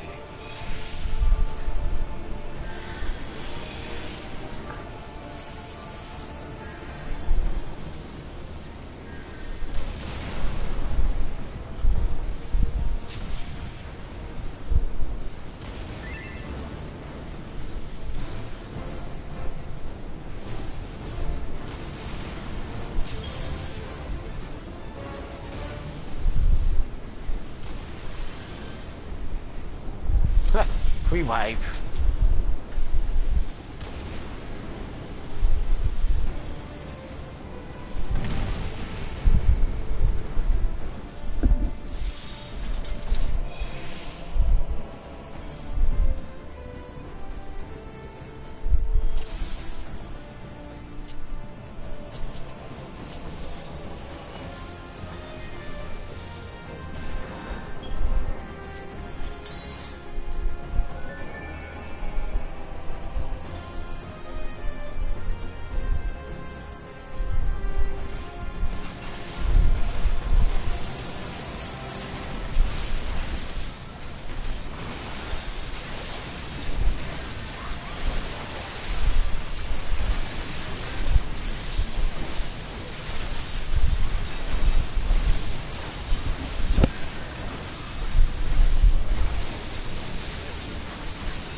That did considerable amount of damage.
Oh, yep, nope, still do considerable amount of damage.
So he just failed.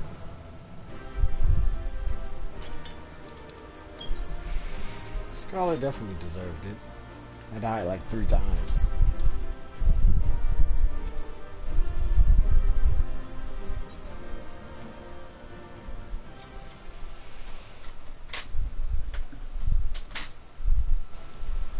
Okay, I'm not mute. Okay.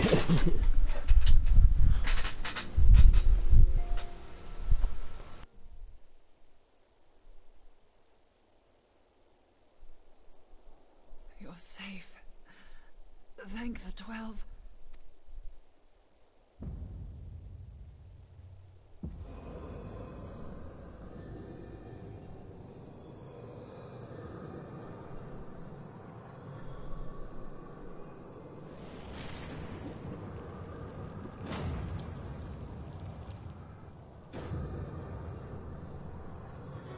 You may have bested me this day, but what of the next? What of all the days to come?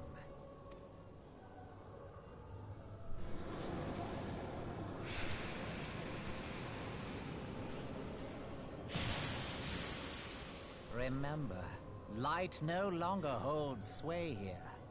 I may return whensoever I wish, again and again and again. Eventually, you will falter, and the staff will be mine. Until next time, Scions.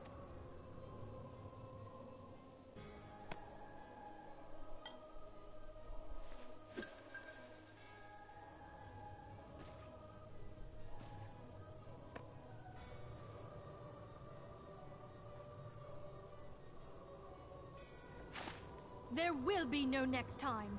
This is the end.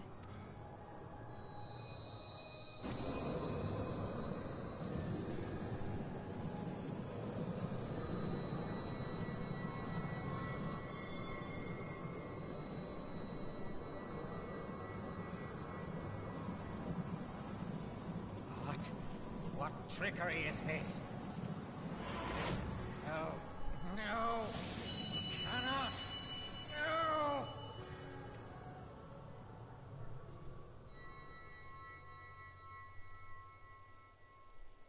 Use Tube Samati to gather ether. Quickly, before he breaks free!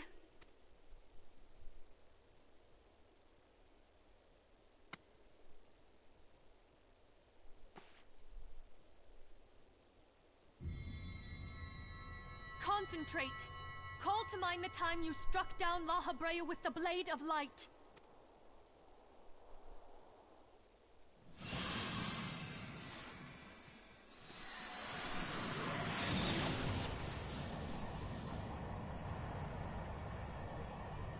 Why won't it work?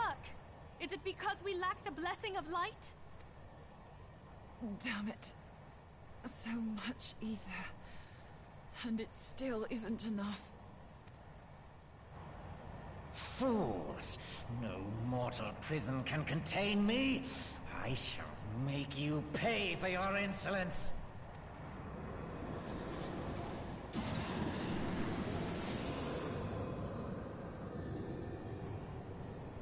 Please, Mother Hydaelyn, Hearken to our plea.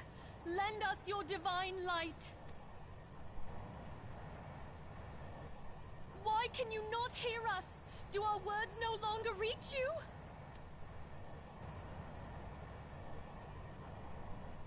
If only we had a bit more ether.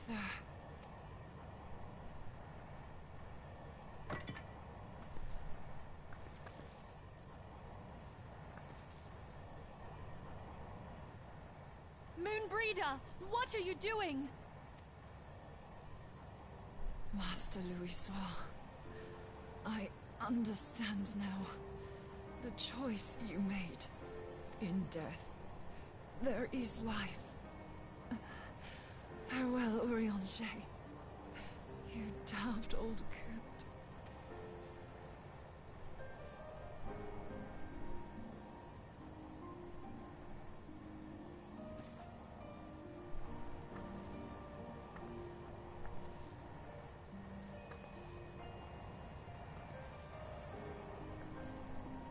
Moonbreeder, no!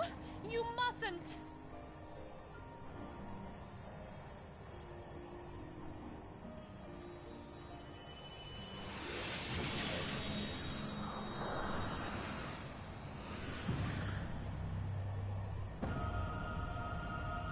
What? No! It cannot end! I am eternal! I am immortal!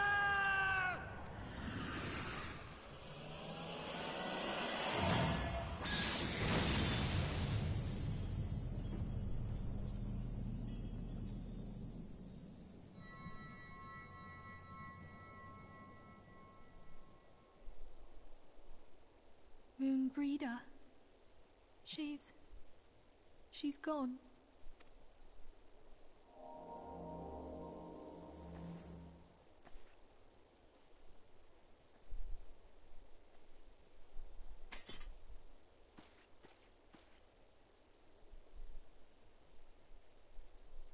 You did it, my friend. The Ascian is dead.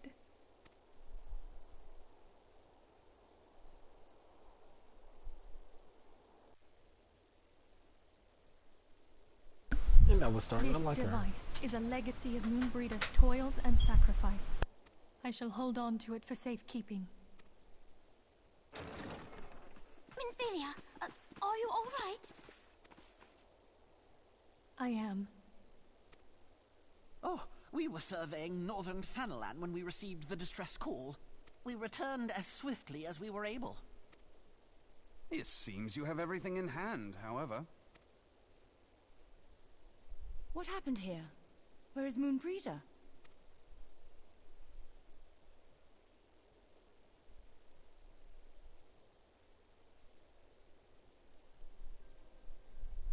She gave her life to temper the Blade of Light. I have no words. Rather than await the inevitable, she took her fate into her own hands. Does Urianger know?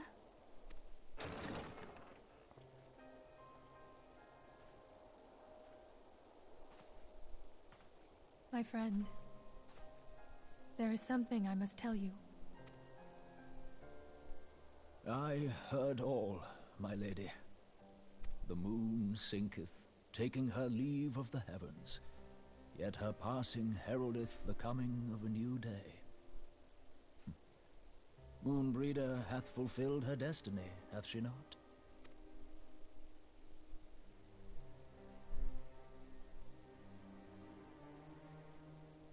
Long ago, far across the seas in the Sharlayan motherland, Moonbreeder and I did study under the sage tutelage of Master Louisoix. Full oft did he impress upon us that knowledge existeth to serve the greater good. This sentiment, however, was contrary to the nation's policy of neutrality, which censured intercedence in the affairs of foreign lands. In spite of vehement opposition, he founded the Circle of Knowing, and journeyed hither to the heart of Eorzea.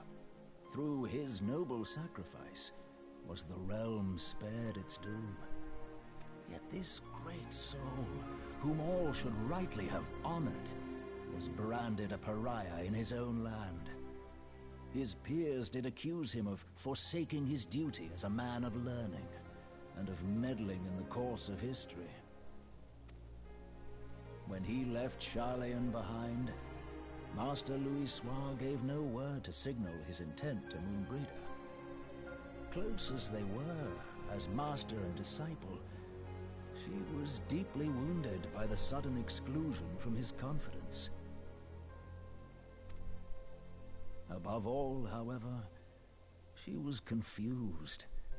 Try as she might, she could ill comprehend her master's motive.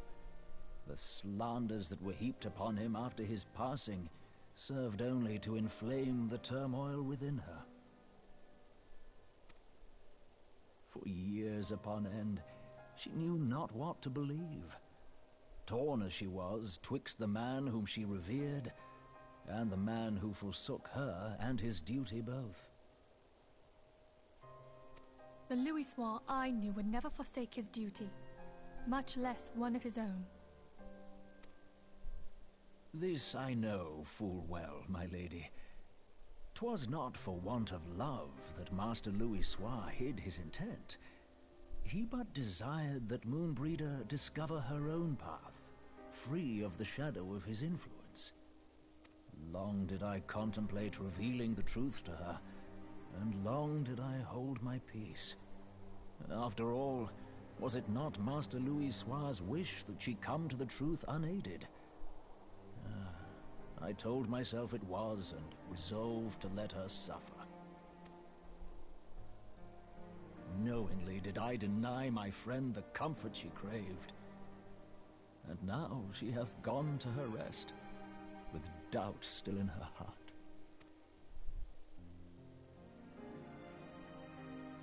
Speakest thou in earnest? Did Moonbreeder truly come to understand Master Louisoix's will before the end? The realization hath set her free. She may now find the peace which hath for so long eluded her. Oh, Moonbreeder, my dearest, how I shall miss thee. Moonbreeder gave her life that we might possess the means to defeat the Ascians. Her sacrifice must not be in vain. Let us continue her work on the Blade of Aether and see it to completion. My lady, I would mourn Moonbreeder in mine own way. I beg your permission to return to the Waking Sands. Of course, my friend. Take all the time you require. We shall be here should you have need of us.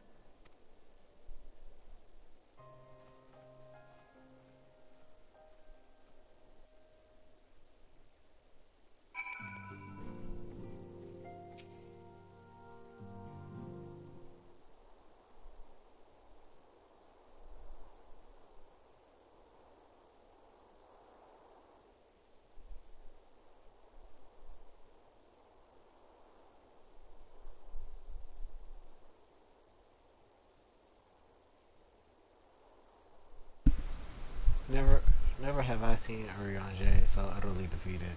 No one should be made to suffer such grief. We shall gather in the Sharlayan Manor to celebrate Moonbreeder's life and mourn her passing.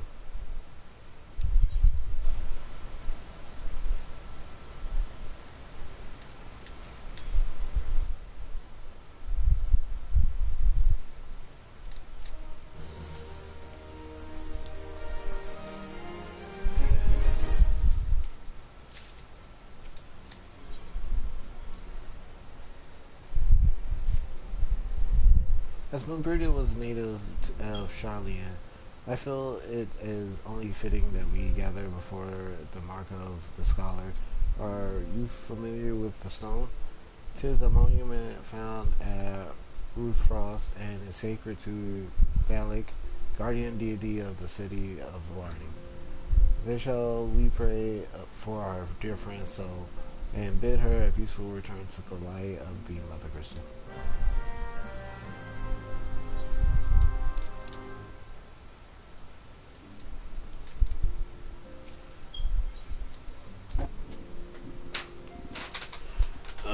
Two loading screens.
Where is the Charlia homeland? Now, that is a very good question. Coda, mute.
Forgive me, Moonbreeder. Had I been quicker or wiser, but I was not, and you paid the price. But you would not suffer us to wallow in our sorrow, would you? You would tell us to pick ourselves up and get on with it. And so we shall. We shall defend this realm and her people to the last.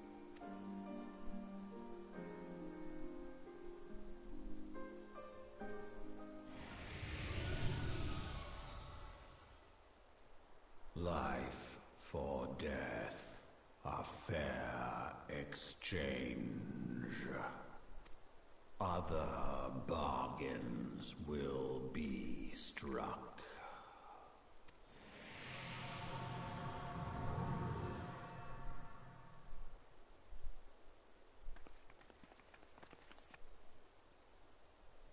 Did no one else hear the talking dragon that appeared?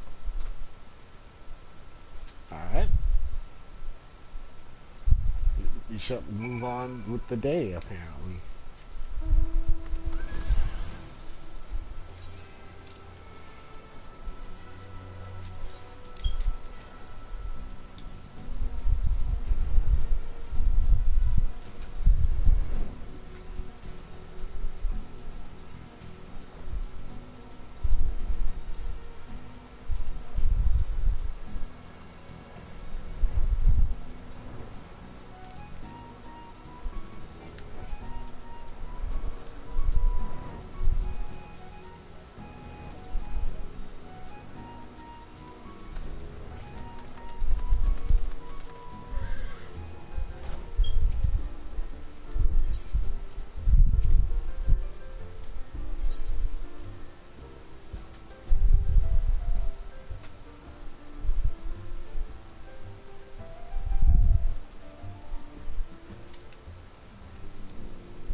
we have said our farewells, the pale and of sadness has diminished but little.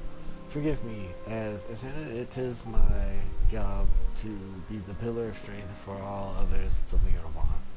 Yet I also believe the grief we feel now is precious in its own way, and not to be lightly swept aside. Do you not agree?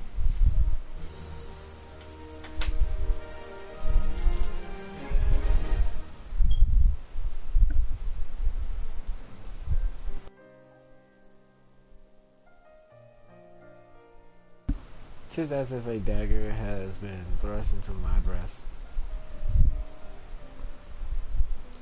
But 'tis a pain we must learn to bear if we are to forge ahead with our duty.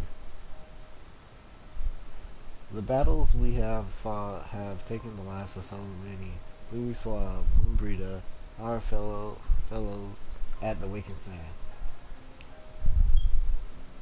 Their spirit and dedication to our cause, however, will never be lost as long as we rise to fight it once more. I hardly need remind you of this. Of course, 'tis for my own benefit that I repeat these words, reformation of my own chosen path. If I do not rebuild the foundations of my resolve, I am like to collapse in a fit of weeping. My apologies again. There is no other to whom I could display such weakness. You are my pillar of strength, and I fear I shall have need of your steadfast presence in the days to come.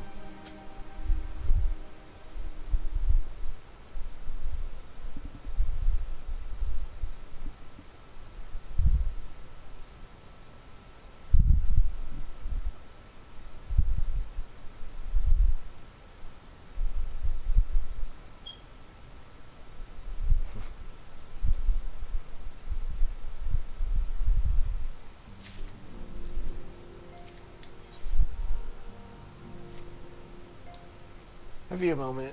I believe Yida wished a word with you. I should consider it a personal favor if you would lend a sympathetic ear to her troubles. She has not been herself since Mobida's passing, and my heart aches to see her so downcast.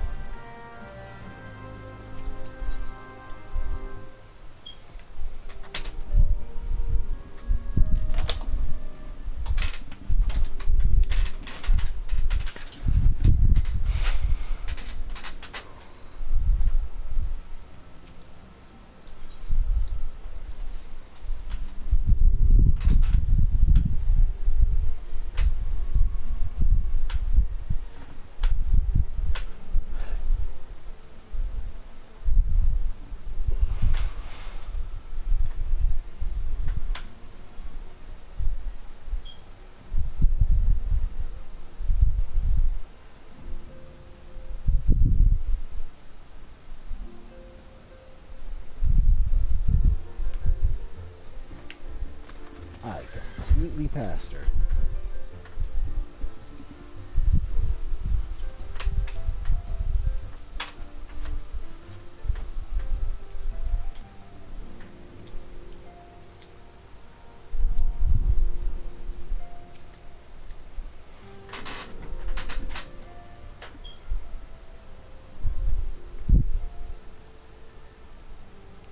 Hey, it's you. Great.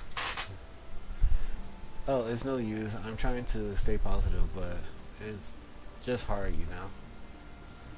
The thing is, I know Moon would tell me off if she saw me moping around like this, which is why I decided to cheer myself up by getting her a special flower. I placed an order for a moon daisy with Rona a little while ago, and it's ready to be picked up. The trouble is, I find Rona a bit difficult at the best of times, and well, this isn't one of them. I know it is silly, but I just can't face it at the moment. So I was wondering, do you think you could maybe collect it for me?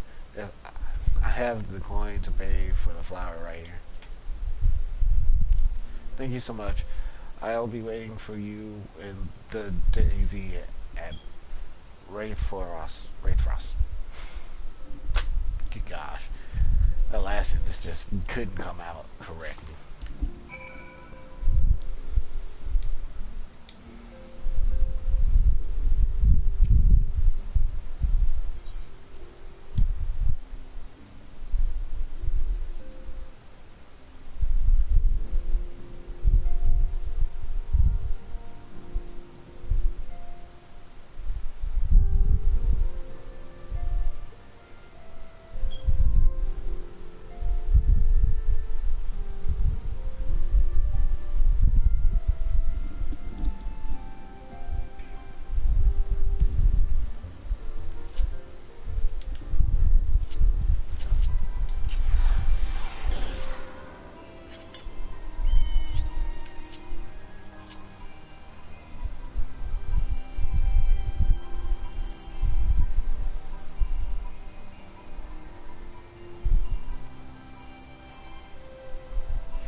What can I do for you today, adventurer? Edrith Tinkit to trade? There's got you running errands now? Them scions really know how to make the most of your talents, don't they? Send in the savior for Eorzea to the bleeding market. Fine use of your time, that is. Seriously though, you best learn how to say no, or they'll have you looking out the chocobo staple snacks. Anyway, what was it you were here to pick up? The Moon Daisy, was it? Here then, take it. And tell that Ida lass I've got a wide selection of headwear in stock if she ever decides to replace that doubly old mask of hers. God knows she needs to. But I can see why she didn't want to deal with you.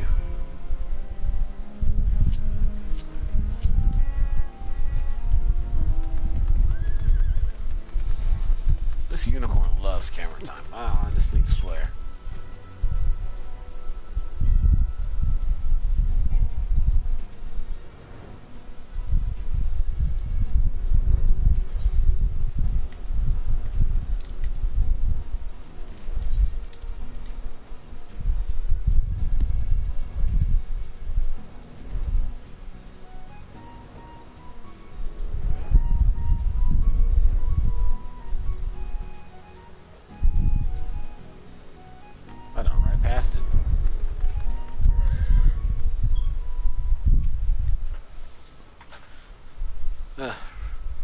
Rona can be so annoying. She just will not take no for an answer. Every time I visit her, she insists I replace my visor with something more fashionable. And when I tell her I like it just fine the way it is, she says this again, and then again, and then again. It drives me crazy. What I mean to say is, I really appreciate you doing this for me. So anyway, let's see it.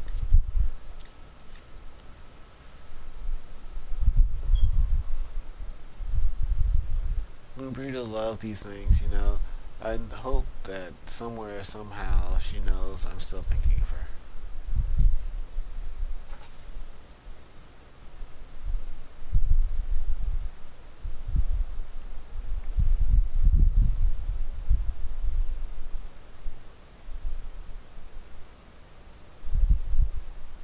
I'll never forget you, Moon. None of us will.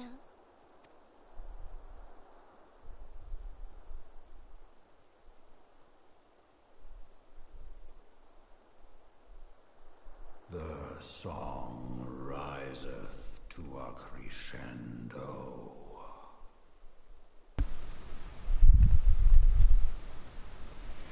I'm definitely sure you heard the dragon this time. He was directly behind you.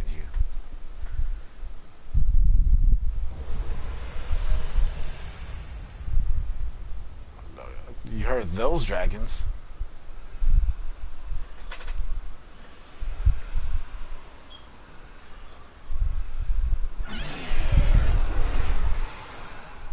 Is that what I think it is?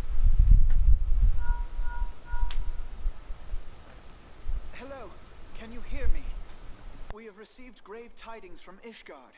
Pray return to the Rising Stones at once.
My apologies for the interruption. I was deeply saddened to learn of Murida's passing. Her loss will be sorely felt. Alas, recent developments in Ishgard leave us a little time to mourn. The envoy from Coathus will soon arrive, and we must hasten to hear her report.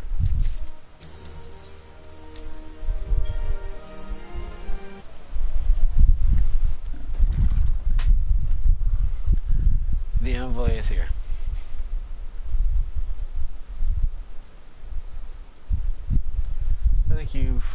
I thank you for receiving me at such short notice. Time is of the essence, so I would forego the usual pleasantries, if you may. Certainly, you come with news of the Dravanians? Aye, the dragons have begun their attack in earnest. The first wave reached the Central Highlands a short while ago, and the battle was joined soon thereafter. Sir Emmerich himself slowly forth with a contingent of temple knights and several companies of noble houses' finest. Though the beasts were ultimately forced to retreat, our victory, if such it may be called, came at the cost of many of our own, too many. We will not withstand a second wave should the Dravanians renew their assault. You paint a grim picture, my lady. It is reinforcements you seek then? We do, though it pricks our pride. It is plain we cannot protect Ishgard with our ranks thus thin by the Horde. Sir Emmerich would meet with you to discuss the possibility of enlisting your aid. Very well, I shall depart for Coathus at once. I must warn you, however, that the involvement of the Crystal Braves is by no means assured. Our commitment to quelling the unrest in Newdal must take precedence. It is with such contingencies in mind that I must make another request. The Scions of Ceridon are known to sharing close ties with all three of Grand Companies of Eorzea. Will you consent to plead case to their leaders? Though I would gladly appeal to the Grand Companies on your behalf, I dare not promise a favorable reply. You need say no more. Considering the past dealings with the Eorzean Alliance, I can well imagine how our plea will be received. But the fate of Ishgard hangs in the balance. We must explore every avenue still open to us, no matter how unpromising. I see, very well. I shall send envoys to each allied nations and have them present your request directly to the heads of the Grand Companies. In the event that your plea does receive favorable answer, know that any support is certain to be conditioned. Demands will be made of Ishgard. That is only to be expected. Rest assured that I speak with Sir Emmerich's authority in this matter, and that our actions are fully sanctioned by the Holy See. Which brings me to my final request. A personal appeal to you, Warrior of Light. The Lord Commander much desire to speak with you, regardless of your fellow's involvement. You face Midgard Zora and survive. Anything you can share of your experience may yield us an advantage over our foes. Thank you. You wear the mantle of a hero well. 'Twould seem the road leads us both to Camp Dragonhead. Seeks me out when you arrive.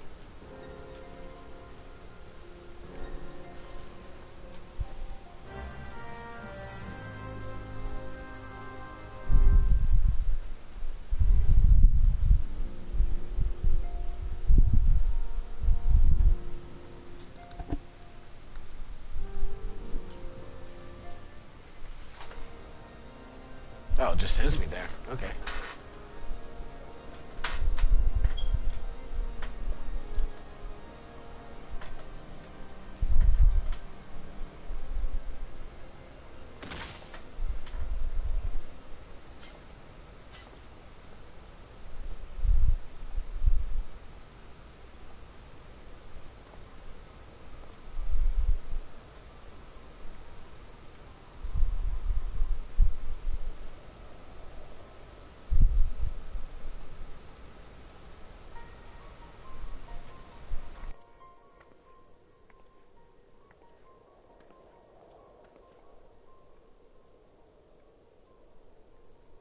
The sons must answer for their father's misdeeds. Only then will the cycle be broken.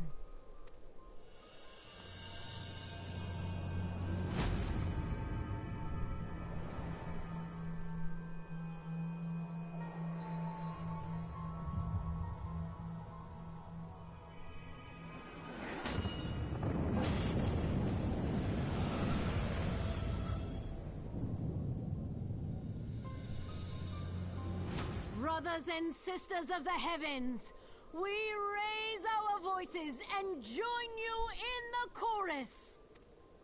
The sinner's feeble magics are undone.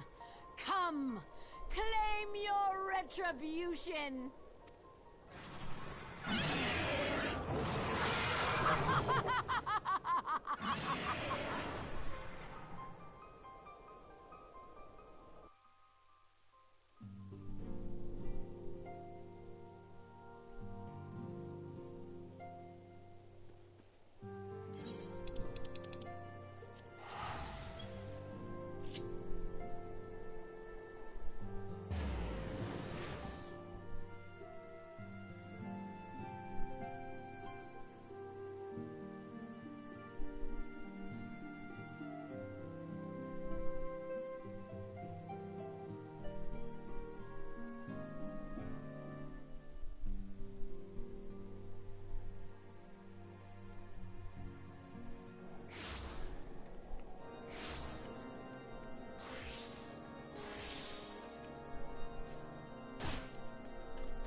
It seems I was the swifter. You two, however, have arrived with time to spare, for our host has yet to make an appearance.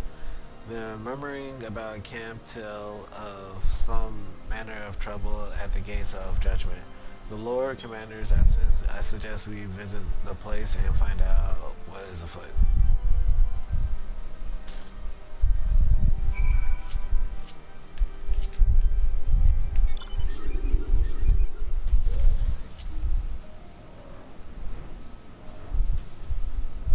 This area of my mount always feels slower.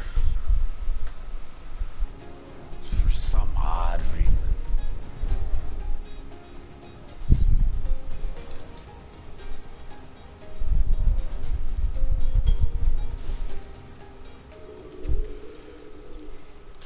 The gates of judgment are much more than mere doors.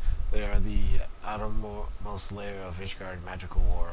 If our first line of defense can be so easily shattered.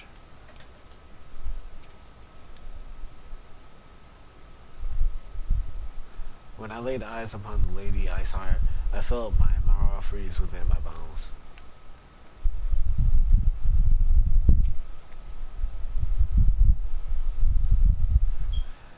Heretics come, how dare they meddle with our divine protection? I shall rid our nation of their blasphemy, even if it means cutting them down one by one.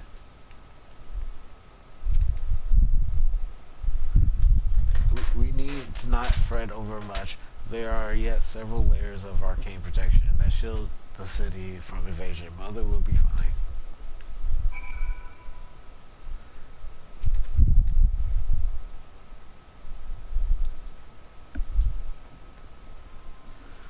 It would seem the heretic struck the first and most telling blow against Ishgard. Science, we expected you at Camp Dragonhead. My apologies, we chanced to hear that there had been trouble at the gates and we thought it prudent to investigate the cause. Then you have learned of the heretic's treachery. Lady Iceheart led a force of her followers against our defenders and come close enough to dispel the first of our wards. But let us speak more of this back at camp. Sir Emmerich awaits you.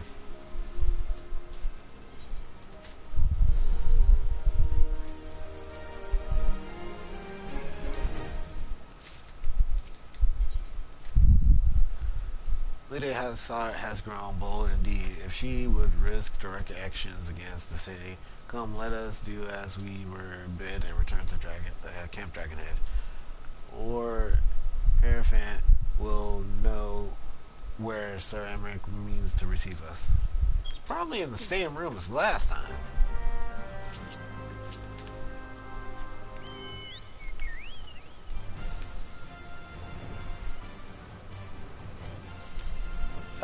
Depending how this plays out, I might continue a little bit longer. I'm free. I started at 6. It's been 6 hours. I won't make it more than 6 hours, so I will try not to make it more than 6 hours. No promises on that.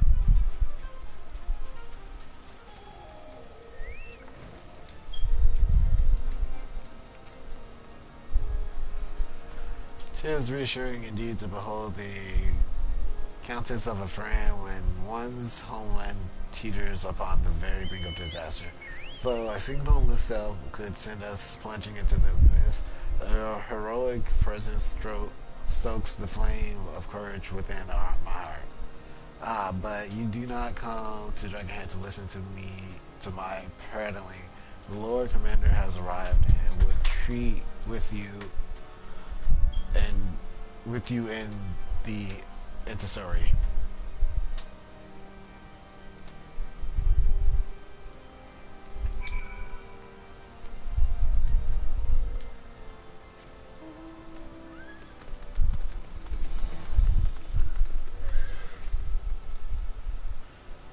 Greetings, madam. Shall I show you inside? I don't know why I read that. It was just telling me, hey, I'm just going to show you the inside.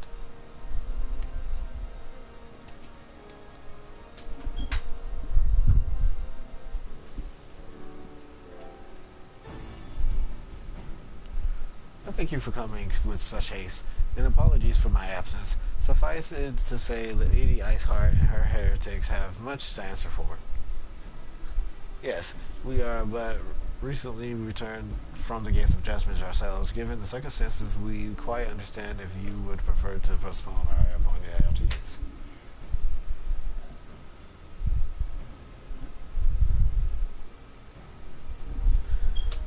On the contrary, Master Alphanil, I think it's more important than ever that this meeting take place. Rest assured I shall return to my post on Ishgard's wall the moment our business is concluded. Before we move on to the subject of reinforcements, however, I will introduce you to a close friend and stalwart ally. It's time.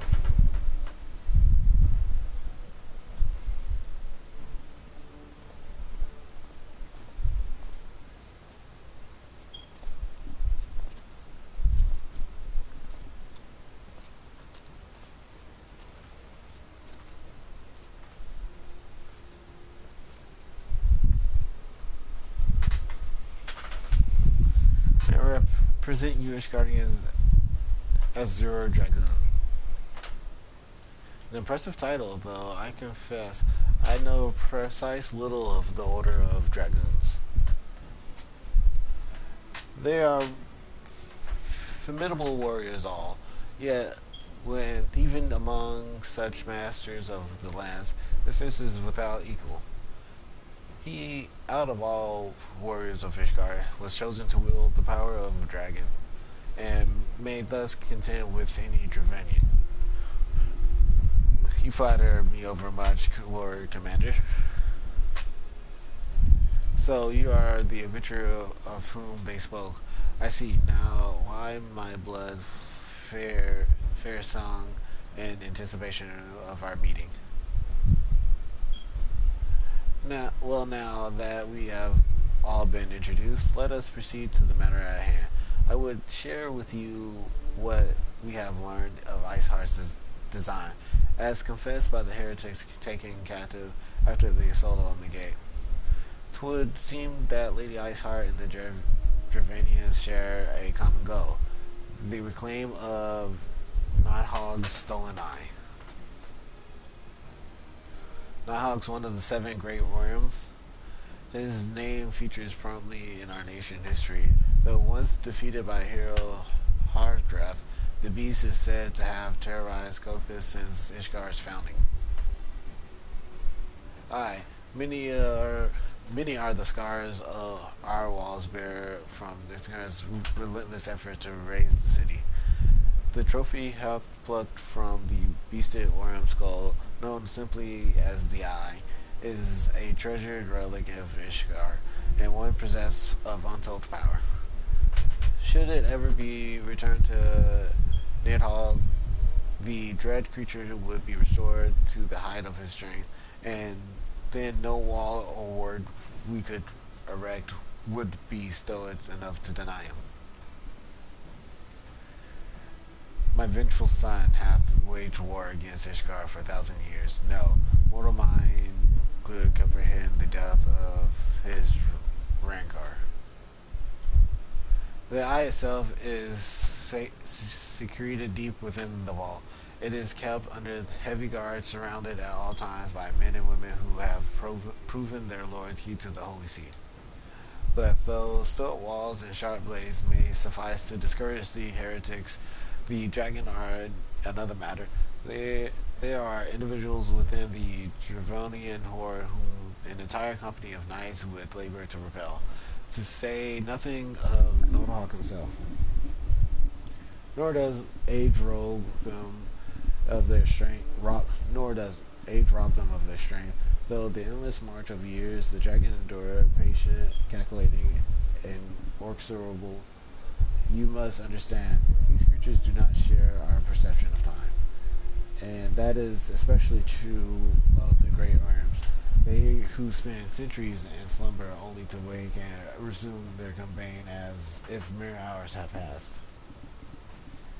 It has been 20 years since Nidhogg's last darkened our skies. 20 years for him to gather his strength and for us to bolster our defenses. And now, just as he seemed primed to return, the heretics strike at the gates. You believe that Lady Iceheart is in league with the creature, then? Of that, I cannot be certain. Though we know the heretics covet the Eye, we have been unable to determine their plans for it. Such questions aside, we must needs address the ragged hole their mistress has seen fit to render Rhine and Ishgard protection. 'Tis a weakness the Dravenians are not like to leave untested. So it would seem you have described your plight in admirable detail, Lord Commander. Yeah, I cannot help but wonder at your candor. Why share such sensitive information with us? I shall speak plainly. Ishgard has needs of allies, and I would have you bolster our front lines in readiness for a coming battle against the dragons. This much I expected. Unlike our arrangement concerning the Keeper of the Lake, however, only you stand to benefit from our assistance in this matter. I fail to see why we should intervene in a conflict which concerns only Ishgard's and Dravania.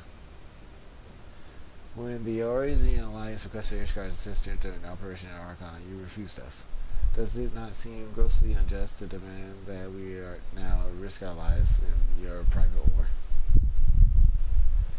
I make no attempt to defend my country conduct. I only ask that you consider what would follow were Ishgard to fall. Having razed our city to the ground, the Horde would have little cause to linear and would return to their lairs in Dravonia. Soon thereafter, the ruins of Coathus would be buried in snow, and the land would become the sole province of beasts and beastmen. Until the Garleans arrive, that is, for you may be certain that the Empire would not hesitate to claim Coathus. They would not even have to draw steel.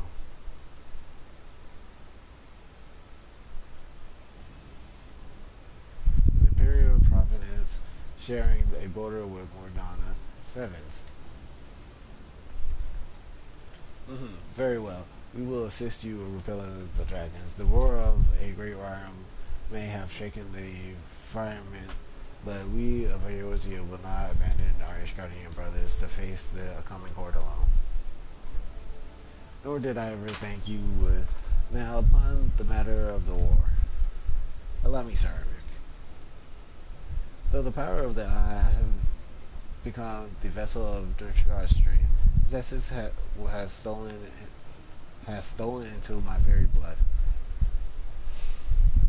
Fear not, I am in full control of my facilities, I assure you, and the Eye itself is in no relevance to this tale.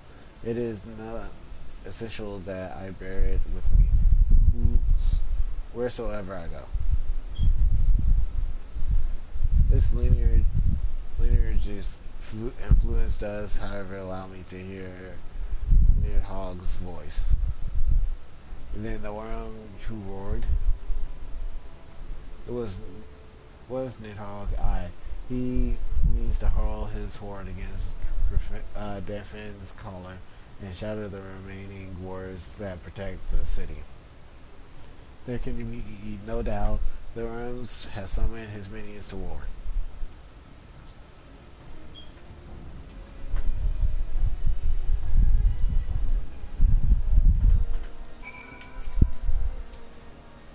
Though the circumstances are far from ideal, the spirit of endeavor will at least provide us an opportunity to bring the sister state of Eorzea together in common cause.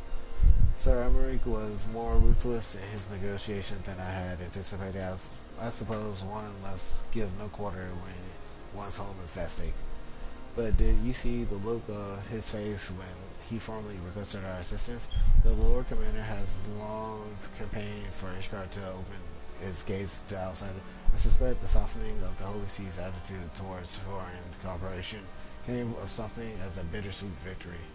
The days ahead promise to be interesting indeed.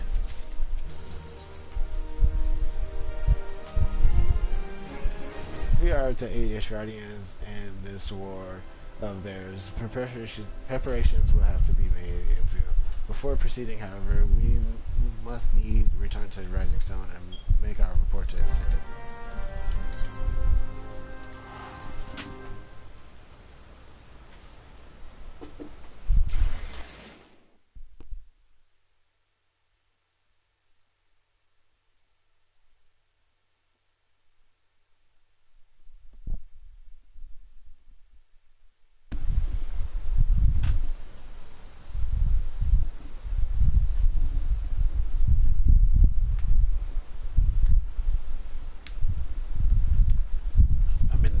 Now.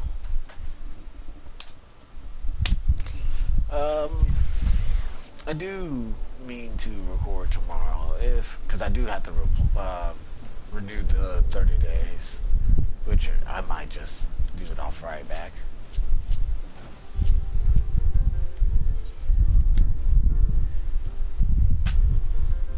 Shouldn't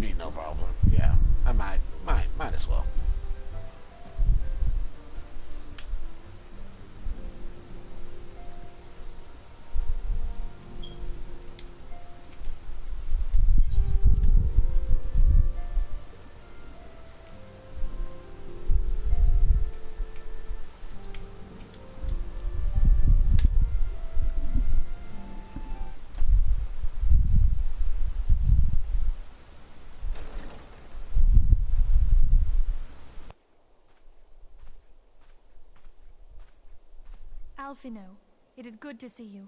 Tell me, what have you learned? Pray summon the others. Everyone must hear my report.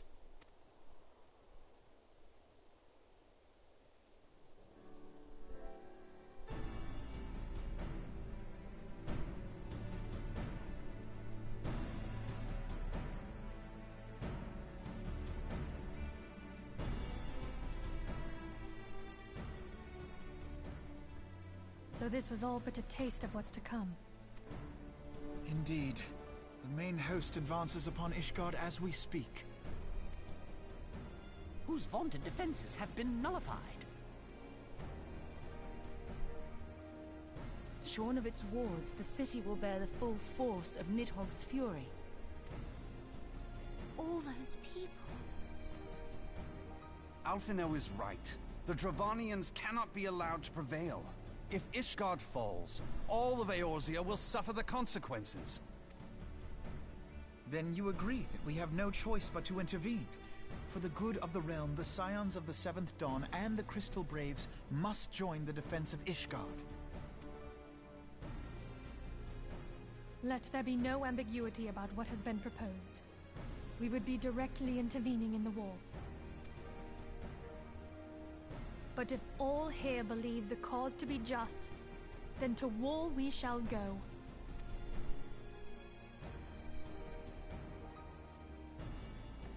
The path we now embark upon is perilous, but I pray you will walk with us to the end.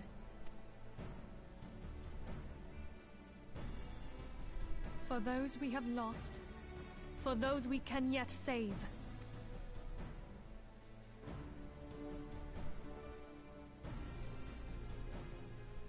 Then it is settled. I shall inform the Council of our intentions, and request that they contribute their own forces to the defense of Ishgard.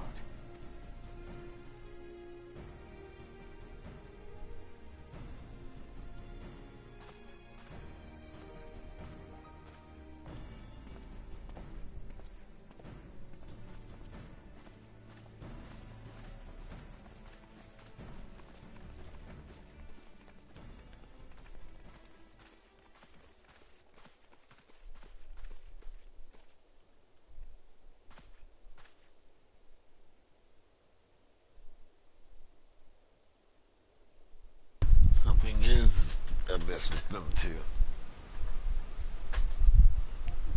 Little snakes.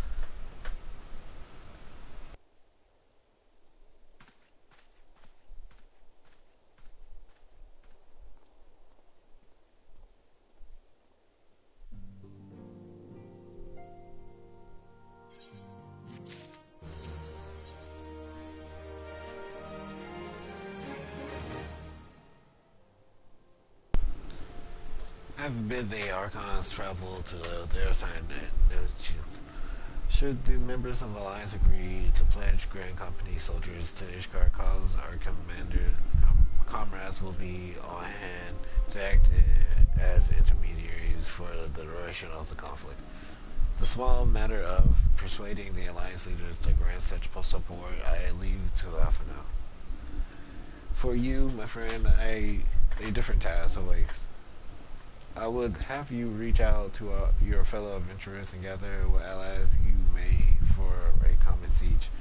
I would also have you consider the matter of our own security. Revenant Stoll is but a short flight from the snowfield of Coithas. It is not unimaginable that the fighting may spill across the borders.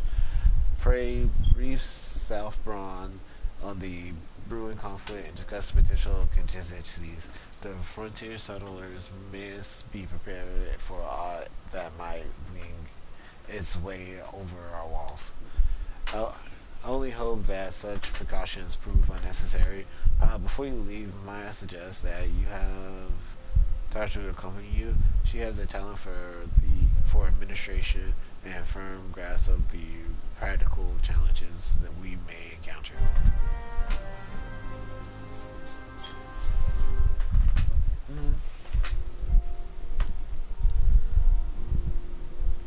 Volunteer Dragon Slayer.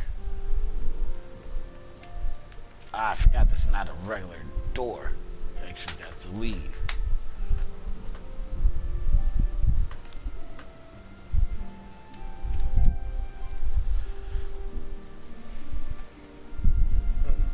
We are rather close to Calicus, aren't we? We best see to our own defenses and take stock of our supplies. Oh, and we'll also need to have beds and bandages laid out just in case. A good receptionist is ready for any eventuality. Let us go. I have 101 things to discuss with Southbourne.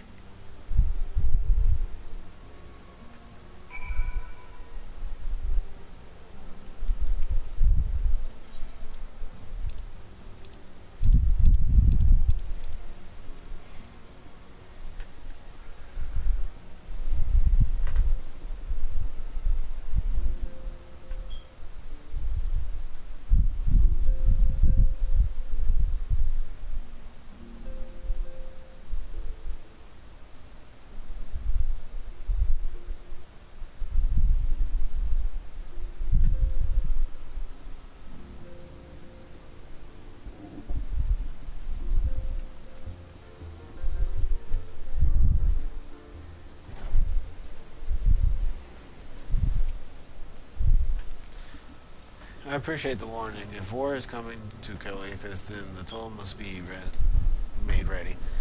I'll increase the number of patrols, look out immediately, and I'll also see about finding rooms for infirmary as well as a temporary housing for victims of the conflict. Ishgard has done well by us in the past, and I would return the favor.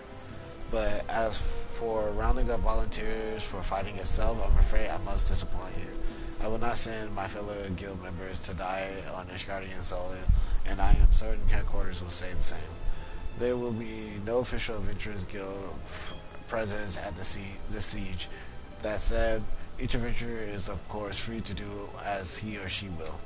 I shall have a word with some of my more capable colleagues on your behalf, and you might try your luck at here in Revelstoke. I do say there are a few stout souls about town who will answer your calls to arms. Let's start it, shall we? Need town rules.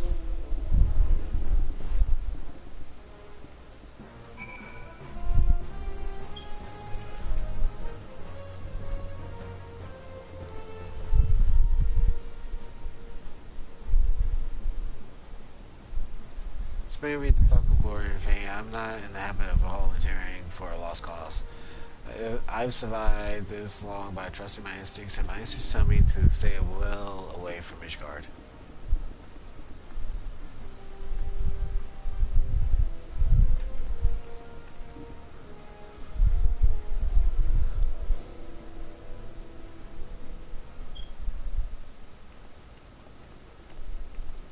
I was only the first person I talked to.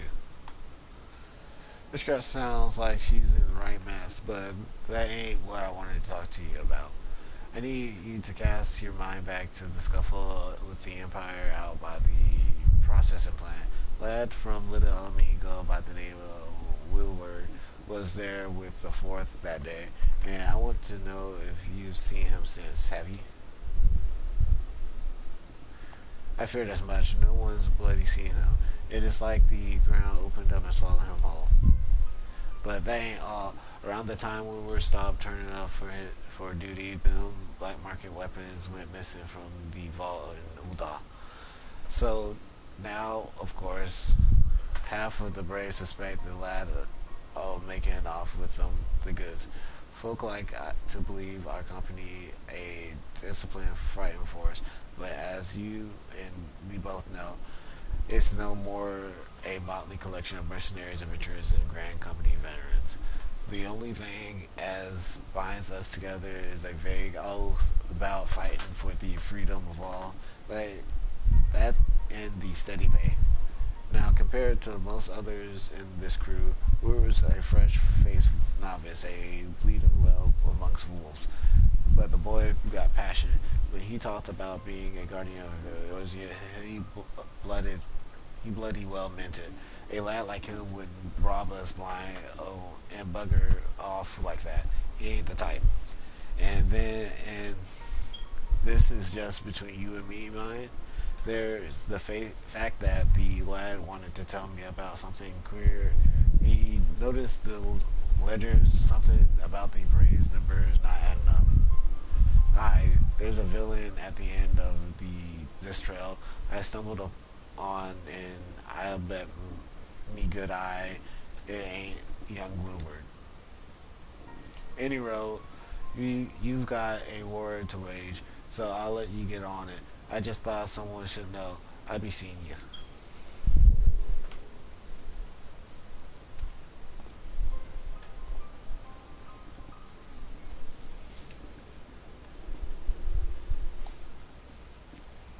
Guess I'm gonna get plucked from after everyone I talk to.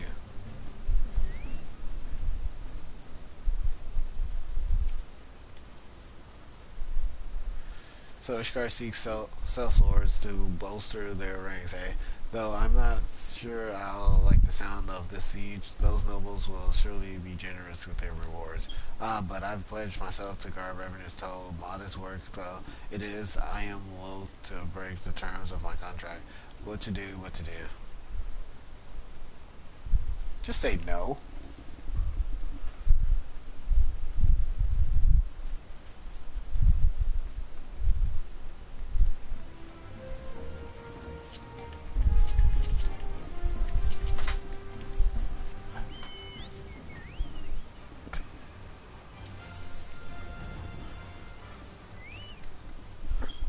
So my blade for Ishgardians, well, them dragons are fearsome law, but I slay my fair share if the coin was good. I've worked for one of them nights before, you know, watch me like a bloody hockey did. Still, I'd put up with worse than that for a heavy purse. So, 2? Well, 1 technically, 1 undecided and 1 direct now.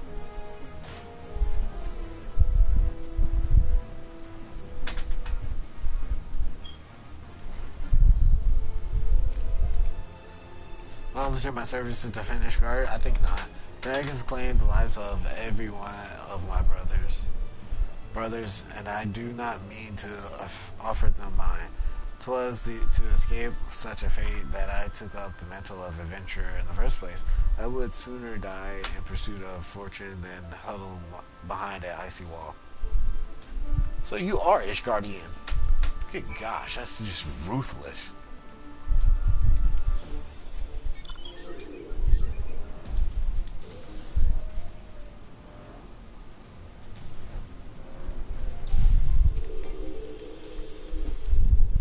There you are. Did you sway any hearts?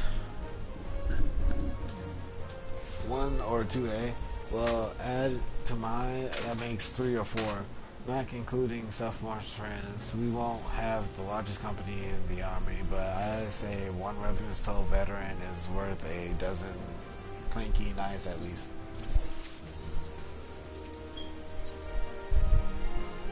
Oh, I've been so caught up in recruiting that I almost forgot. There's been word from Amphenat. Apparently the Alliance leader are conversating Udal to discuss your card plight.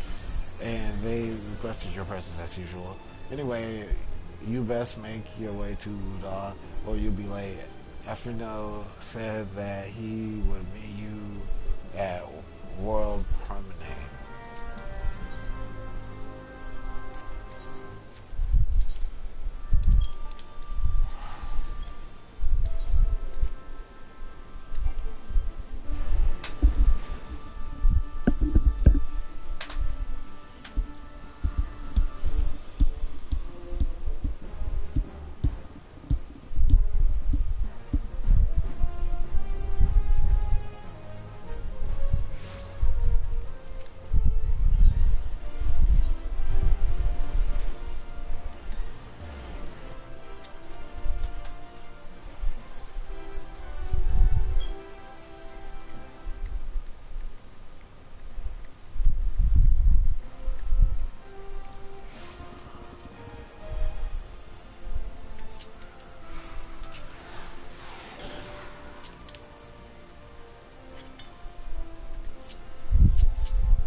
My apologies for calling you away from your task.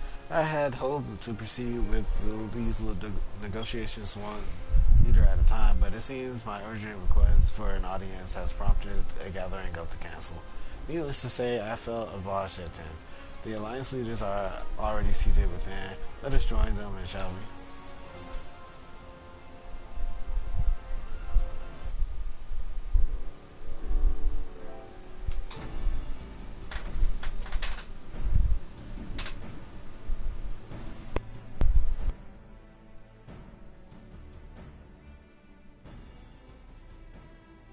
We are well aware of Ishgard's dilemma, and we agree with your assessment.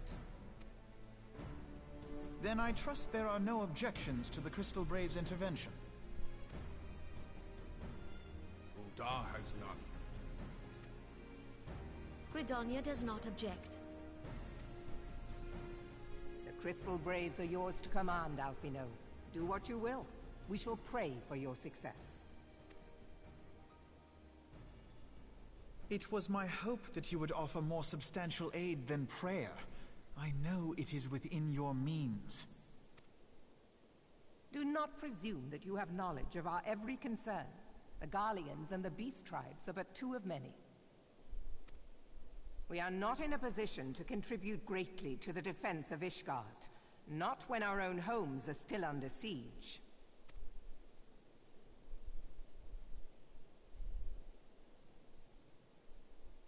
We dare not leave our interests in Carteneau undefended as well.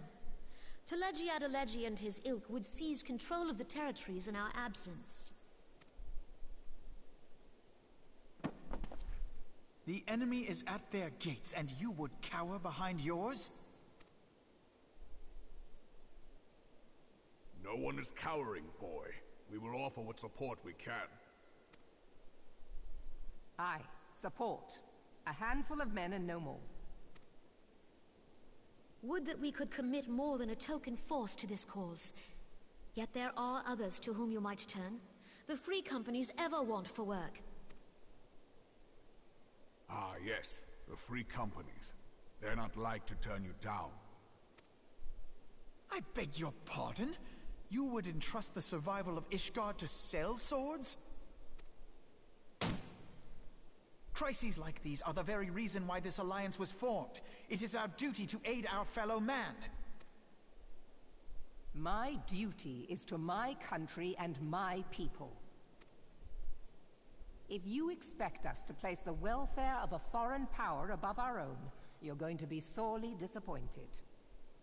Lest you doubt, Limsa comes first, then the Alliance, and finally, circumstances permitting, Ishgard and the rest. If you cannot understand so simple a concept, then you have no place at this table.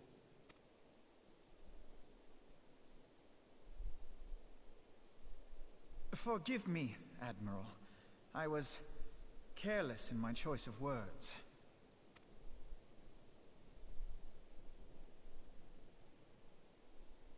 I suggest you assemble a party of elite adventurers, assuming you haven't already. Your fellows served us well during Operation Archon. I dare say they will do so again.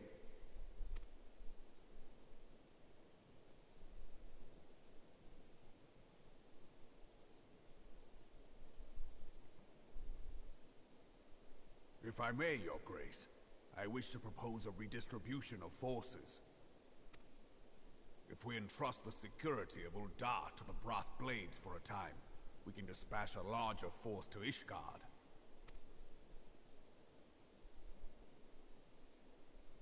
Your Grace?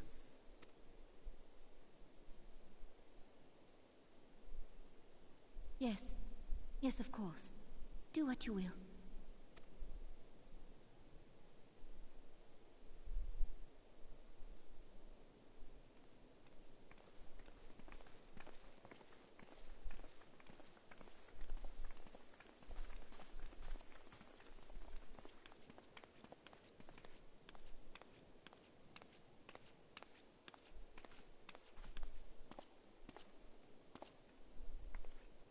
Is Her Grace not feeling well?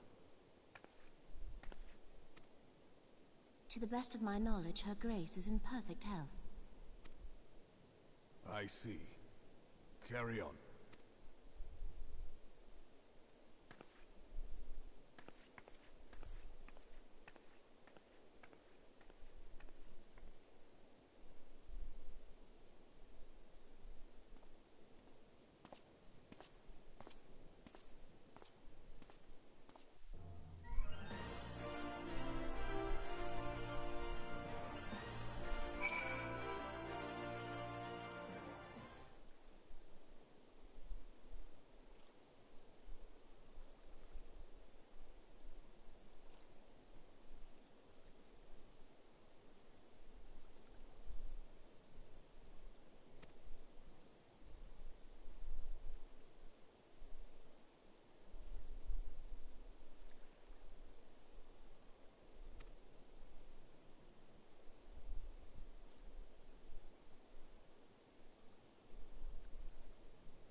Oh, I was mute the entire time. Good gosh, I do this all the time.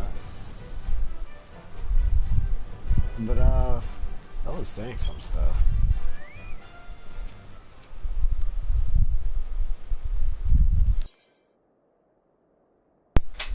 And as my controller died.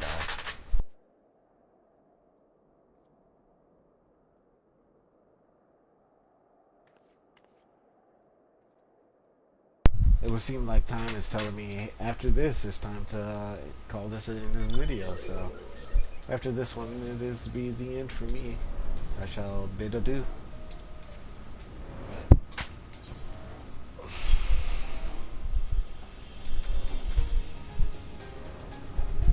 Go though higher.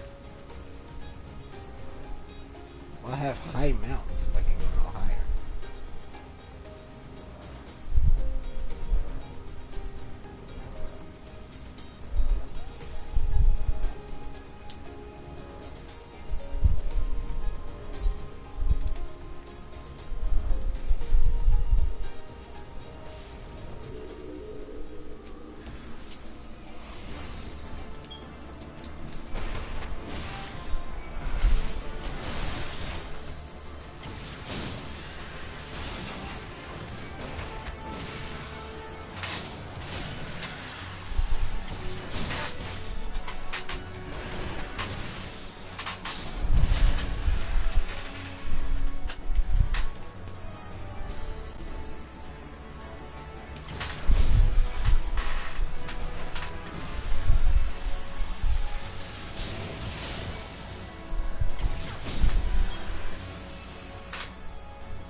What news, adventurer? The reinforcements decimated, you say? Dravians, devils, vague scaly hides.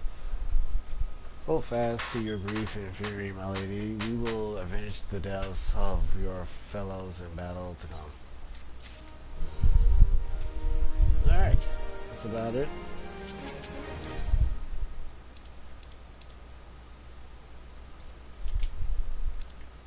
Alright, see y'all later.